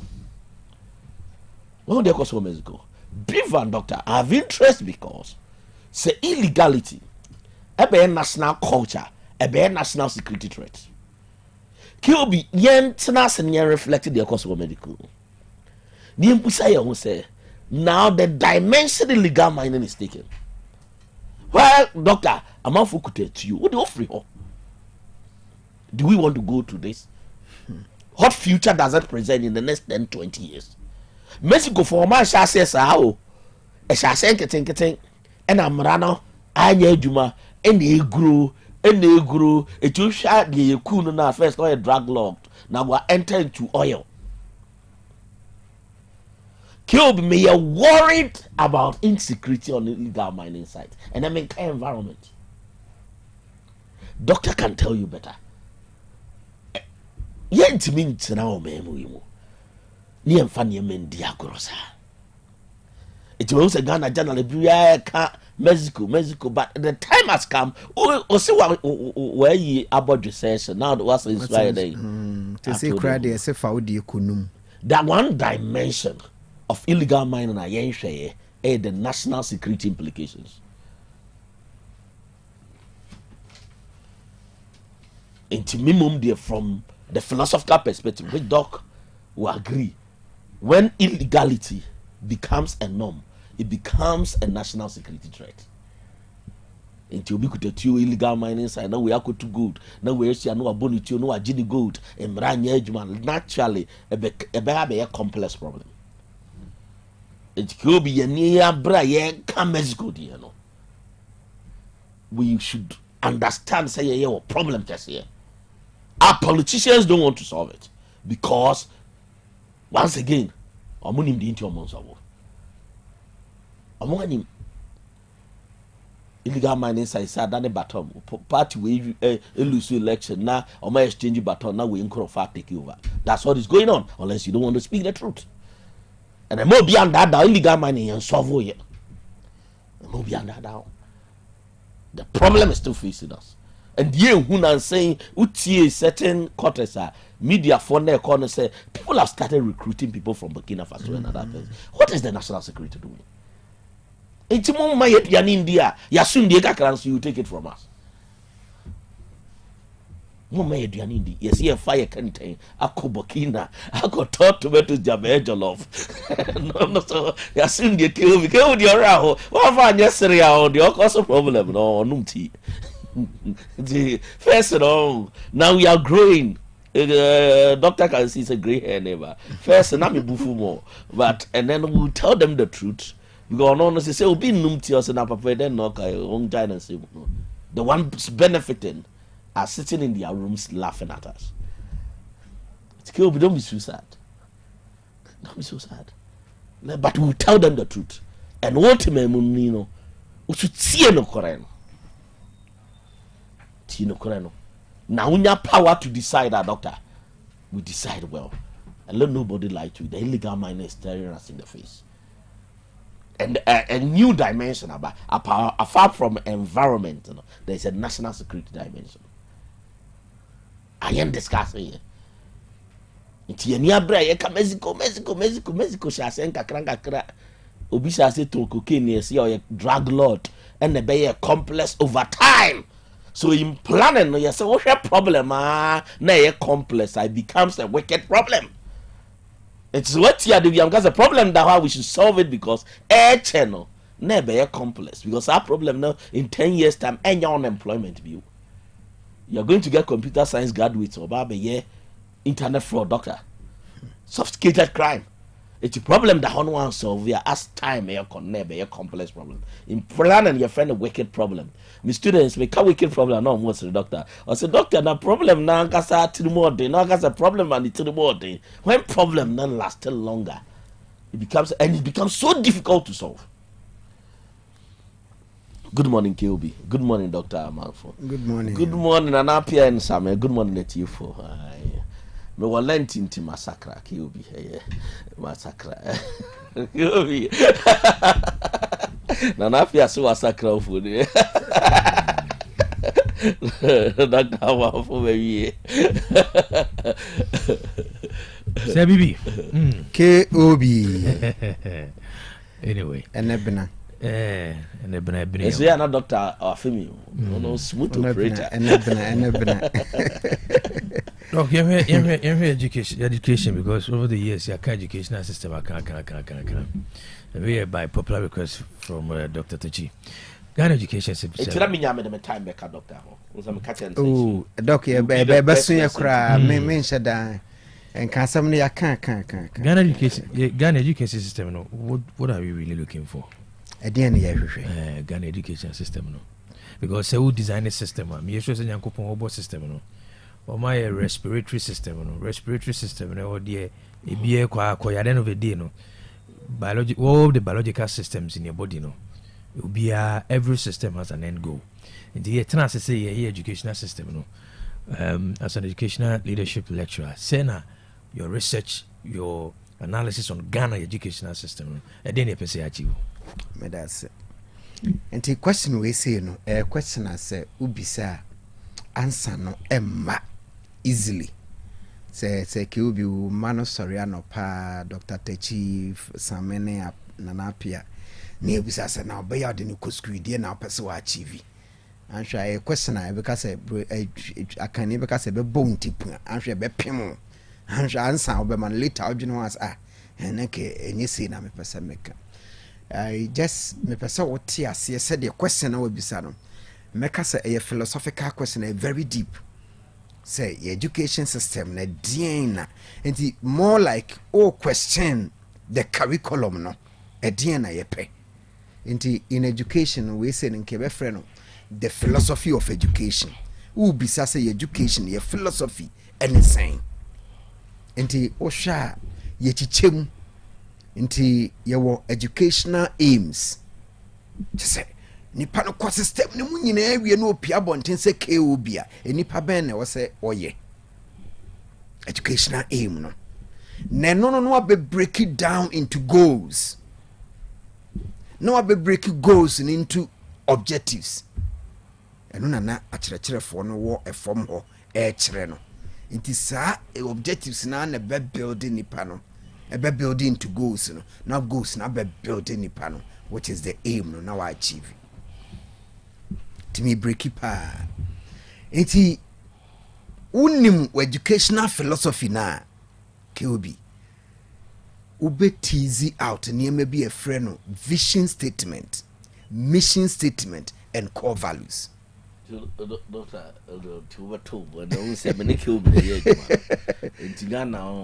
your vision statement for your education here then. I maybe.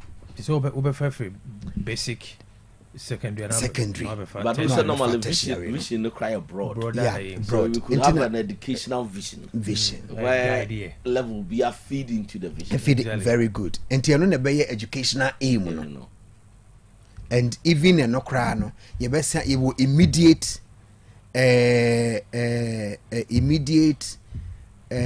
proximate aims and ultimate aims. Indeed. Ofa on Dr. Techi said you will be san meba be hit the educational aim of Ghana.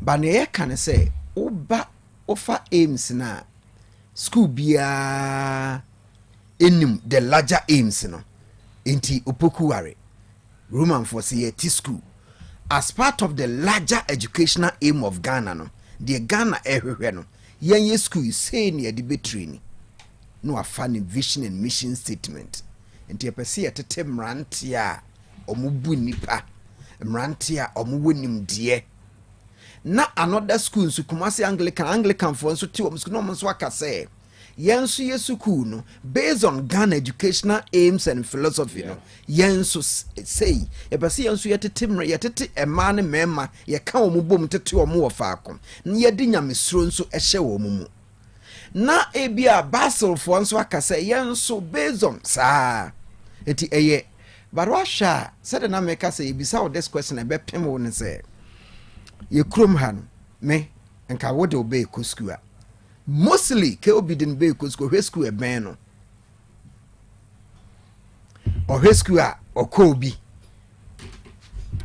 school a obi a friend referrer Dr. Tachiba Kobi no ka ten say okay obi school we ye pa o asu de man here no enye na sem but nka wo de obey ko school ubisa wo the philosophy sa school we St. Barnabas International School omo philosophy ne saying omo mission vision statement e dia no mo stand for core values anything and it's how we ni nyina na be feed into Ghana ye ngomasua no but ubesi so a metimi aka on authority say Ghana yesi ye ko ye ngomasua ni nyina ne ye hwehwe one word that obetim de agina ho ama eye holistic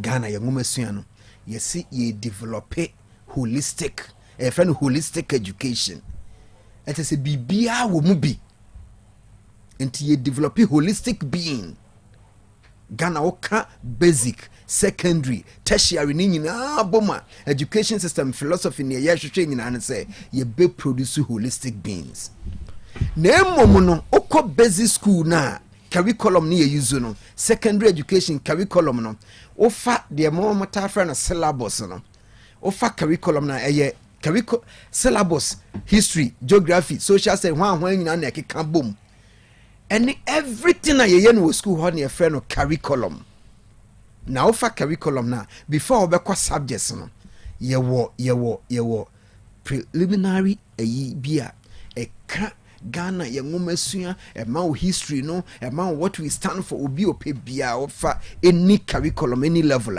we na eka but normally teacher craft syllabus say anim ho no onkan oye ya okohe topics at this semester almost yenye this term topics say yenye but there about 5-6 pages e wo anim ho a ema wo ye free bibi rational ye free bibi aims ye free bibi sa be me ma sa background ni nyina na ofa basic education KOB yemfa no 11 me say osi a produce holistic individual but eye niam bi ena kika bom ena be mu anya sa holistic individual no obi a opebia Ghana's basic education eye niam we eye be nwotwe it is also a divine ye pa eye sa niam ni ye pa number 1 eye to develop patriotism and nationalism in the individuals. Patriotism and nationalism. It's no be some subjects behind your key performance indicator be the assess at the end of the basic school we assess whether the students have attained this. And your individual subjects, you know, and a be one key indicators. Your friend learning outcomes. That is where the pie is, you know, learning outcomes. The product itself. Say, and I think Canada has that. We basic school no. Ghana ni akreji na ho a. How do we assess the ka ho asem no or manifesting? Very good. And so the yembreki we say ye be answer question no. It's number 1 patriotism and nationalism.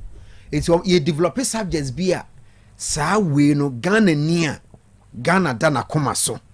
Se u jai say echna onwuma ne man a obewu ama ne man. Se ne man no man foforo ho a obe choose ne man on prefer obe holdi their friend dual citizenship na be teacher na patriotism no crown was live American embassy it's nationalism no se o holdi ne man no it we have subjects na history e wo ho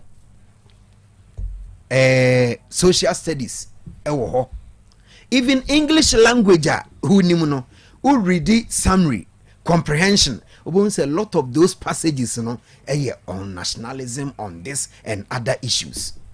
Inti ade ba kwa ye curriculum Ghana so we go through your education system now. You expect to say oba abonten a obeye ene say you obi a odo ne man. Wo you obi a ne man ehu hia no. Wo you obi a that is the near friend patriotism and nationalism. Number 2, cultural identity. So we go through your woman na ne kasa. Yes, but it's one to me. I'm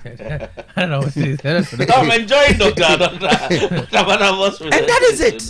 Nekasa. I'm just cultural identity near the Nekasa. I was set in mind as a man Ghana. A dear need Jina Hoffo.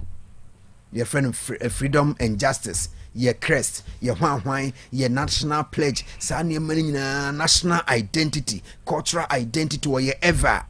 Na mamre, winim, where ya sante, where ya bono. Where dagomba fra kusasi when nimisani manina nani nyina be gina ho se Ghana anti sa cultural identity no and also ya antina be hwe schools mu you will be a friend of culture and the first near was subject to be a friend of culture and ne abewura RME mu ebi nso wo history mu ebi wo social studies mu a ekire omo wo days a omo no omo nuane omo hye omo African West ne ade ni nyina a feed into eno. And the next one here technical and vocational training. Until my friend school mo more say basic school or the subjects be a friend career and design, technology design, something. I don't know a vocational education, secondary level or even at the basic, or more subjects no more. It be more sewing. Ebi mu ye crocheting hwan ni nyina ne catering ni nyina ye the vocational and technical education thing. So big fa Ghana ngumasuan mu was so timide ne nsa that is the near friend psychomotor also timide ne nsa eye bibi e was so timid develop bibi by himself. That technically oriented a mindset no ewo ho. And the next one not in any particular order. You want mental development. And the Ghana woman curriculum ni asheshe ne say abofra no koma na adwen ni benyini eno ne friend cognitive mental development, critical thinking. Into asheshe subjects bi eno ne de almost every subject bia e boa saade no, but obehwe mathematics, obehwe science, English language, ni aka ni nyina boa sa mental development no. Inti ye subjects no ya share no nso se emwa ana afi ye wo moral development. Inti akra ne ko ye nwumasua ni mu a ye hwehwe se enye ne wo sua no yinku abat ne ma rules and regulations ya hwehwe no self restraint eno ye friend emotive aspect of akra no ye society. I think say one aspect Dr. Techia hiti ethical education, morality, which make us a corruption, whatever you win a moral issue. Inti social your religious and moral education, social studies, citizenship education. Why sa subjects in so boy. I don't say doc you need ethics. So let him highlight to a honor. Yes. Because we wait till Accra Drew University and some of us says you are ethics. But when you go to the Asian almost secret ethics here from basic school. You may not name it say ethics, but at least in Kabehe subjects bino. And I think I've always highlighted Japan. Example now, woman. Yeah. It's something I'm working on. I think say about outside. Say Gan, I don't mean tiasie. Say Adana young woman's education system. Across what 2.5 years. Na yas yeren in sase on chro di achro ye day. Yen you know me wa man on a power moon share or mano at that tender age. 2.5 years what the achro ye day. Your friend emotive. They build their emotions. Into Japan ni akure chakwan wu gina mani twema omo ye num omo nyina be gina no ma salute. Eti na Japan for bar World Cup enwura omo ye omo wi omo apraye no. Na ye de ebi ko bu obi. That is into omo at that level no nursery onkoch. What the actual ye den? Sa colonial mentality of your friend on the 3 R's: reading, writing, arithmetics. Ejo tibrofo onimadio handwriting there. Hey what there be. Omo education at that age, you know, omo they build the emotions. nti odo nipa wonye say saa ne ma na no mo de ye nti aha no ene masa moral development no ebe mu no. Then lastly is not the last a spiritual development. Into omoko asori na pa mbeto nyom, whether Islamic school, whether Christian school, or even secular schools. Omo beto omo nyom, omo hymns bi Wednesday bi omo benyi obi abe preach a kire omo Islamic school omo be read the Quran hwan a spiritual development. And this ani ma we nyina na kambom and develop individual until we are the last word. Obi a go through Ghana's education system. A friend holistic being. Holistic. Means I was what to call heaven. Yeah. Name our list. Yeah, that is your basic school. Basic school teacher knows this. That they know. Anna your curriculum. You should share subjects. Nina. Anna a developing individual. But also samina apa.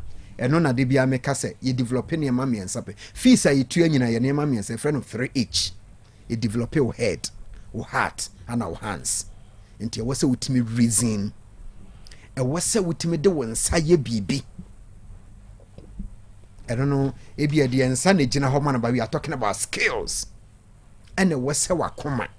Any friend emotions, you know, tolerance, accommodating people, respect, the humanity in general. Into your friend with the 3H. Education system ni nyina ho na gina ho man. Enti nipa no tumi nyamiensa we ya. Yes, we a holistic being. And Ghana education system ya structure no the the 3 domains: cognitive, psychomotor, affective. And one na ye kire. And one so na ye. But as to what that say implementation no na Dr. Techie bia na implementation. Let's go straight to the output and outcomes. Yes. Because this is so sweet on paper. This is so inspiring. Implementation. But let's also look at the output. You say you use theory of change. Labu. Yeah, you see, Doctor, you use theory of change, you know. And I think how that will be so trained, you know. Because if we are looking at all these things, do we have a system?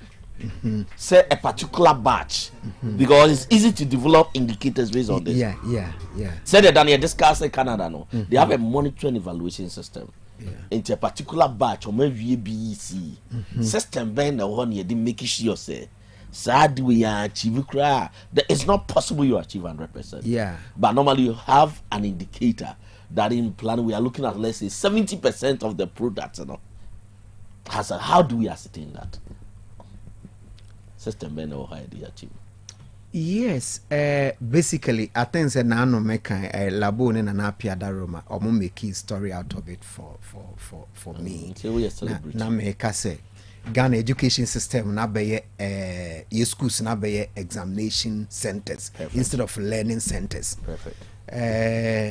Said Dr. Techibisano, mostly there are certain certain jurisdictions meeting kamachere course we to say music and dance.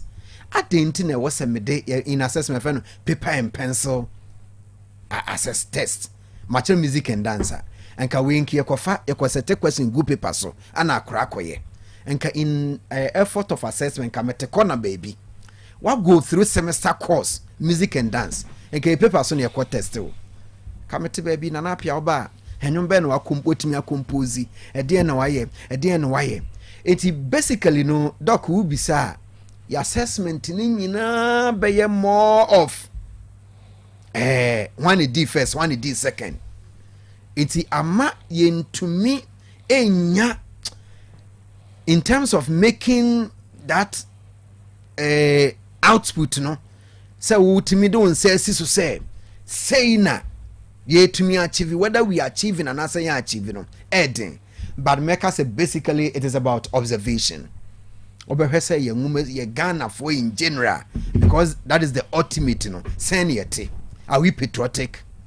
Nti one na was who based on are we your mental reasoning at the same your spirituality at the same we say when it comes to vocations and no at the same but no kwasem say e bi adoko no agree but we share largely aden wadamfu unua bi ebetena Canada UK awo na odene ba abase montete ne mam na echire ma befa nako and on any educational system no but for the cultural it's your basene na better na mane ne amane educational ka ho bi pa no dog David any educational system if you like any savvy no the culture said you sit that's why we are steadier you stronger socially than abroad for no let's be honest it we are so nimbe be our strength wa said you tete you know yana it makes you better. That's why I'm surprised if you fast our system when we I've always explained to you what is meant by curriculum, and curriculum is a social contract. A society no community no. Trust me, every school is a micro society. Near ye no fie no enya quite different from the see we school. No, you can talk about the ABA or compare your education system near Brofua. The na ye ka ho asem no. Wono wodene ban wanka say obi be ye nurse wa ha ebia wonim nursing professional chain yo, but the moral education, the affective aspect and everything, the education system no and I sociologically family play an important role. I'm not sure whoever you are as you sit here what the best Canadian education when no, actually and I'm not also sure so we didn't answer yes but me moral upbringing and my worldview influenced by and I'll be discussing this very soon. It will be a major highlight. My document will be here. So one Ghana educational system as it stands now. One now need stronger family with cultural values are better than Bruni. I'm telling you, dog. Bruni bad no, I can't say bad, but say na me say now you are the reason why you correct the colonial master's plan for educational system. It should be plan an educational system where by the time you are done, your preference for more foreign languages, your preference for more foreign goods, and it's linked to even entrepreneurship. Why Africa is poor. So if the educated class takes for more the Abrofo power, it's in the interest of Abrofo. And I'll be discussing that. What I'm trying to say is but we shouldn't also underestimate the role of family and culture. It's mostly at the Omuba say, a mamma said yenche. Because your educational system, you love wearing jacket more than the African way. Because I've even debated when you have scholars who believe social fugu and African way informal coat and a jacket in a year because we are operating what I call the colonial, and I'll be discussing that. So what Dr. spelled out is the ideal street, but what is it? And I'll be using development planning to pick points. So doc, let's know that the Oba mostly on corner nanaho. Nana how we behave. Say this in any part, Kasa. Say this Yeniama. We are stronger there. We are very strong there. So mostly, in the mind of Oba Yang Bisom, better. Exactly. So we catch us sombra and very entity about Jai and no Jai Oba. Say educational system then quantity now. I don't know how you get. But where does it happen that educational system? Exactly. Even a hodensi. Oh, now it's always now the home. It's always the home and the school. Oh, doctor, now AC. Just cannot one up a macrano. And the cage you are done a professor book a bonnet to see. We're discussing all those things. But Santa Maya Yuzu the shortfalls, to break down. So look, I've been looking at the planning approach. There are people who have had their entire education in this country. There are people who also had it here, and it is not that bad. No, I'm not saying. No. Sometimes, yes, sir. We will be throwing away the baby with the bathwater. I am telling you, our education system, in as much as may outline the problems and the challenges that we have. Yeah, but let us not totally paint it that black to the extent that free as a education system any Doc, let me pick example. Your problems, university, all right. I have always argued say university, I advise people that say undergrad better than postgraduate. ABM debate, let me build this better from the development plan because people may not even get it. So Doc has delivered a fantastic thing. So I was even on the website of the Ghana Education Service, and they have a vision for Ghana's education. But it will be a friend's educational policy from the planning perspective. Ideally, what do we do when we are formulating educational policy? One, or mine ankasa must have a goal. Say in the next 100 years, you're different sectors. So not that some of us are critical. I spent 10 years of my life in a planning school. Or my yes, or my choose to be. It's the nation must have a goal. The nations know where they are going in the next 100 years. It's your sectors. Sector B, what role do you have to play? Say be able to achieve or mine any sadu. It's your mind and kasa here vision. Then what was that sector? It was steadier after what sector now in education, one area in any movie, a manpower planning. Into the Ministry of Employment must have a manpower plan, because at the end of the day, a man focus doctor so you must have a manpower plan. So minor a person in the next 100 years, engineers do not say here, medical doctors say here, character being here to build the nation. It's why a manpower plan. So who's a character no must not be in isolation. You will not make our say character be any stage of national development. It said that now abroad for next year when they began to develop different from a stage of development now. My name is Kwaku to the American answer. Character be I said the near time and near papa no ni be no. And near boy we had different character than now. Ebikra said you say tetoma. In the national development process, you also have to look at the type of character would be achievable long term till that should come into the educational system. If you want to be a pushy free from the very brilliant doctor the hapana. After why ye be now, why ye or manpower to what's steady abroad to make us say the educational system cannot produce the number of doctors we need. No input into the educational policy. A immigration policy. It's okay. You ain't produce here. Let's say 2,000 doctors. Educational system no. Bet you produce 1,000. It's here found common migration for no. Now find your migration policy determine how many people we need. Okay, we will follow.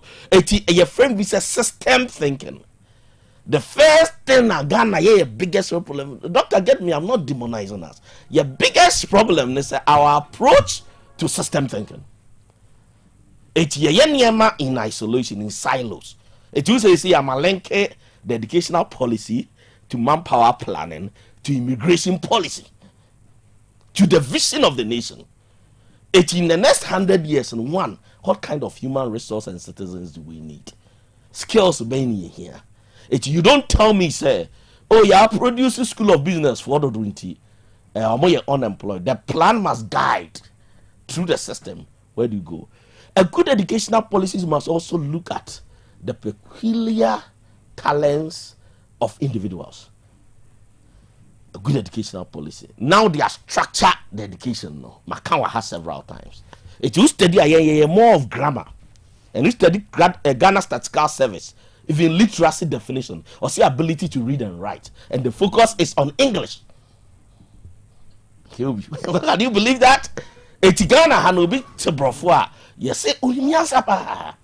But the person can speak all the English, but about the solution to the issues, it becomes a problem. So even our assessment of literacy is a problem in this country. It may sound that some of us are critical, but that is the reality. You cannot use so big to broth into a school. No. Because dynamic share or more coffee or catch on, so they should go beyond Ghana's measurement of literacy. That is the role of academic. I told my student, Samuel Caulfield, don't use Ghana's measures of go and measure environmental literacy, financial literacy. There are dimensions of literacy. But just say his ability to read and write, not in Chi, not in Ewe, not in Ga, but in English means you are literate. It may be a measurement of outcome. Kilby, why your policy in area you need time in to detail, but the talent, so every nation must have its own educational blueprint.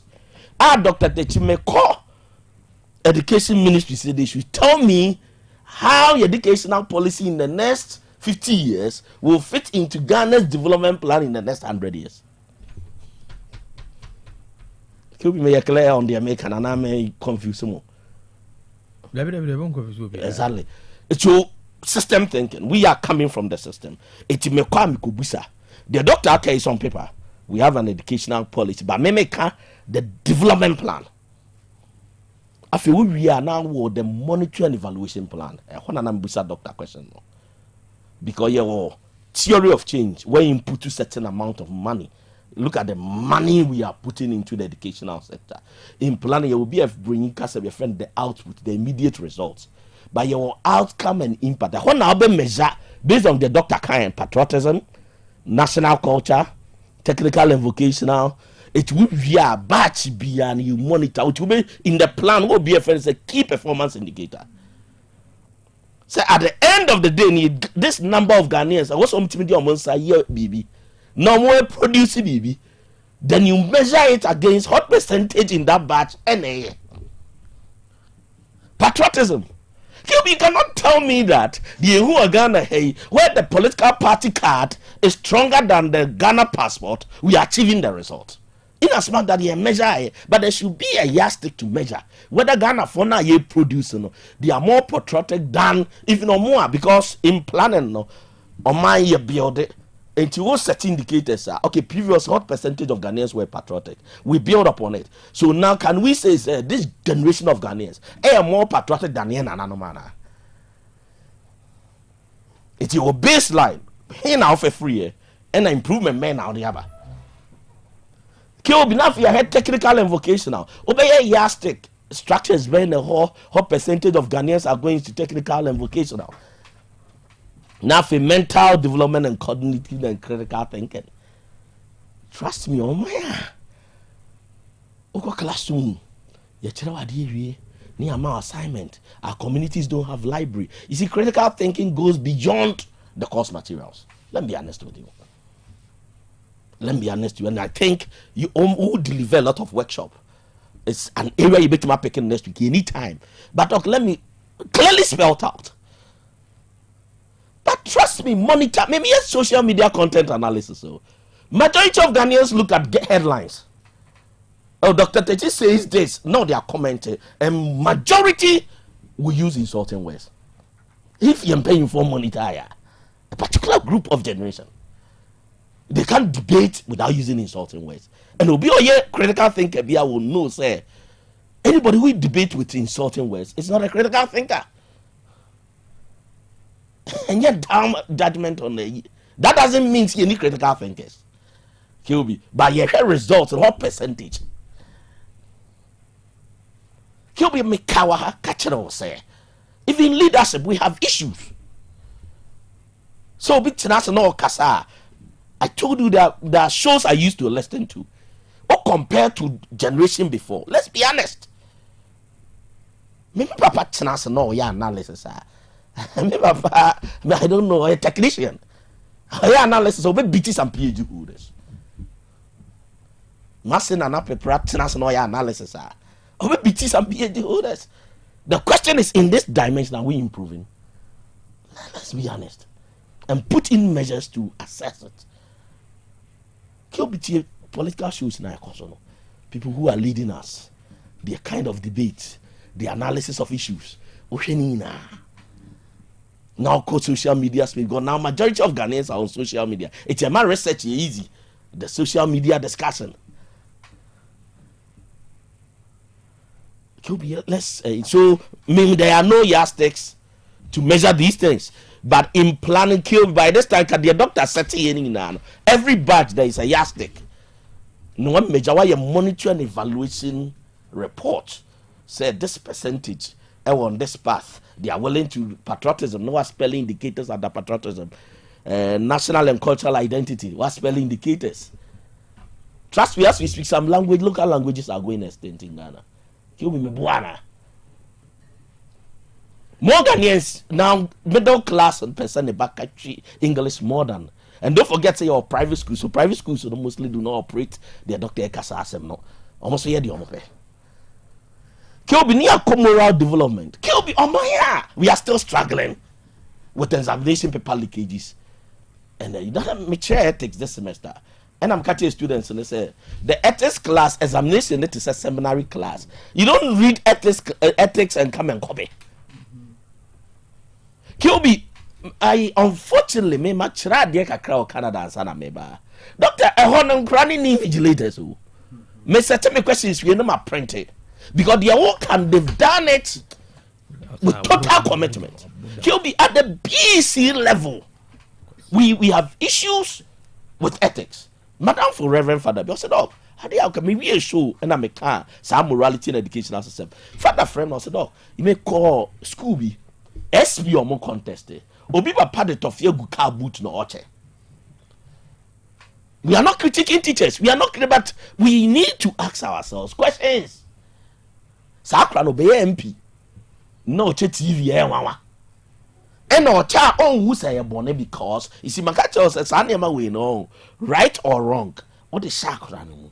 But only know who's a born normal. Forget about it. What can be beyond it? So now we have group of people they see that what is wrong is normal. Kilby, see, yeah, moral and it's not only about morality and ethics goes beyond teaching Bible stories, and that is the mistake we've made. In when it comes to morality and it's I'm used to the word ethics. Ethics number core profession being up so yeah. Currently the medical doctors now says they are not paying suspend your money. Are they not output? So what you feel be empathy. And who bro, somebody is in pain. I didn't hear inculcate it. So you don't teach Bible stories and think that somebody will understand right or wrong. You inculcate the ability. Then spiritual development. I heard you be giant. By educational system, the work of false prophets should reduce. As literacy rate, your indicators. As literacy rate was going up, Ghana literacy rate is climbing. As it is climbing, I was saying false prophecy and neutralizing. Say they kill me, you hear me. I said no, my bad one, more lent. But now, as our education is climbing, false prophecy is climbing. Go be a school a Christian on the Bible. I say until I say crank in the Bible. Obi a ceremony wa bobosia fasting wa bobosia onye ba kokora. Obi a Romani and find until the doctrine of Nazareth. I say Catholics have what we call the church social teaching. We Romani expecters, only expecters say, we do media only independent. Then there was all. How many people have gone to school and read the church social teaching? It is spiritual development go beyond. So first off will be no be preachy, no ma sorry and no to him. You guide them to why make share ethic this one, make share planners and they say you are going to do with land. Why land in our culture is sacred? And why, if you joke with it, there are consequences. And on quite a topic I would delay. It goes beyond say, oh, morning devotion, it's good, but that does not really go spiritual development. And that me catch you will be say, me yeah, strategic plan, ma sorry be. Me catch you say in church, you don't measure your success with numbers. You must measure your success with the conversion of souls. So if spiritual development is working, then it should reflect in how we treat the environment. It must reflect in our corruption trends. We should have a better society, true or false? So if you're say efficient, why are we still complaining? There's a certain confounding variable in all these now, and I think I agree with a lot of them. A lot. What they compare so in research, there's a certain confounding variable affecting the input and output, and as a dependent and independent variable. In this case, no me compare how they I can say it be a loss, emra. Sometimes it is not wholly say education system owning quantity and a mom behave the way they do. It is the fact that sometimes emra juma. Don't they have education system will be timikas and open condos or chutuya or mushutu even in so they don't have a perfect system. Excellent. They don't have a perfect system. We can't attribute entirely na de omo di boni was kro obi na course obi wa in school mu dem da but or commit certain enti entirely entimi mfa nyina nche school system no again medanase yebetimi what so about when you monitor training doctor get me right etu omo hwantie bi omo ya niema right aside the school system no emranso ye adwuma ya ha ne lake one laws no eni ho the ho so don't forget the enforcement enso quite issue. I think a holistic issue maybe when it comes to the education system now me can say development in limited resources and me share with my background and what I've seen in our education system, Dr. Teji, what teachers are going through, what education system, how people are managing to do with the little there, no? And to a larger extent, what some of you went through here and what you were able to do out there, the education system, no, and yet, but it's so not. So we can't say you. I'm my doctor and to be position. And I'm a team. Who said doctor is an education summer planner? Good. Who said the amount? Reverend Father Oxford Miako, Kumasi Anglican chaplain, and I say a message was sent was say we need to about Otec here a national platform father was father per se call Accra and Kwandia was say you deserve to be on national platforms to present such wonderful educative informative Dr. Techinso ya odi na soro hanso na obo abaso and say a national platform na you are saying the same thing. Yes, it's what to say. I was Dr. Techie No, professionals. No, idealistic. Idealistic. I like that. Baby, Dr. Techi, from a development planning perspective, on the argument, and they say, Sanimo outlining how does it feed into but no what yen chaba ko kran na ye me ya say no yen chaba ko kran ye ma be mo twam no I was asking questions no raise question me yen chaba ko de me chaba ko answer questions and of course say medical case then you try yan take we other mama here you see doc is here me yan take ko kran let me help doctor who say asa me reho I say the Africa development enemy you should that powerful because I think the sacrifices of especially teachers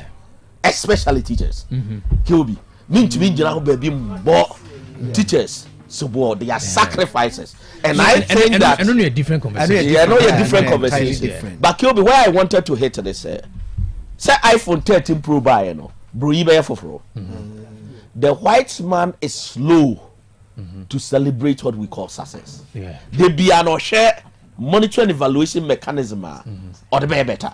Exactly. Keeping bacho OTME. It be try and yes, make us and you may say, look at dear doctor Aman Fokayano. If ye we here, Ghana can develop in the next 10 years. It may share questions to make the system better. A 2-year monitor and evaluation report and attribution effect now it's in the report. Maybe I'm the sample of monitor and evaluation. It's an area as a nation yenye. Say what put you in crowd or these indicators. What's patriotism? We hear a particular batch. Maybe a batch here, maybe a BC. Quite mention your bear says. So it's a question. Now I can't give a conclusion because you need data now. The doctor get me well, and I'm in far from me. I brought for no one problems. There are areas we are stronger. And yes, yeah, common curriculum funded by bro for no more trade. But there are areas we are stronger. But all I'm asking is, Abrofo continue to ask questions. And before always enjoy. Oh, iPhone the fourth rubber.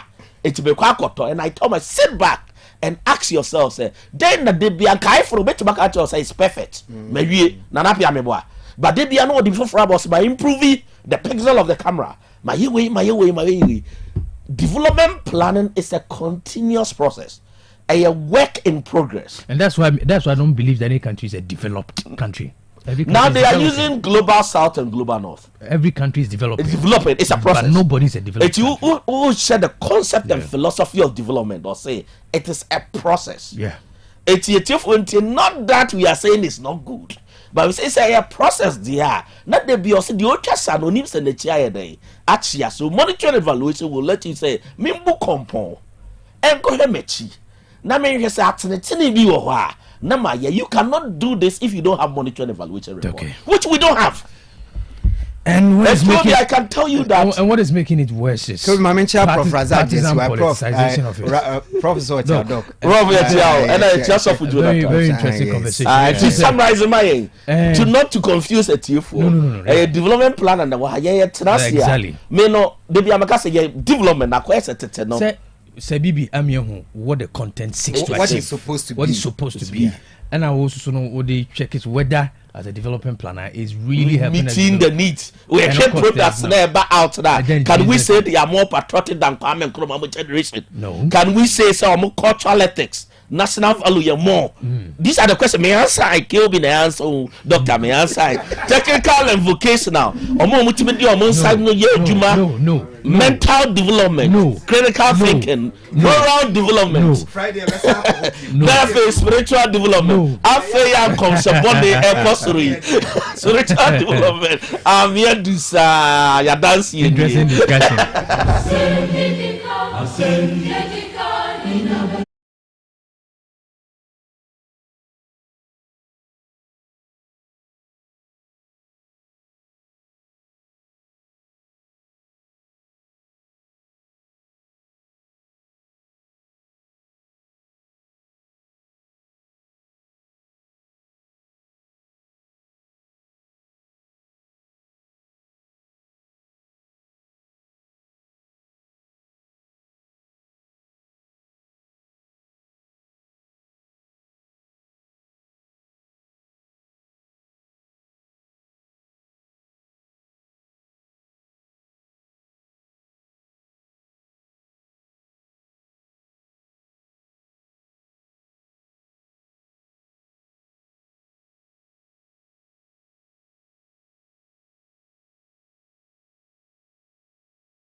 Leader, lecturer, plus development planner. Very interesting conversation.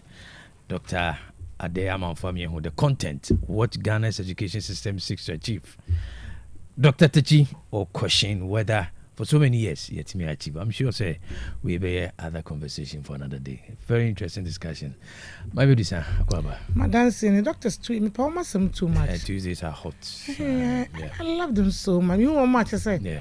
I come at me the energy. I mean, be on my vibrant. Yeah. I mean, sure, umpire. I feel so. Yes, you have for Akwaba. No one in my didn't say. Ada wadi ko fi kokon kwaya na. No, the producers Adaroma. Nana piano Samuel. Why are you running na? Ah, Samuel, why are you running na? Nana piano. Happy scout no time. Sawa ya no. Where am I be? Oh, erade. Odun nyina Nyankopon ya da wase ura. Wa yam ya ba santi na enwiesa. Na watwe ya bia o de akyeye. Apomdin waso ne de nam. E wade faso gi nipa na yare ya. Me do fo mesrewo. Edusan so ye enam de wodri. Edusan heba clinic am de wodri. Ye na ye producers of Edusan heba mesha. Eni Edusan heba kasasma danse ni. Ke wodi me say ya Sunday ni me kwa wedding baby one manji baby na baby afre me line na afre me line me hwe ye be 14 years na wan ye program so de me am pie si me pie ye papa bi adanse me se next week me bona fidie so wase koko na ye na wo toilet a akwa say the wo bie pipe our WC mu no e wo me phone we so kwa me kai kra kam di kai kra boy asa de ye bie pipe wo say WC ni moja yesibe ko mani moja nyina hospital and the doctor kesibo kumase ameka obi kura nim no o ya de power specialist or powers operation surgery ho kan wa hunipa no wase wa ko mpenu am wa ni surgery mpenu still na say papa we echimi ayo surgery a ade na ntimi anko no na say was mama me start say me no madusa no say moja ni tui say meme pam 1 year ni me was 1 year ni wo hunu moja ni bibiem enti ono so obona dwemu pese 1 year ni ono so nya aduro no da na wo busa me say wonu ni bebre sa na ha na me so da bi we eyedudu organic heba to say the one who address fie na wa wonnom what you do is fie na de bia wo kana hye na wo hwie bi nom no what they build the immune system e saboa wo e ma ye strong because organic enti we die ni how bia won so enka otimi ko adwuma was mo waduro mama bro e ka ma bo pa me say me yem kana me ko trata me hye ade ni betuatua me to na me say sa was my bro enti me pa ne chew na me say me ntanya sa me pese me record o was me na no hye testimony we die na me chema so mama record ba me mommy din na me say dabi edin kura hunya me na me say eh eni pa bro me do fubia na wotie me na koko ha wa adwene wo bia dance ani o e bia na koko tete wo na wo ne wonye wonu no nyina enko a mesro fa ahoto adusan so waten na adusan no de wono wo ya abaso ba wo de wono manom ne ntoa so bone so ma aduo ne nko nipadua mu ye no to ba ko mfanto wo de ma aduo ne nko nipadua mu ye na ba bia koko ni hye biara by the grace of Almighty God wo betu na se fa mes chane kaka so no honenom na wo bia danse ya wo die ni wo bia danse ya wo die ye ne koko operation planu still ne rade nam adusan so e de wo gi abre no se wan yi ani mi hunu moja ni bida de e fifiri metu ni nyina hye erade ye dawase se na me po na me hu maka me ne mani agye se be te se wo bi yare na ne ho ato no a te se de ye bia heaven gate ama me ne mani agye obi nya yare sa ne mani agye bitu me ko emergency na me kohwe obi ne woda ho a the morning nyina obisa me ko be ka kire me ntimi fadua ne nkama no me wure be ho sa me wure timi ho ama enwan hono kura timi guma no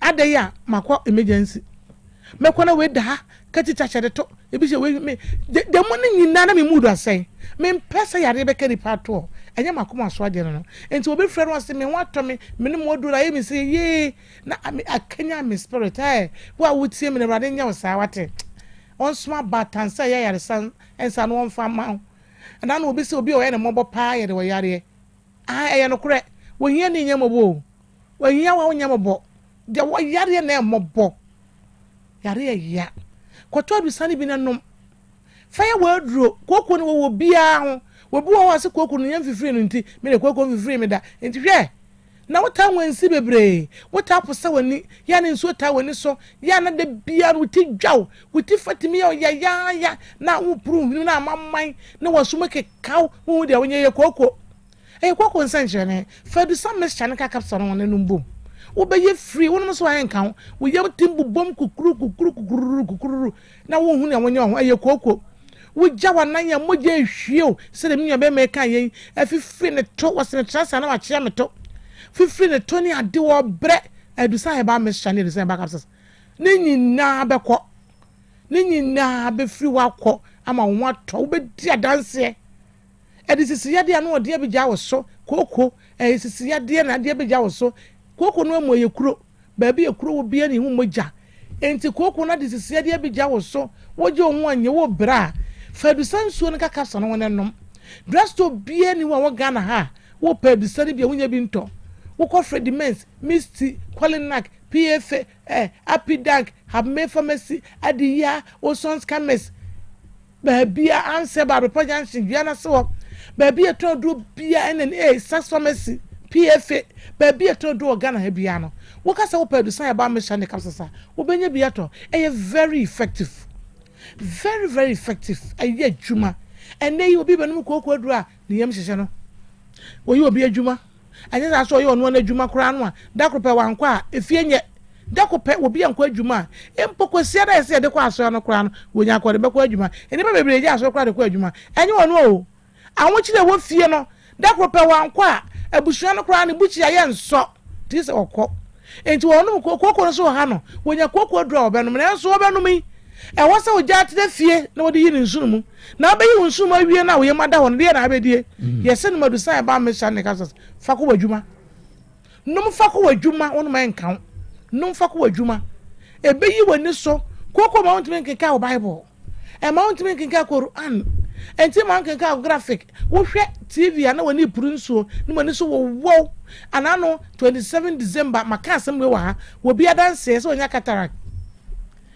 ayere sete I say wisi na wote me nka me so kwa me nka say na aduro me dem se kooko aduro na me ton ma me di gidie ka ho sa de na ye kooko ade na say ye kooko wo se wonom na ye ketwa ohun ya na de pay free so aye ne se te no na ni ba na ho so na ni na ye nwan wo operation se ekoye no o ade be ye o era se mama de wo bo di na nya no o enye no eye kooko na ha wo kooko na etete wo na apedin bi di ama no se de ne kooko ni si hanipa na nya asem ketwa bora dress to biem to nsuo no to capsules no wo yi capsules no to bia na wo hwie ensuo no tablespoon 6 na de aka wono wanom anopa ne anwumre sa wo ha na wo fam ni nyina vanish wo bi de aye na aduro ne dudo kane ne yesusu no ye ne dudo ne ye pie enne ye se ye nom abofudo ne ye pe eye o enu ntini ye kidney bebrebe enu ntini kidney disease bebrebe ye se ye mpe organic aduane kwa na ye bedi ne ofie a ye mpe efem de ye no ye pe konkumu de ye mpe bibia ye morofo burani aduane noodles hwan spices ne gugu ho wa sori anopai wa bobo de ampe se woni aba aputo kontomre de kwazusu atwim e de momone atugye matoto ama na bene twitwa je na eguma twi afra ahwie nwogu so ene pe na ha se yiniti wa papa pe kantamposi wo de esi nkyɛn oni aba mpese so wasonson no se okondo bo tirinko na be abedi option so woni aba ina kontomre green na pe guso a onye ko bi asam nkyene do so fa pe no ka ho na wo tewe awi akra won take lunch e betimi sustain throughout the day e bono numu a e be no na mu ho na wonya fufuo no light soup kakra ebi kwa me ka de carrots na ye nkwan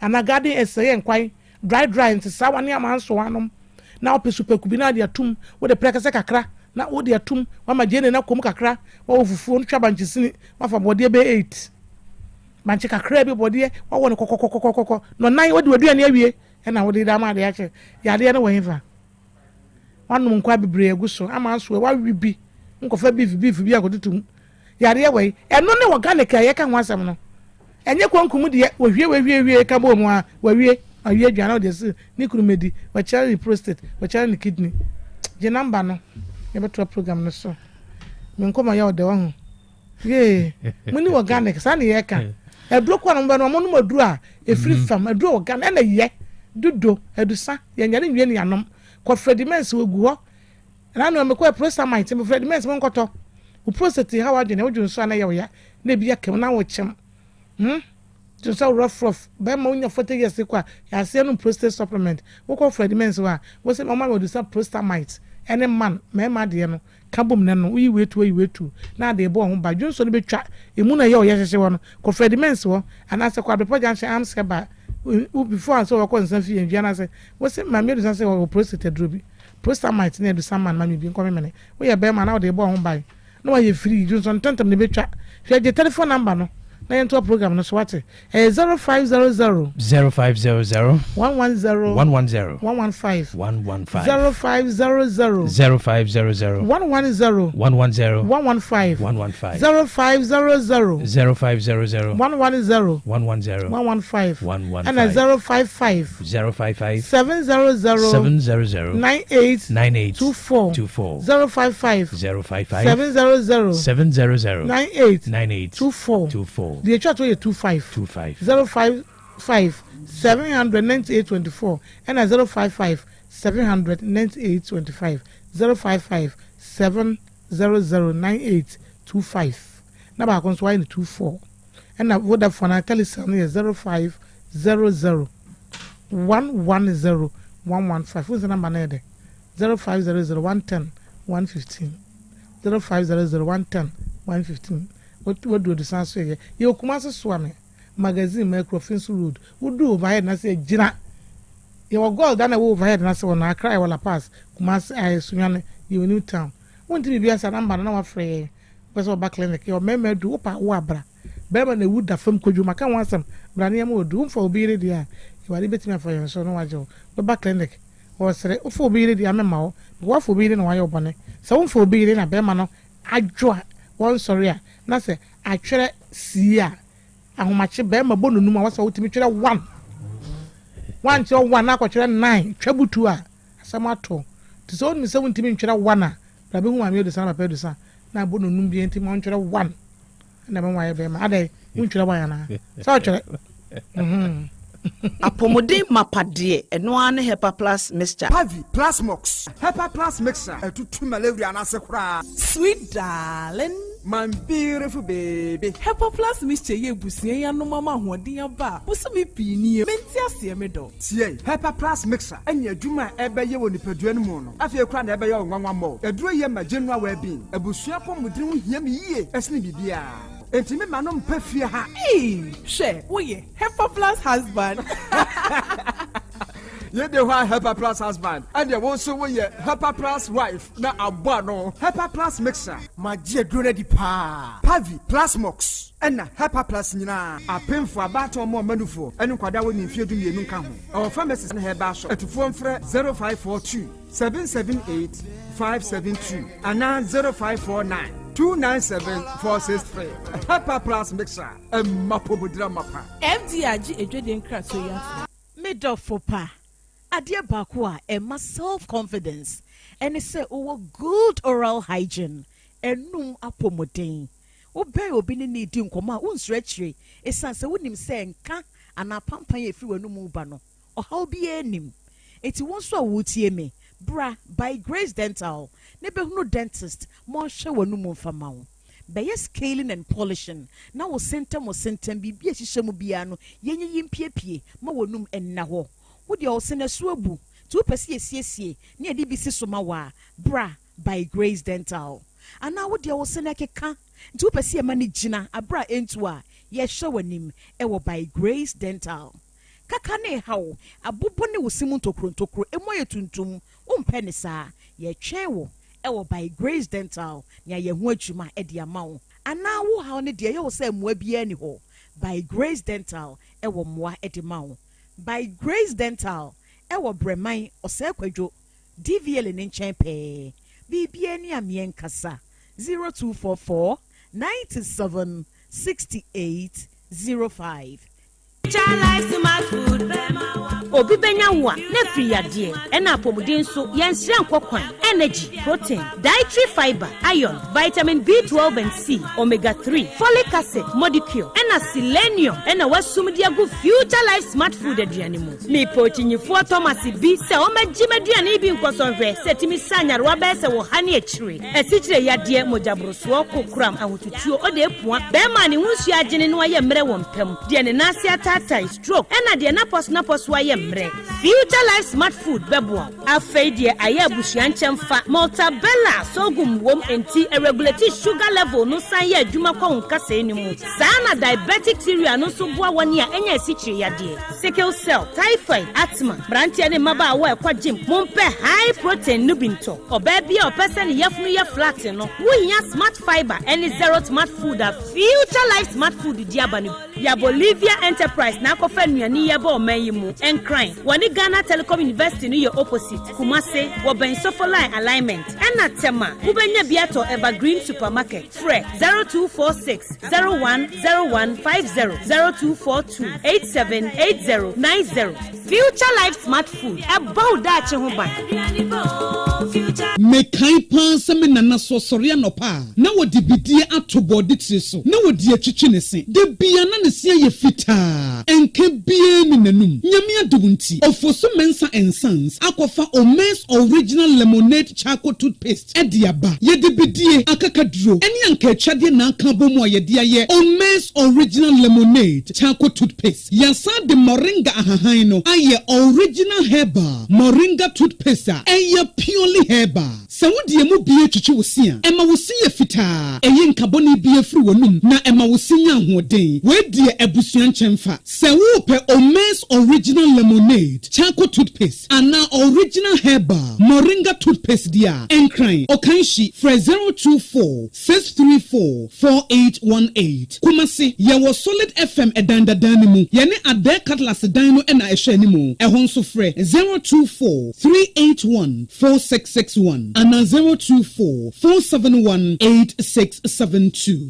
Omen Guinness Original Lemonade Charcoal Toothpaste and the Original Moringa Herbal Toothpaste. Dear will see here no. FDA Ajie Jedi Nkratuo Yatum. Hey, Nako Nak. Hey, na hi fa na amanfo agp ene twede de aircraft binimu so tete fa so. Hey, sickness nonte. Na clinic ya doctor usu kan kam eda no. Doctor na obehwe wo yale agise wa hu moja ku na na. No krepa. Menia na me hwa ade a me hu ni yie. Me ko ba bi a ebi musu glaucoma, ebi musu pressure na do mani so. Ya ma afide na me hu na de kra. Enya doctor na anu ya oye screening won kokko no. No krepa. Na say screening ne kra me ko bi. E ma ne de drogu mani so. Within 10 minutes. E ba na wo mani so ni na twaira. Akom ni nchiremu. Enya sem ketwa doctor say fa ni hu apa. Otene hepatitis B and C mechire brebum yade diabetes ASC chire yade pressure mechire mojabroso enam yade bia doctor tenete so mema sem entimi nkoyi empo so bema no ewu kra wo ba doctor say fagalic ba ko pe ebra na obema ye bema asanso atde wo mpe wo be mesa opese ye kese tintin ana eni me nua chire me ba bia doctor so ye wo kokko kumase koso amanfum kumase achias anto road fe doctor tete so 0598 311 NAC D7 Clinic. We bring your smile back to you. Ghana, are you ready? The best Spring Stampede is finally here. The auditions are over. And the best schools have been selected. What we witnessed was brilliant. Speed, confidence, pure intelligence. These students didn't just answer questions. They proved they are ready to compete. The best Spring Stampede is more than a competition. It's a stage where young minds are challenged in science, technology, engineering, and mathematics. Only the sharpest survive each one. From 16 February to 29 May 2026, the real battle unfolds. Tune in every Saturday at 1 p.m. on TV3 for non-stop action. Schools will go head-to-head, brains against brains. All for the ultimate title of Best Spring Stampede. This is the Best Spring Stampede. Best Spring Stampede. Prove you are a genius. Sponsors and media partners. Here we match the Otec my phone at for your money that buying research match excellence over George when mama. About plus Pabi plus for say you do papa Dr. Benjamin shop. Edward you want and say I won't ferry. Ni panic or town will be your results. Life doom someone some walk Canada.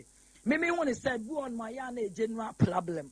I think I ECG for no any more radio station needing kita ho some mama near one now so say be and ye be a prob fault be what has said omonka omun emu ye etinonya abanyasem and me am in sensia so I say from Santos about to Georgia has say one road said you go so so ha wasting the part time no only obi crab abdom program called obekwaja entabane baba ye say no mo ye ho adwuma timi dum no anopetwa wi so mama ne etimi de mesre say ECG for no so ya na mla abonten ne be sre mo say ya mo interview wo mo so say problem bi oba bi so meka na nipa kro no so be we sine time akobi adwuma na tro the whole day when ya light de e fa so bia so bia o ni dwuma pa bia obekwa akodie me da ase dum so bia mai me ma na tiefo nyina ache kwanfo so ni atuma bokwe de otufo nyankopon ase so de ne den so ache ke obi anopa me ni menua aberwa ba kutwitwumasi eya adwere pa se wutu agina moafo na otu momone nsofo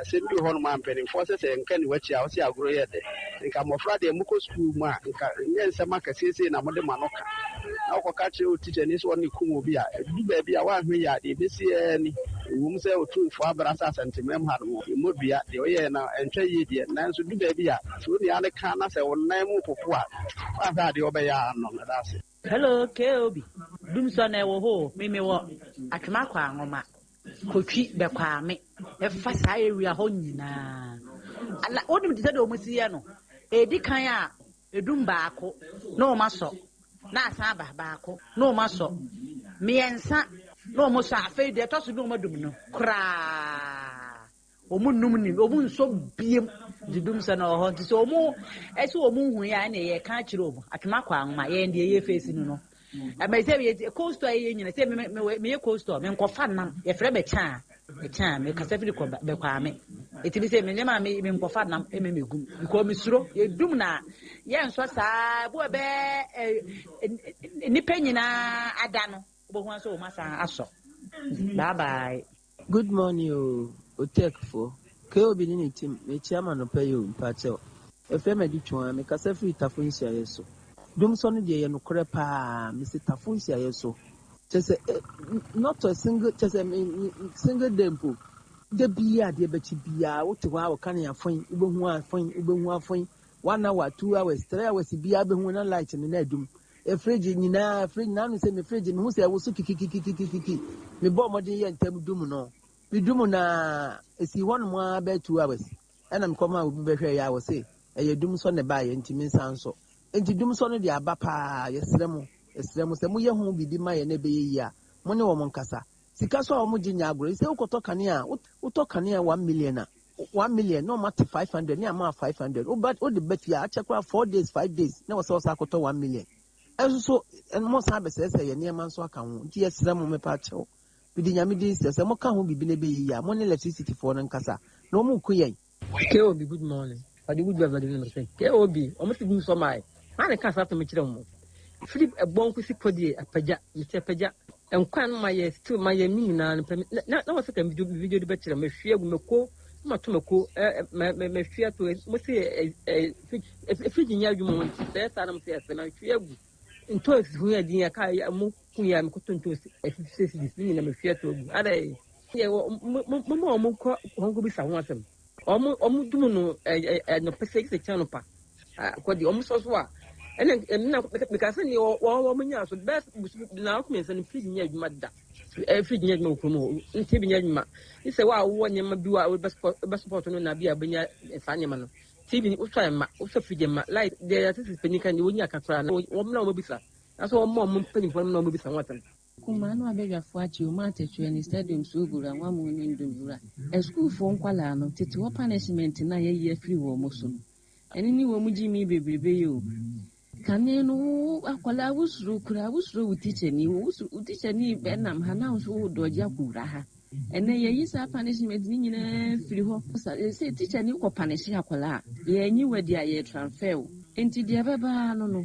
Kawo akwala woni ho apa se wo be ko stadium no akwa distance hu mesi kwaku entakoya wo mu ye wo be ka se wo mo ba wo wudwene ho kura wonti ase minti ase ba akokura ada esero ye so buru ha de dun so ni ha na emum de ha ye pa ne ensu adundum Ghana kombe Ghana waterfall yesere mu adawroma na wotwi bia wo mo anum 2 days 3 days ada yesere wo mo adawro mo hwe no munye ni ye na ye huna mane wo ha ne ensu adundum damase. Hello KOB, good morning. Pachali meni mikasafri anomanye mpatasie KOB eye enkurane ne mana wo mu ye ni school mu ne de ye ka se sports ye be ye free school mu so a emwa ebo mankola bebre eniji school ho akora bi wona ne eniji school ho but agudie na ye wo mu ne nti ebo no ema no eko school ni tembia ena dumso no so de me hu se dumso na aba eye fort na aba na megidi se mpanyimfo behwe no madi hu djuma asiesie ama enieme nyina atoto yi amaye because ye side ya yetie yefa ebi wo hono ma light o efa bi wo ho a light ni ho efa bi wo light o nti me hu ne se eye fort enye dumso. All right. Yebetua my voice no Dr. Ebenezer Ajima so doc. Nkrane etete mo for that no. Me de me di kan say ye science so can be o. Yen national anthem no me advocacy a me ye no. Mo san kan o school. Yen to yen ara asase ni no. Na God bless our homeland Ghana no. Ye ko outside Ghana ni atoto no na mabrofo no. Okay. But yenya ye wo ye memu ha. Ese se to yen ara asase ni no mom no.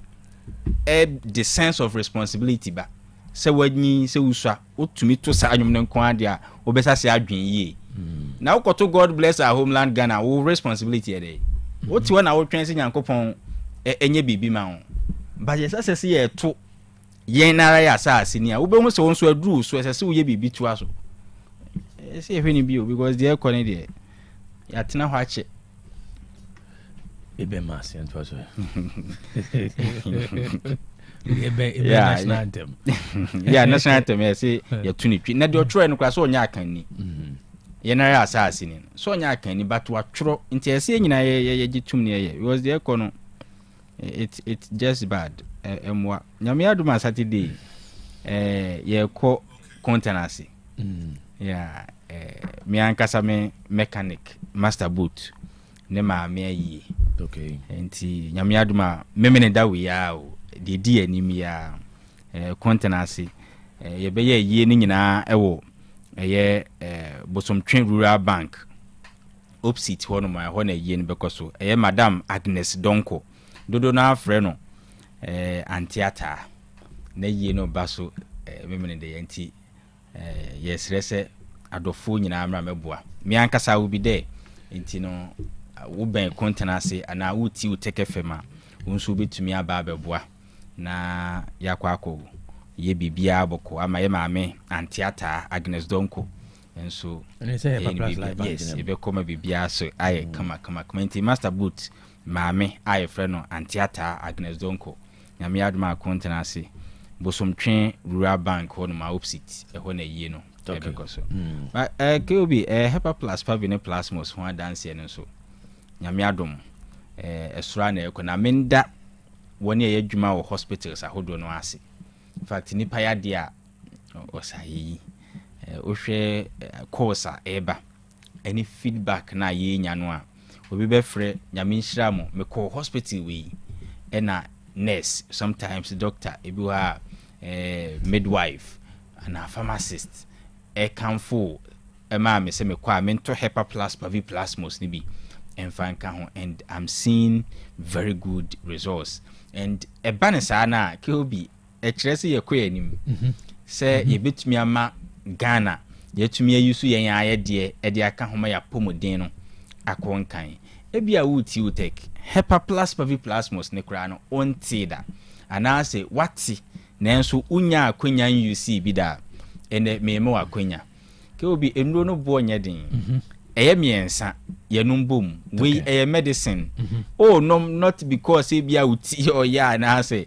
uba bi na ahono anase wahu se yare akyekyere da bi oh no mfi se wagye atum se one oye nipa ena two oye obibini na o manipadua na ankasa enya ahoden na akosoa so atena se wo ahoden mu enye se o twen manipadua na ye mmere asana wahwehwe se nipadua no enya ahoden bi nanso se yare aba manipadua na ye mmere nso a enam se nnuro no boa ma ahoden ba nipadua nim no nipadua no benya ahoden na nipadua na ankasa yiwa free saa ahommere na wo frɛ no yare anim enti eye duru a meka ne se ye Ghana duru eye dido a se obia hyase na ye mabusua bia nya so mfaso bi se eboa na bekoso so aboa de wa wutie betumi aye ne se ene obetumi akwaje wo hepa plus o pavi ene o plasmos jinin so ne to paye fa kofi uduru fi a de obia pese obetumi anom no manenom ne yenkoso enjoy good health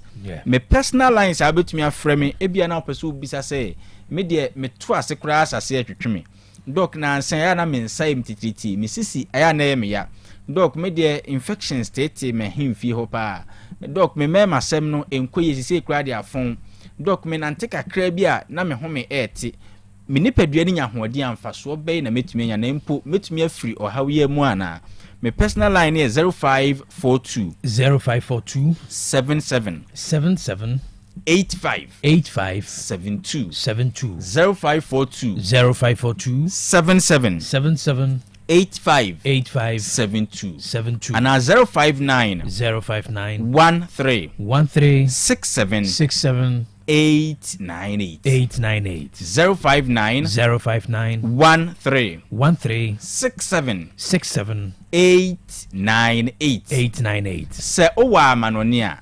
0542 807 907 0542 807 907 kai se enuro ne ye hepa plus pavi ena plasmos adanse ba na eba and obi bizam say doc me ne madam fo bi ena enomadro ye nyina ne ho different issues also no dware wi a na ne ho ekeka no na down for ne de sebe menstrual issue eba oje ne ho enje kra and then mayie so acha within be 2 days no we and 2 days no so flow cry ye no I say e flow ye. However, before say 2 days no the better say no obe go through severe pain.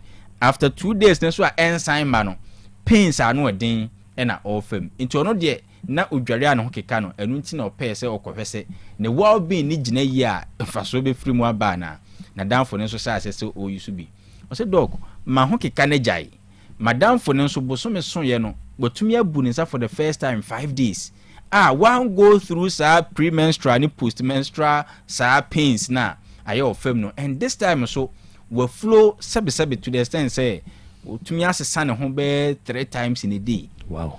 Obi a no on drain ho sabi o so best san because I didn't cry mayi and na pain na ona munti or that them were confined in a room on to go about the duties, but this time no sabi will flow for 5 days asan so to me asesa no, and obi that say na edro ba ko na atumi aye niema mienu say because ono no you be a otai bisa question say herbal the entia onom herbal no say edro ba ko tumi ABCD, but for ono ankasa so obehunu evidence e woni ni so say ne how no nipadua na correct na down for there so a menstrual issue ni nso anya the results there. What is the secret what hepa plus paviplasmos mu adaye miensa ntia na no answer me dem anu ni de tiene se hepa plus paviplasmos e kan bom be adwuma ba akompa mani padua no adwuma ba akompa na no miensa we nyina e kan bom abe ene se entagate wo problem no entagate wo yare na wo enu nti na wo be pɛ da bi enya aduro no interest area no aduro no goal nyina ne se ma wo nipadua na nya ahoden se nipadua no wellness ni gina yie, immune system ni ye na adwuma yie, obrabo de obetumi aye, o kidneys, o pancreas, nipadua no mu akwa ni nyina aye de sese eya eye nipadua na nkasa na hwehwe ne humu hwe se ehe no hawo na de na metumi de correct if you say nipadua na de nija ena onim se de esi hyehye ne fa ene ntina obi nom ye no ne menstrual issue a correct also nom ye no wa ho keka no a correct no.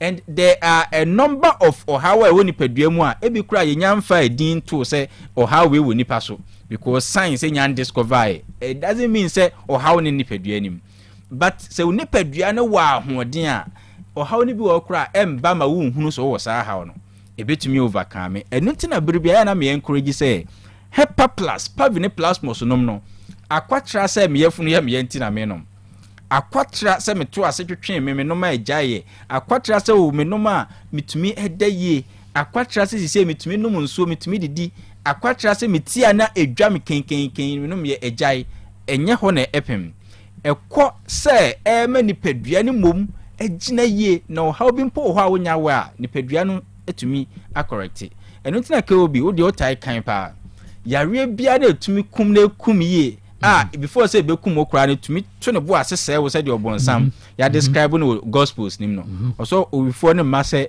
obonsam ma so oba baby bia oba so obewia ene ye one no asan kumo ne wakum awie kra no mo waye ne nya kam no asan say yie no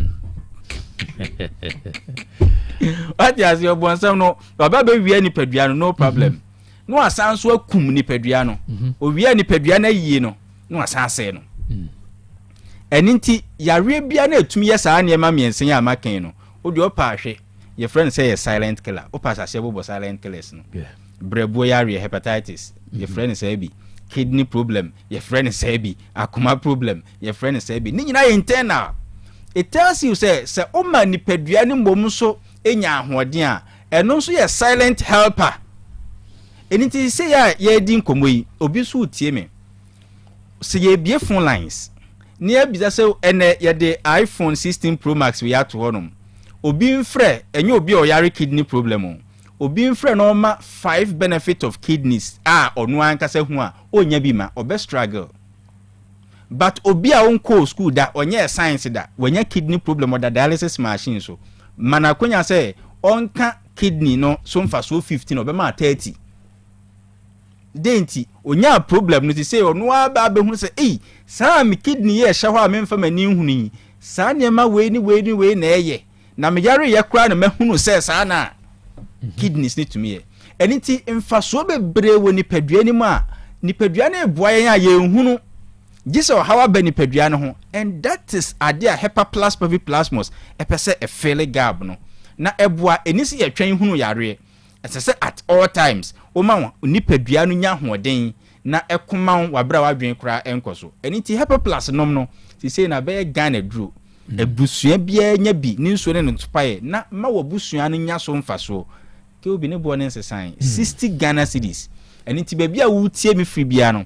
Obetumi abodra drugstore ben wo ko gibi na hyase se ono no 0542 77 85 72 0542 77 85 72 and 059 13 67 898 059 13 67 898 se owa manonia 0542 807 907 0542 807 907 kai say no ne ye hepa plus pavi ena plasmos ke obi onim say ade ba ko a Gana ni bia suru pa say wati infections din ona sabi nsuo bi gugume infection maseke kam sabi o infection aya na kaponi bi pampan bi infection nsuo bi firi me be me ba nsan gume be ma ho ye say manya infection we typhoid infection just say ya me infection aye kakra na nipa suro say oti infection pe eduro bia obenya na class ade no na ohwe ho but akwa kwese edase ye nti infections na se anase ye mpese ye beti ase sanke ye ti ase a nkade ye nsuro wi ase kra ni infection if we say microorganisms na di infection na usuro ni beba no woni ne bekoso atene in fact ye di wo sha adaka mu kra ko sha ase ase a woni microorganisms na eko enti de enti na ese usuro wadanfo are ne nam partner in crime yes o ye ne say o ma oni padua ni mom enya ahoden se ni padua ni nya ahoden a infection ne de obekoso ne wanante but on to me ni usunkunim esuafo no bisa Yesu the same thing nti se obonefo no ho nti emfiri wiase a na o se ebi o enya sa na eso ye nti se obi enya infection a de sese ni padua ne ye ne se oboa ni padua no wekese immune system no na enu mom etumi take care of sa de no ente sa na ukope eduro bisa wo de clear eda se wo de ko ho direct ana wo no ma clear de opeso ye ne se o pam infection ne so nko ampa so be ko e se odi umra asem so okọ be ko akonante aquarius no ye den na obesan ba oba no mu se immune system no kra no onye ho hwe eni ahoden a obed odede den sen de wo pam no ne beba na no na obe ko hospital so we drug resistance eduro ne edema we say still enko your body is now resistant mesre say manipadua ni nya ahoden gana ni bi o tie me yensan kofa de na nanom ye ebo mu no ye nanam they were not scared of infections obedum ni dudo anopa eni anwumre ni padua na nya ahoden o how ba ni padua na na di sunkunim. This is the same principle hepa plus pavi plasmos eni edeboa enti emfa ho se wo yare ana wo nyare sabi se nsuo gugu se typhoid ana se nsan na agu baabi ana se sabi o be ma na efon as a result of infection wakwa akoye lab bi na air scare o mesrewo o de for the first time minim se o de o chia bibidru titiri de Ghana ni aye o mpeso beti din kra. I am just pleading for the first time se ko try hepa plus pavi ena plasmos ebi kra de watu aduro so yes o de nom waduro no ma ho 30 minutes na nom hepa plus pavi plasmos anopa eni anwumre na o de ma ho just a week ni yenhwe se improvement e ba wan kasa obehu sebe literature in English na onye bi da broni ikoso eni so hu se broni fita kwa eni so hu se we onye Ghana ni eni nti wo sase wo nom hepa plus pavi plasmos no a wan kasa obehu no se ni padua na sase ye responsible mesre Ghana hepa plus pavi plasmos ye duro eni nti e ma ne bo nya din se wuton bi na bebi akofa no ne bo aye din ti wontumi nton miensa no 60 efise se ye no bom eti enma ne bo ne nkoye yere so na obi kura 60 cedis a wantumi anya bia anom eni nti bebi akofa no ne bo ye din afre me meboa wo ma wotumi anya no bo a obetumi aton ne 60 or even less wonso a wo kwa akoto bi me nkoto no bebi aburu 60 cedis ana wo ko ye no ye se oh me pavia senti giwe dabi ana me Hepa Plus asa me entiase ko baby foforo ndo ne ye Hepa Plus Pavi and a Plasmos me personal lines ni so ni ubetumi afre me 0542 77 85 72 0542 77 85 72 and now 059 13 67 898 059 13 67 898 sa owa manonia 0542 807 907 0542 807 907 enroni ye Hepa Plus Pavi and a Plasmos no bi how ye ne den or doubt Heba for the was spicing in 7 up de be mo hunu se de me kan ti sa na enti sa no oyo be ma mpua banana kodu ha ni nyina ya de ba ko na maboni din miensa no konom Hepa Plus Pavi Plasmos nafa kodu ni bi tu akire se wunchiri kodu nkwande a aya fa 5 because a fingers of banana and a fingers no so they offer and saba ko 5 wo de fa tu akire di kodu num ni yenhwe in fact udi a me expectation ampa ohwe unipadua na wo hunu hwe so nemum se serve as a man say ezibano o aben wa kasa be say yes sana na come deal but na wunim say come don sometimes wunim say come deal but ye mu aduane kwa so dia obetumi adi asan di ni ye and we a challenge amedema obema bia de make no onjindi in fact Heba for crowd ye o doubt but me say kope Hepa Plus Pavi Plasmos no kodu a upe bia say asante kodu say ye brofu kodu say kodu tintin kodu tieti we no de kodu a upe bia per 5 now di ni enhwe se o chiri kodu a sinipa problem bi obetumi aye ene say pekubensu obinom ana patadwe as a man o still obehunu de opesu hunu bia se servoa onso your ba se be atenkane ne ho aduane na mo minimu kura enchi wo minim ma wo hu se bibia twu minim oni atenka infections ne ade ehunu ehuna mesre wo oba o de Hepa Plus Pavi Plasmos onomo a wi atadwe kakra ne enhwe ena dance bi bra ba afi na ma na hu de enti afu wa kan atadwe ho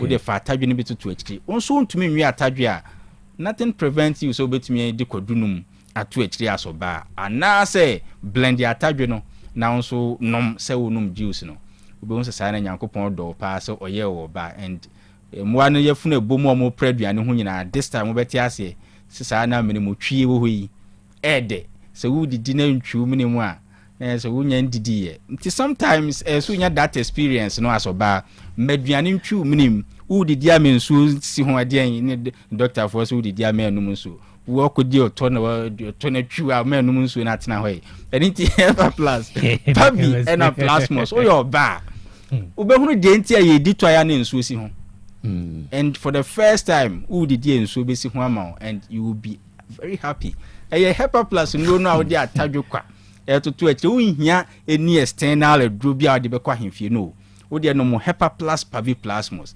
na fa atadwo no ana okodu to achiri asoba and you appreciate the enti a fufunafune de nchemfunafu omo yafunu bom na enso minimu twie enti omo praduane ho me number is 0542 77 85 72 0542 77 85 72 and 059 13 67 898 059 13 67 898 o wa manonia 0542 807 907 0542 807 907 Hepa Plus Pavi and a Plasmos. Dr. That's it.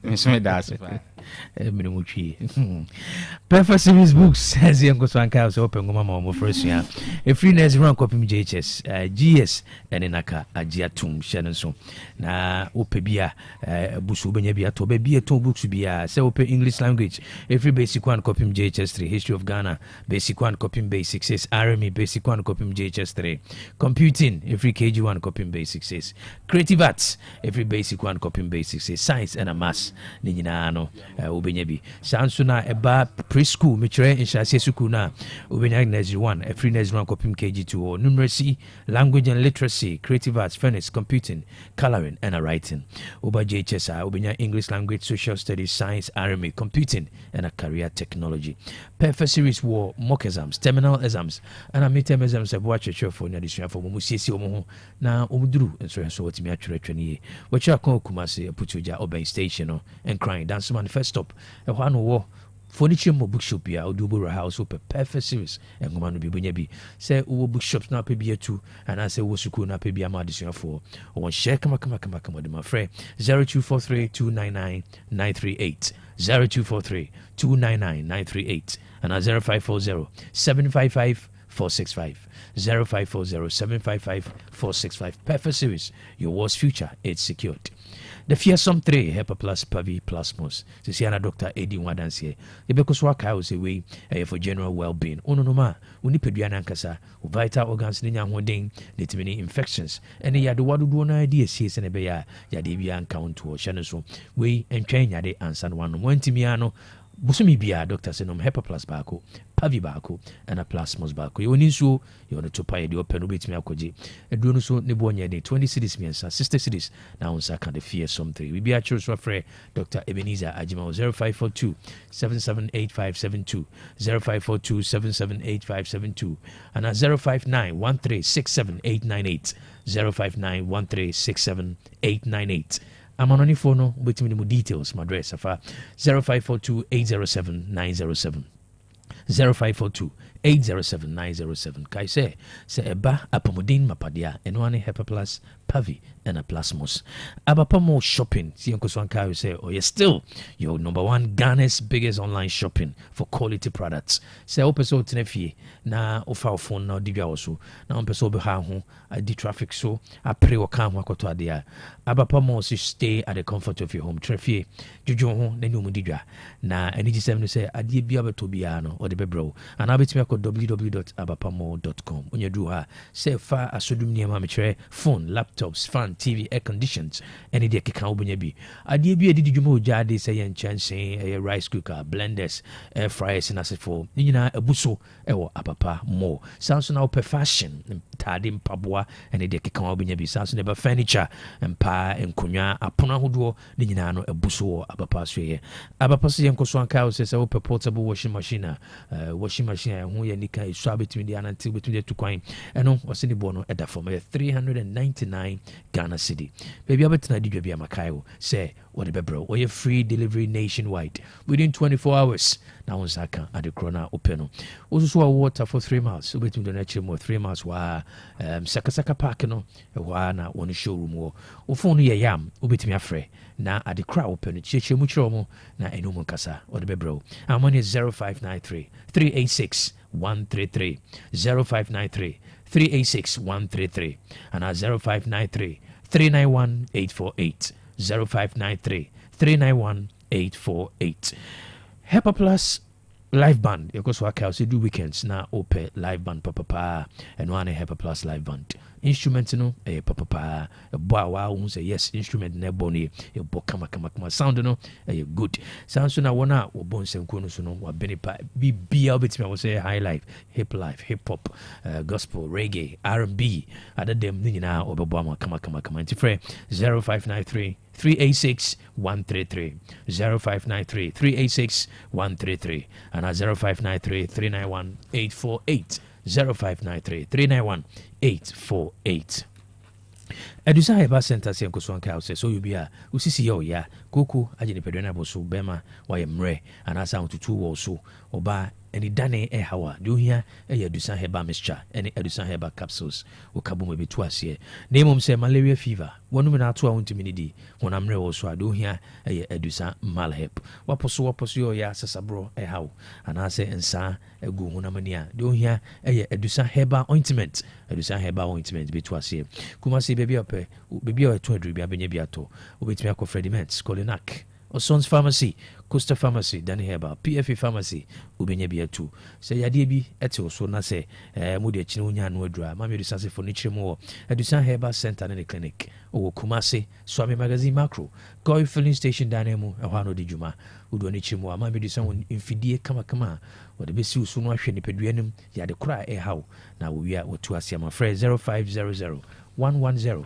115 0500 110 115 and I'll be to my friend 0557 009824 0557 009824 and 0557 009825 0557 009825 na oni ma me Edusa entwen komo sese ensuo na de bia kan fama ye clear pack natural mineral water meka o so obi di djuma na free infinche du ekwa na eche se wo bibia da sonko enu nti ye be koso aka o se clear pack natural mineral water ya bodwu nsuo a Samax Royal Company Limited o twifri assassin na o de fa infidiem esone so eyi fin bia free na ni yese krogen FDA agiatun se wonuma o ha bia na echire se wo pe jack ama dispensers wo fi ni offices abenyabi sanso na bottle ene sachet ebuso se udi djuma na ohia nsuo de serve wa ho say wedding funerals birthday parties conferences retreats and conventions nsuo no aye clear pack natural mineral water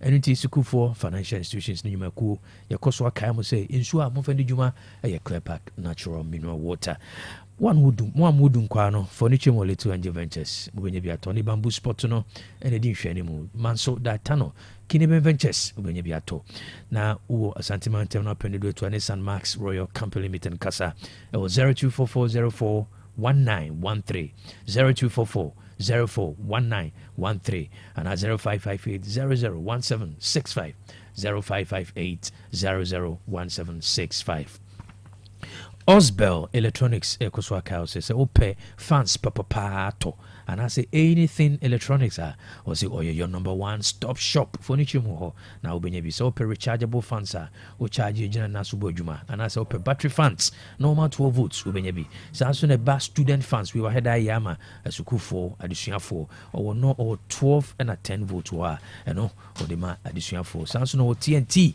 original fans or 18 and a 16 fans about General Electrical say metal box and a cables are the wire down Osbel Electronics say furniture mo or your number one stop shop ne buono at da form na papa so what you are Kumasi dum PZ Obiba JK 014 PZ ubet me afraid 0244 043805 0244 043805 and 0598 990 651 0598 990 651 and 0241 599 554 0241 599 554 Fre Nani Osbel Electronics and Kasasese Digital Herba or the Grow Fine Herba Tonic and I feel Grow Fine Ointment aba Grow Fine Herba Tonic or the IMM Kuku na ye or the Xanthozylum Xanthozyloid swaka ho na yakoswaka o se Grow Fine unuani no bibiri a eboa pomoden so onuma to na ontimi didi anonum bi wonan na onsata yo tititi no Grow Fine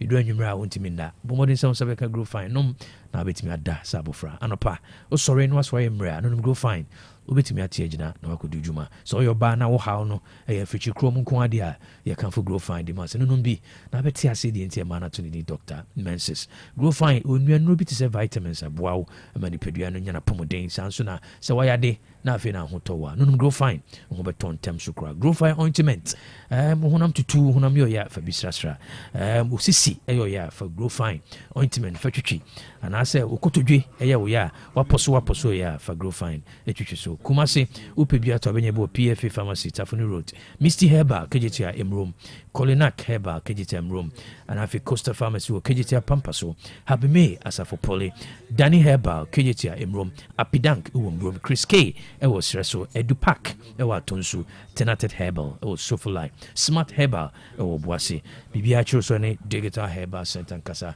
ɛwɔ 0244596532 0244596532 Grow Fine makes you grow fine. The Palom medicinal senko swanka so the Happy Man VS way 60 ml liquid no dia ba so ye bema na uni obesham sisi anu eje mu anonom Happy Man VS what you need eye for men so why emre e won pema anonom Happy Man VS stress inti onkwamo na emre so no ba hia eba intimi frima Happy Man VS 60 ml liquid nonom na bema o mema se begina brani okay o central 5 mixture so edas ho adwa so se Simonella eni bi wo jana imu a nonom entera 5 mixture ne betu ase na betu typhoid fever bia ase yefunu how bia ne tissue de peptic ulcer gastritis and from a tagina wo yem and say obu anu etashi show no nonom entera 5 mixture betu ase lipiquin and lipitone that's who adwa so say pharmacy herbal and chemical shops bora ho obenya biato bibia chiro so any doctor da palon kasa 0244 827228 0244827228 Valley View University Ankrankre Suapon Adika Memwa Unya Child status. We be na pono amadisua for so a regular program. Or your distance program and as a sandwich mode ni nano or ye be. They teach you or your degree in nursing and your BSc in nursing. Also your degree in educational programs, a BEd, mathematics, English language, social studies, information technology, accounting, management and after religion. Or your business administration with options in management, human resource management and accounting. Say about postgraduate studies or your MBA in strategic management, accounting, human resource management, MEd, administration and leadership, MEd, curriculum and instruction, MPhil, administration and leadership, and after MPhil, curriculum and instruction. Valley View University wa church for wabenyes wa benimpo nyenkwa odentete pa ebe ma on hye kama de boa de suafo umfiri ono no ayemua eno na be mo danso no atime akonya edidwuma both the local and at the global markets and ema odi chade nyina no GTech ajatuma chichefo nyina so faculty no GTech ajiwana tum sanso na other international accredited bodies so ajatum wo chira kwan Kumase bia for bebre ewodium bibia ni abetimi akọ abefontin tanfidie so www.vvu.edu.gh www.vvu.edu.gh and abetimi for 0243 286 0243 286 812 and 0542 211 281 0547 211 281 Valley View University, integrity, excellence and service. Papa, Pacho, good morning. Good morning. Yes. That's what. Mami yo kakrao. After say ne All Saints Catholic ewo Santa Safe and Chinebra. Koko ye Easter praise. Afiwe so die no eduru ho. Ye ne the Parish Youth Council ena akabum won wo All Saints Catholic ho. On 5th anniversary wo mu die was spirited praise and worship encounter no yeni wo nyina koka bom Yankopon bo a April bosomi etoso ne da etoso edumie no April bosomi no ne da etoso edumie no 12 April enwumre no 9 ne nyina body said the afrase eye kamo eye de ho ye kama papa na afiwe nso ebechen afrase All Saints Catholic Womu ho na fanchene bra eho ena ye kwani parish youth no akabum na ya ye Easter praise PCS tenye Pastor Jojo ahenie Minister Benedicta Blestack ensunie na enwuma yebehwie gu form no enwuma yede be di asa no di atontum nyame akamfo no enya asem ketwa ibinum wa chire yede no ate sisi wo ho ema 12 April ewo All Saints Catholic Easter praise 2026 hallelujah is our song so person will sponsor you media be a free Otec marketing manager free marketing department no na kakra bia ore wa be so mu no ye mo wadwade hu da roma saa kosi se ye be ye program no aye wie nyina ye ntija ye so mu enti bra na be so mu bi na ye ntimi nkoye Easter praise menye kama ewo April mu oba ntemu bo wadwade no hu da wura che number ubitimi dia free na wa be ni 0240 889243 0240889243 bra na besum kakra na yenso yenton wedwadie ema Kenya si adwumamu 2-bedroom flat no da so ewo ho na edoso biagibi wonso bra na beje odie air condition room, store room, kama, kitchen, bathroom, living room, yato fence wo ho, nsuo nie, umitenie, ebenkwa ho, o parking space kese enso ho, open so high in film yenu a, ekwan da ho high na fe ekwan da ho. For number ne di ho nkomo 0531 557246 and 0548 779 584. The fearsome 3 Hepaplus Pavi Plasmos. In no way any nom di boost your immune system. Nani peduani nyina ubia ye ne juma kama. Said ye be ya wo da ubi to me ada what the ye na o sorry so wo asisi wo ho so udi dia wo tie aduane de what ya say na bibia ye fine. Inti so bia nya stroke a no me man bi ne ho beto no esichire yade akoma yade wakoma e bo se peri na eje wote onunum bi ebeboa omu ayedudodo onunum bi ebeboa malaria typhoid ohunama ye oya watenka atiko infection bi a wenya se onunum Hepaplus Pavi Plasmosa papo mu den BCP na esita opesa ode doctor ye personal doctor so wa ye krado bi ni je nyina ebeboa be family doctor bibia be fine edro yu pebia Otec ha obenya bi oko mama ho o Ashtown last lane na across CCPC no Baptist for ni junction wa container no se anka no ye 20 ensi anka bia ase container no si ho bibia ohia bia obenya ewo upeninsuo anapene topaye ebuso komama hono ma obi no mo amukro fro mo amuwo African Banglo mo amuwo CPC ne asha munyina munsane komama ho nkope Hepaplus Pavi Plasmos no uba Otec ha obenya baby eton adu obenya bi for number si emubia 0542778572 and 0591367898 afi 0542807907 and asembeba de binti ya de number yi ma na odi ato ho na base bibi how na obi ene ne di nkomo a asembeba de bi abedwafo na ye krado krobia na ya asante oni na abedwafo tenasia bibia be ya sumdue ebusuan sema wore 7 usase 7 nyina fabra na yindi echiri ema esan ye WhatsApp line to between the video ni audio any story bia fa ho same line na 0536 222554 0536 222554 na fe social media platforms ni ya JN WhatsApp line on apeso your audio bia wetumi ya 0505 225578 0505225578 na follow ye social media platforms ni nyina so ke media si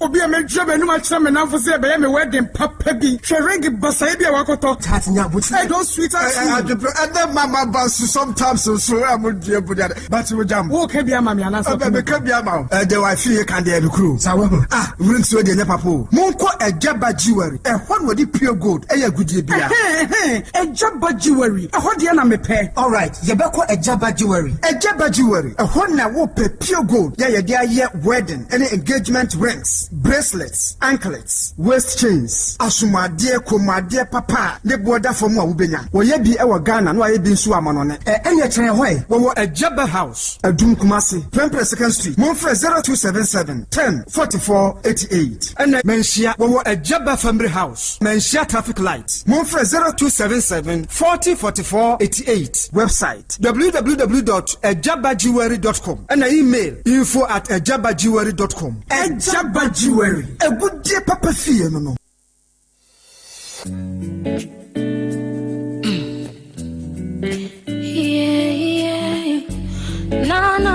Abusua Sabri Yadumu birthday wishes so now it comes a digital herba and a asoyas digital herba the grow fine herba tonic and I feel grow fine ointment abejaso grow fine herba tonic wonumatu untimini nunumbi onaine unsa eyo chichichi sanse mujano etimini afusani ya nunum grow fine herba tonic idwe nwumre untimina anopa obesori no emre so your ba na say wo how no afichi kromo dadwene nko ade a nunum grow fine ebe sisio na ma oma na gina kama saso na honam yo ya fa grow fine ointment no fa sasra usisi eyo ya kotodwe na afi unkase ne woposwa fa grow fine ointment fatwitwi na ohobeto se wo pibiato ko PFA pharmacy Tafuni Road, Misty Herbal, or KGTI in Room Colinac, Costa Pharmacy, Abme, Danny Herbal, Apidank, Chris K, Dupac Pharmacy, and Atinata, Smart Herbal, Suwabwasi, Ubenyebi, BBN Afre, Digital Herbal, 0244 596532, 0244 596532. Grow Fine makes you grow fine. Birthday wishes to David Sam of Kester Pharmacy, Bantama. We, if you papa, Eja Sam, or say no more, would a pa, we show Yanko Ponshura, the bambo, and in Peja, Shonko, at the mount. A very beautiful day. Birthday greetings to Mary Sam, also Accra. We, if you want Kasa, Unia Bema, Eja Sam, or say ne, Ewa Oda, or Sonya Kruponshura, the bambo, and in Peja, at the mount, Babia, Ubia. Happy birthday. Happy special birthday to Madame Margaret, to say, aka Yamage, who are Sumaso in the Kwabri East Municipal. We free Michael Ajiman, Nana to Pim, also Maudapa, a Strenyan Krupon in Shira Sunkum at the mount. To you. Happy birthday to AMG Baron. We free 2D, a honeba, also Maudapa, Usunyan Krupon Shira, so Uncle Swan Count, now Ontinanim and Fanchero. To you. Happy birthday to my brother Lawrence. We if we Miss Lillian Adu Amiao was you Srenyan Krupon Shira Sronkon at the mount. Sebra Udi wa Uday Unyankupon Onyokese no to Anamo and Fancy. And it's a beautiful day. Happy birthday to my wife Esther Adubafo. And Ewa Oda is Unyankupon Shira the bambo in Peja Dima Bibia Ubia Unyamia Basano and Kaon. Happy glorious birthday to Laurentia Jemfi. We free Ajiwa Otec School of Journalism. Also Nyamin Kaon was training Shira Sonko at the Mount Babia Ubia. Happy birthday to my dad, Mr. Odro Emmanuel, or USA, New York. We free Uba, and I could just in the second, also Nyame on Kaon, Uncle Swan Shrow, now on Tinanim and Fanchero. Happy glorious birthday to Miss Martha Mahama, or Ghana Customs Division Kumasi Collection, Vice President for Unique Wise Ladies and Gentlemen Fan Club. We every Honorable Chief Assembly Member or Suyin Electoral Area. Happy birthday to my beautiful mother, Efia Chan, who Nyinahini, member of God at Valley Vine Assemblies of God. So you bua nof, we every Oba Kwaku Boateng. So Nyame onka no nkoswa mo obayin. And it's a beautiful day. Happy birthday to my sis, Lordness Apia Donko. We a student of Best Brain Academy Chronom. We every righteous vine. Only Buswene in so Nyame nka ho. Omo obayin na omo nyansa udbenyini wo kwan strong koso. I'm so happy. Happy birthday to James J. We free King Frankie. Want to me radio. So ma odapa. Was Sri Yankupon Shra. And then in Peja at the mount. Baby Ubia. To you. Happy glorious birthday to Akusiase One Powerful Bracket 2 Wakwada so member of Victory Abundance Chapel International. As you boy way every Iceman was on Yaminka ɔmo ho ban na ɔnkɔ so anhyira ɛwɔ kwan soronko so. Happy birthday. Happy birthday to my wife Jemima Yeboa. We every Amos Yeboa honeba also ma odapa also nyankopon hwira ne bambo and ne mpagya soronko edema. Happy birthday to Mr. Francis Tieku, we manager of Virginia Restaurant Kumasi Airport. We every sewa honeba also ma odapa also nyankopon hwira and ne mpagya soronko edema. A very beautiful day. Happy birthday to Jacobed Owusu Jiwa Oko School or Chenibu Akodua Royal Academy. We through Papa Mr. Owusu also ma odapa ene osu yankropon hwa ne bambo so onko so anwa ne nyini e wo kwan shronko so. Happy birthday to our beautiful sister Khadija Haruna. We a student at Amstead Kumasi campus. We free Auntie Salah Aisha Ajiman. We now Central Government Hospital. One so yankopon hwa omo ho ban no nyo kese bra odi wa hodai. To you. Happy birthday to my beautiful princess Audrey Bella Erama Efriye Adobia Japan. We if Papa Gode also ma odapa se onyankopon hwira onka ho no ma onyansa odibenyine o kwan shronko so. Happy birthday.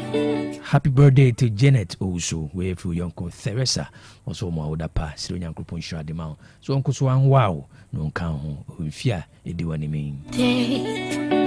And it's a beautiful day. Happy birthday to Mr. Fred Upukwajiman, former president of KOSRA, Aswasi Dinri, and also the chairman of GHOR for the caucus. Ene yemwa odapa siro nyankopon hwira edemao. I'm so happy to say happy birthday to Obaya Akoma wa Gugu Asante Akim. We free Uma Sarah Sewa Champon Gloria and afi unananom and afi one so Mr. Amua was so nyankopon ka ho omo ho ban na onkoso ama nkwatentina apomden ewom. happy birthday to you. Abusia, and I did the Tuesday's edition of Nyansapo need to be seen. I'm faster to say the entire production crew. Samiko Sikwao, Nana Pia Senior Fiabedu Ketchery.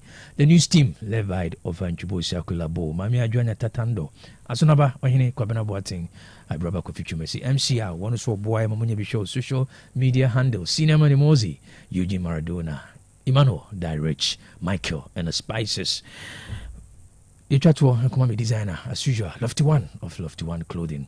Also so ajibre na ne metsa yankopon onsura. Me so na me makwan ama mia minua Reverend Father Mary James Joseph Opokuare no de owo erade nice abre. Nyame admo china yebehia KOB Macron.